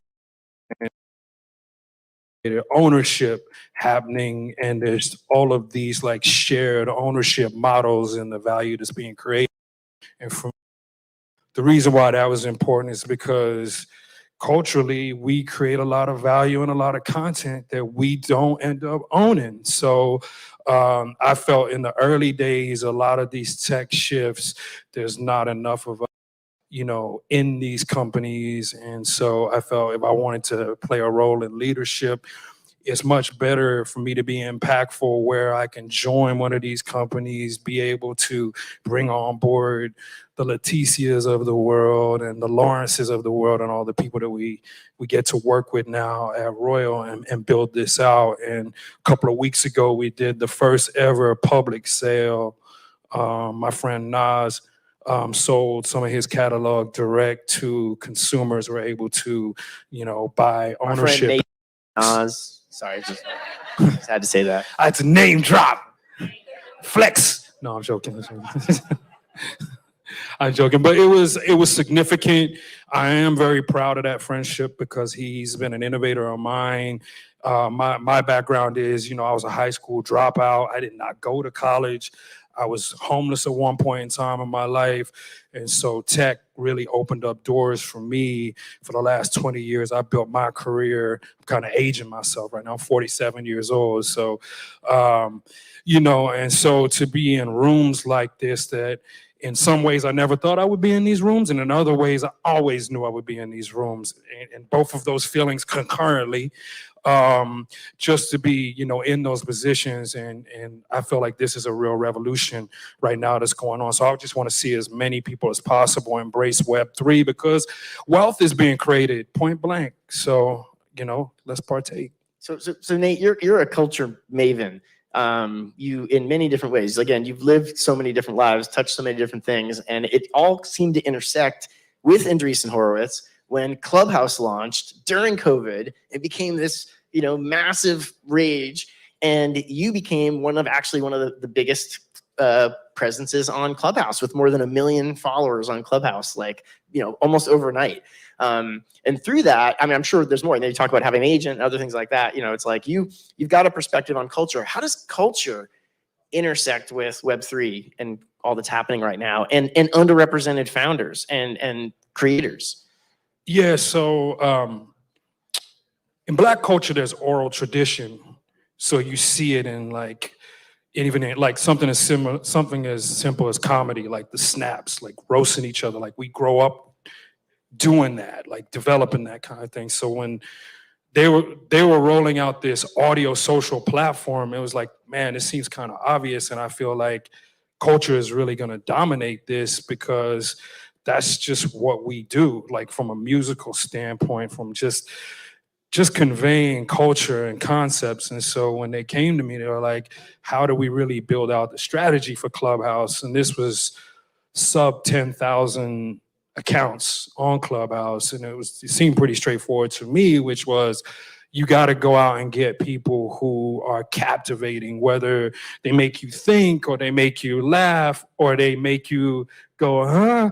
Like you have to get all of the people that can do that. And to me, that was a lot of my network. So I just went about getting as many, really lit people as possible onto the platform. And you just saw the rooms explode. You saw the, people talking about what other people missed on Twitter. And this drove more people in to be like, what am I missing out on? And it just, again, culture has always played a role in these platforms. It's never been the tech alone. The tech's not going to work if nobody cares and nobody, comes to these platforms. And so, I do think we're entering an era where, for the last 20, 30 years, engineering talent has been a premium. And now, we're starting to see cultural talent also get the same sort of premium as it should be, because again, the audiences are not going to come to these platforms no matter how good the user experience is if the culture doesn't embrace them. So tell me about let's talk about culture, NFTs, startups, Austin, sneakers, TradeBlock, startup you introduced me to a while back. How does TradeBlock fit into all this? Aren't they an example of culture meeting crypto and NFT and everything else in some way? Yeah, I mean, like all that. It's like what people are wearing, what are they? What is TradeBlock first? Oh, so yeah, TradeBlock, that's my friend's company. They allow you to trade your sneakers with somebody else who has a pair that you may like, which is you have to understand kind of sneaker culture to know that there's a business there. You can't be somebody who's just like sitting on Sand Hill Road for the last 20 years. You have to know this is what kids want to do and then facilitate a safe way for them to do it. And so, by the way, did you guys notice Paul's shoes? Because he's got the same ones my 11-year-old wants. I don't know. He's still here. Paul got them Yeezys on. He's got his Yeezys on. I saw him. I think he dipped though. Yeah. Sorry. Yeah. No, that's all good. It's all good. All right. So all right. Please, someone yank me off the stage when they have the answers from the judges. But until then, we're going to open it up to any of you. Have some questions for Nate? Way in the back, in the blue, please. She might bring you a mic if you wait 1 second. Actually, we have the mics.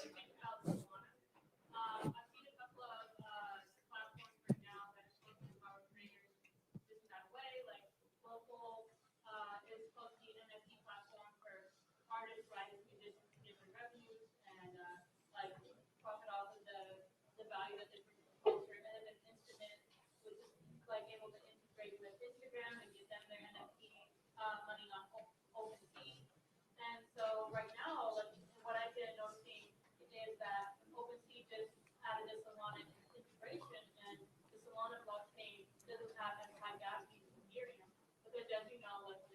anybody like drops their project, the gas fees go through the roof, and then like all of a sudden you can't even afford the NFT anymore.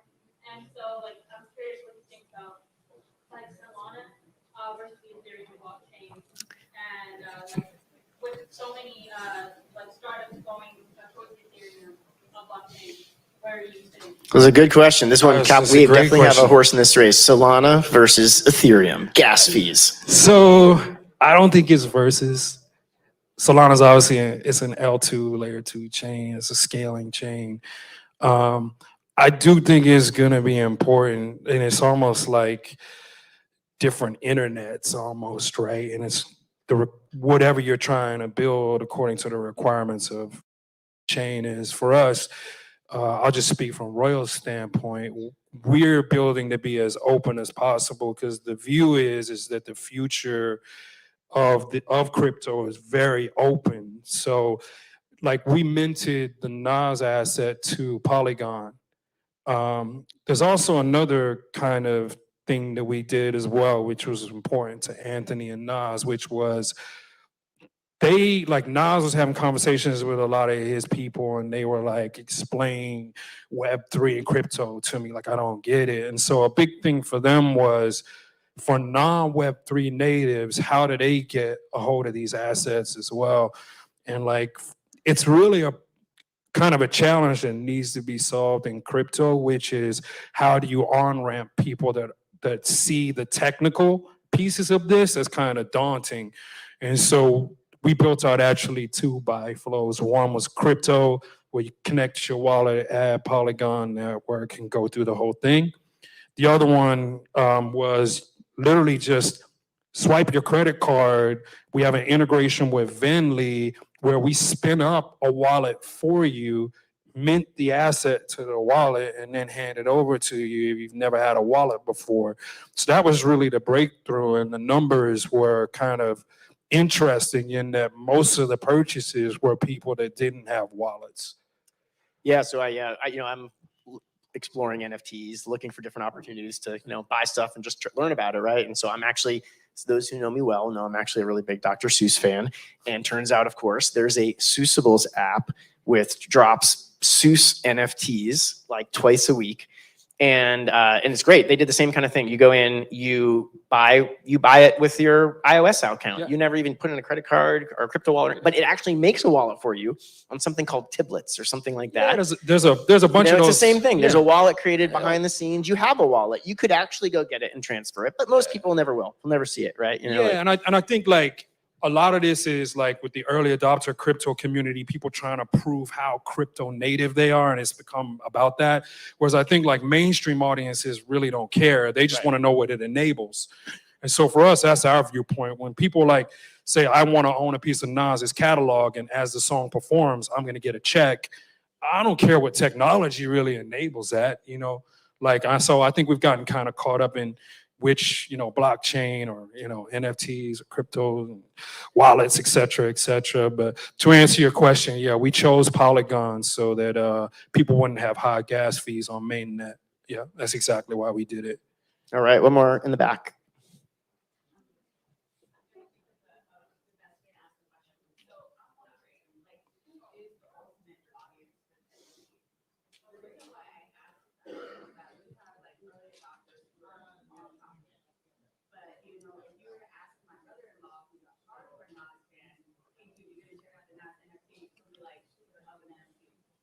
So, like, ultimately, who are we trying to capture?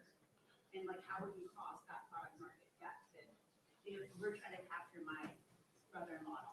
Yeah, it kind of goes back to the last thing, which is, in the early days, like even back in like, you look back to, the early days of Web 1, like 1996, 97, 98, you had Usenet, you had all of these things that, fundamentally from a protocol, there was a bunch of protocols as well, like file sharing protocols, like FTP, things like that. Fundamentally, at the end of the day, mainstream adopters are not going to care which protocol won, just that it works. And so we're super early in this. Web3 is like ridiculously early. And that's why I'm trying to encourage as many people to get into it as possible, because careers are going to be built on this. Businesses are going to be built on this. In 10, 15 years from now, we're not going to be, worried about which blockchain. We're not even probably going to know which blockchain is powering some of the things that we're doing. It's not even going to be talked about, and so that's the point where it really goes mainstream. So today it's really, to your point, kind of looks kind of like daunting for a lot of mainstream adopters, and that's what we have to really solve. It's a really good question. I'll tell you, the thing the super simple, like immediate, like answer to what I think part of your question is, it's going to feel like buying concert tickets, right? Like that's what this feels like. It's like, when like concert tickets go on sale and you're watching your band and like, that show's coming to town and everyone's lined up to go buy tickets. And there's a special level of tickets where you get to go backstage and you get to, like, that's what this is. That's the whole experience. And that everybody knows, that everybody's familiar with, right? And you know what? I'm going to say this. A lot of people assume how much stuff works that doesn't actually work yet. And so everybody talks, the way people talk about NFTs and like crypto on Twitter, it's like fun, like, like conceptually it works, but the technology actually in many cases, it doesn't work. We'll get there, but a lot of promises on the technology and it'll get there. But I think people are like casting their imagination onto it a lot right now. It's super early.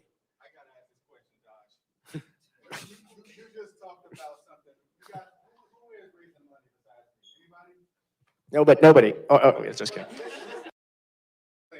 He talked about being a part of the culture and working at hours and saying the information he just leaked is like Web3 and all that stuff is cool, but what you just said is so powerful in terms of like this stuff doesn't work, but they're on Twitter and they're selling it. When you listen to all of the companies that came up here for that, Royal Works. No, listen to what I'm saying. The companies that came up here, they actually have stuff that's live and working and having a tough time getting funded because we don't know the secrets about Silicon Valley and how VC works. That's what we need you to talk about. Like, what are those things you saw in the last 6 to 7 years? Okay. I guess we're talking fundraising. Here we go. Well, I'll say this. It really comes down to like belief that the teams working on what they're working on are going to be able to solve very, very difficult technical problems. So I work around engineers who are like probably some of the best crypto engineers in the world right now. And what you're really paying for is, or what investors are really paying, these people who have solved really hard technical problems in the past, specific to this space or who are early into it and got it to where it is today. Because I'll be honest with you, some of the technology advances, the very, very complicated, sophisticated problems that have even got it to where it is now are kind of amazing, especially in like the 7 years, how much has been done. It's like, I think we're probably ahead of schedule as far as people who are inside and who are like building this. But I think we're behind schedule as far as what consumers expect. And what's being invested in is that gap. That was some real shit. All right. Who's got another question? For Nate. We're going to go way in the back and then you.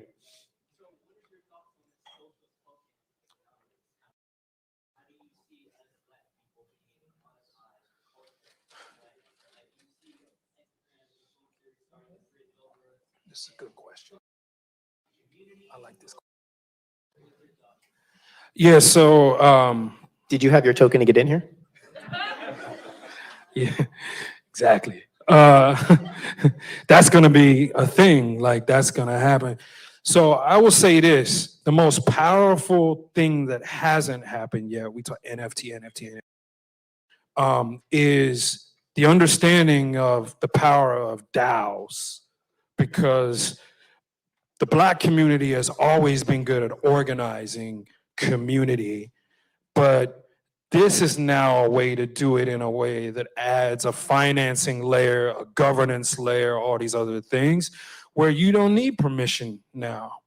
You can go on the internet, pull people together, build your community on this, literally on this entire you can build an entire ecosystem on crypto building out DAOs. So I'm excited to see, which I think is going to happen, which is some of the like socially focused DAOs that I think are probably going to start popping up.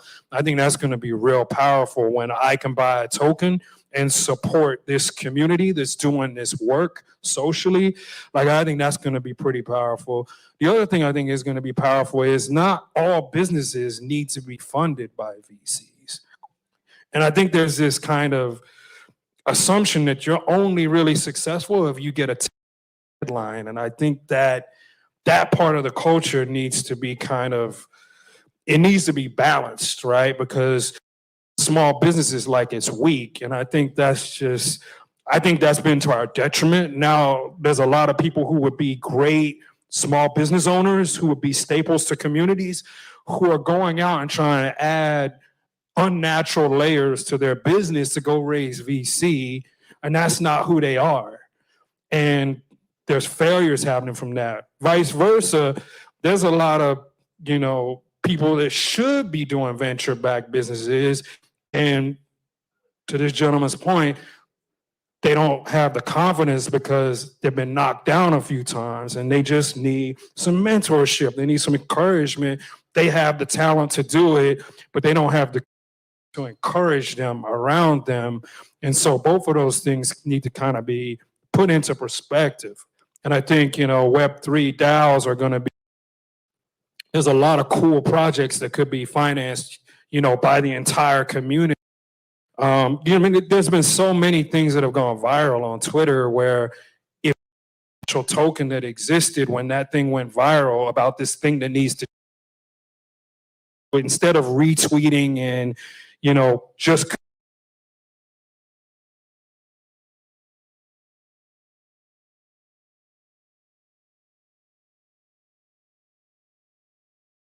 applications.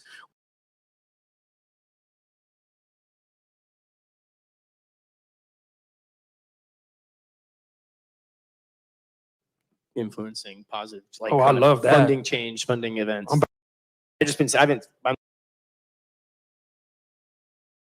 I saw some of my Longhorn startup students here who have class here after this tonight. Don't be late. This Yeah, ain't and an they're already excuse. here hanging out. But so I saw some questions maybe from back there. You have any questions? Here we go. Yeah.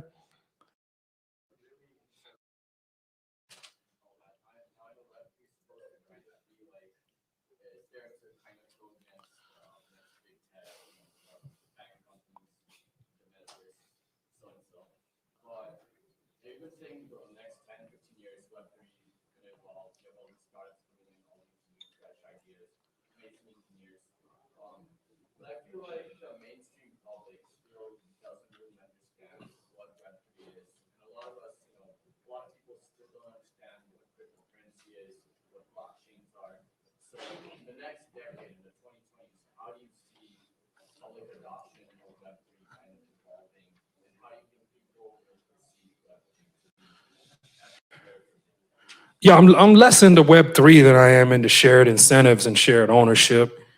I feel like Web3 is an enablement to that.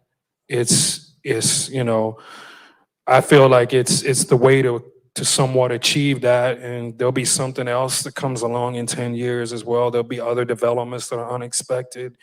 I think there has to be very visible examples of there being shared outcomes for the value that was created. And when that happens, the light bulb will go on for a lot of people on, okay, it's not about blockchain this, blockchain that, Web3, all of this. It's really about, I get to participate and extract value at least more equal to the value that I added to this thing, or participate in things that I couldn't participate in before. So I think it has the promise to do that, but again, it's going to come down to a lot of things really going right, but there's huge opportunities in it. I think our judges are getting very close, and I'm told we may have time for maybe one or two more questions. One more.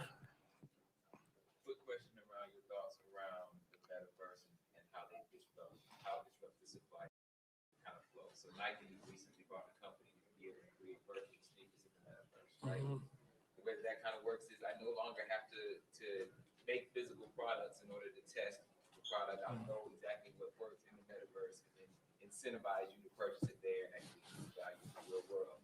What are some other applications of how you feel like that world can disrupt supply chains in general? Well, I mean, more and more of our lives every day are digital, and that's increasing. Each generation is actually becoming more digital. And so, with digital goods, Gary Vee actually answered this question really well today. I saw some where he was interviewed, and the answer was basically people have always wanted to communicate something about themselves, whether it's a Chanel or driving a Mercedes Benz or whatever that is.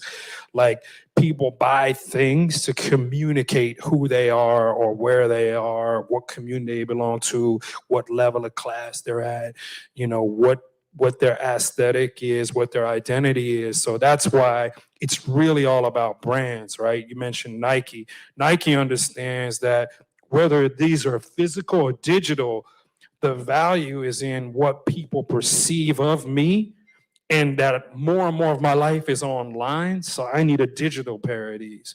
And so you can take that application and put it on a bunch of different things, right? You can imagine where the world is going to be as far as digital goods go. And we've seen some of that also in play to earn gaming, so it's starting, these new models are starting to overtake gaming as well. So digital goods are a huge part of this for sure.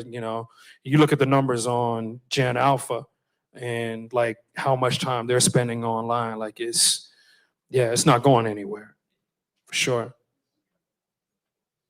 Yep.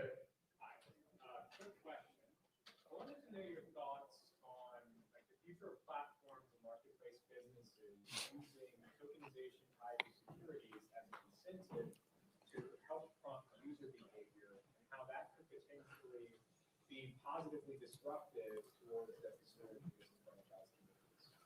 So let me make sure I understand your question correctly. What would a tokenized version of Instagram look like, or Twitter look like, etc., or Spotify or whatever have you, where instead of having a centralized platform, it's owned by the users, or a portion of it is.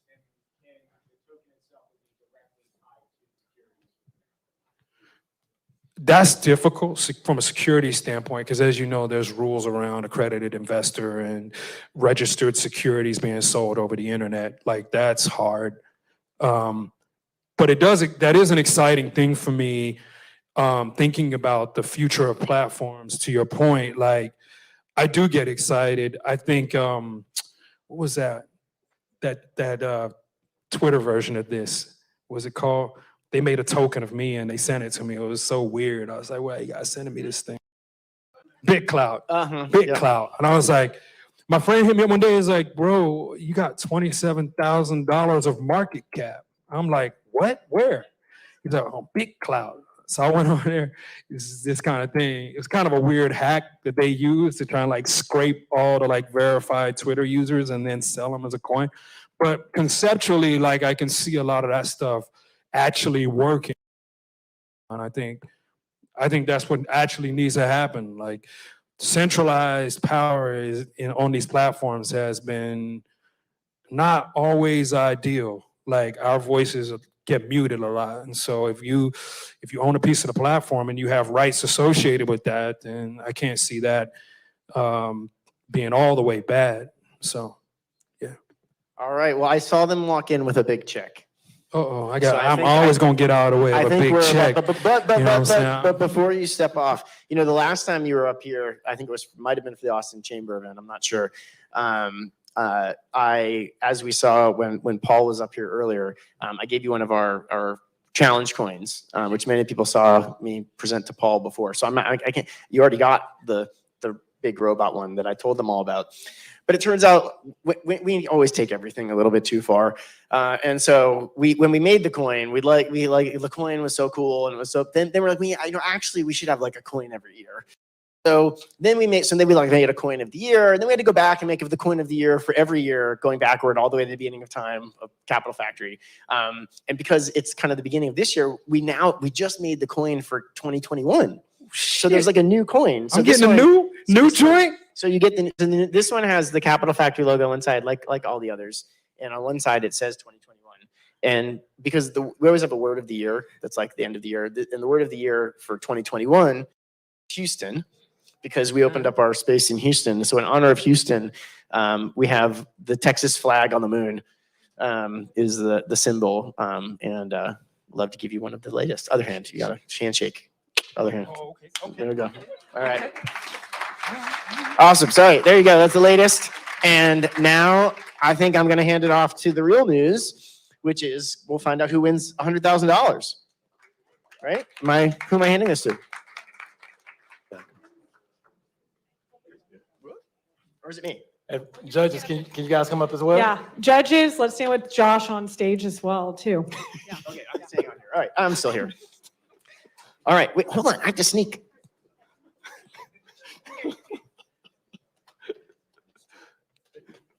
They make this complicated. Okay, so as we said earlier, we have 3 parts to our DEI strategy. 1,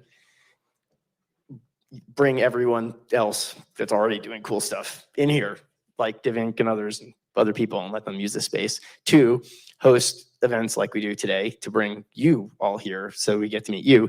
And then 3, put our money where our mouth is and help go fund people.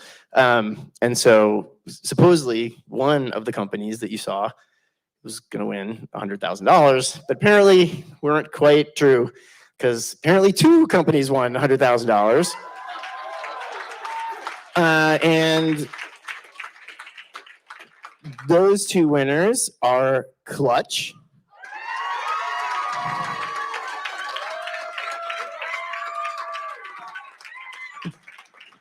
and Safer Management. Come on up. Don't trip. We got Safer Management. Yep, there we go. Awesome. So unfortunately, we only had 1 big check. But congratulations. Come on over. Let's get a big picture. Yeah, come on in. Here we go. Get some more. In the picture. Here we go. Hold the check. Hold the check. All right, hold up the check. And there's your shot.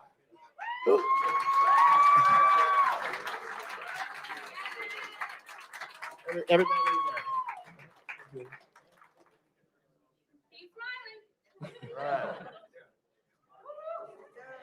All right.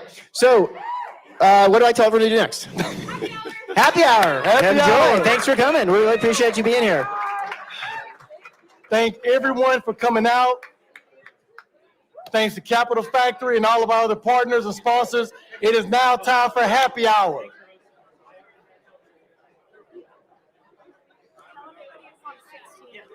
Happy hour is on 16th floor. In 16th floor.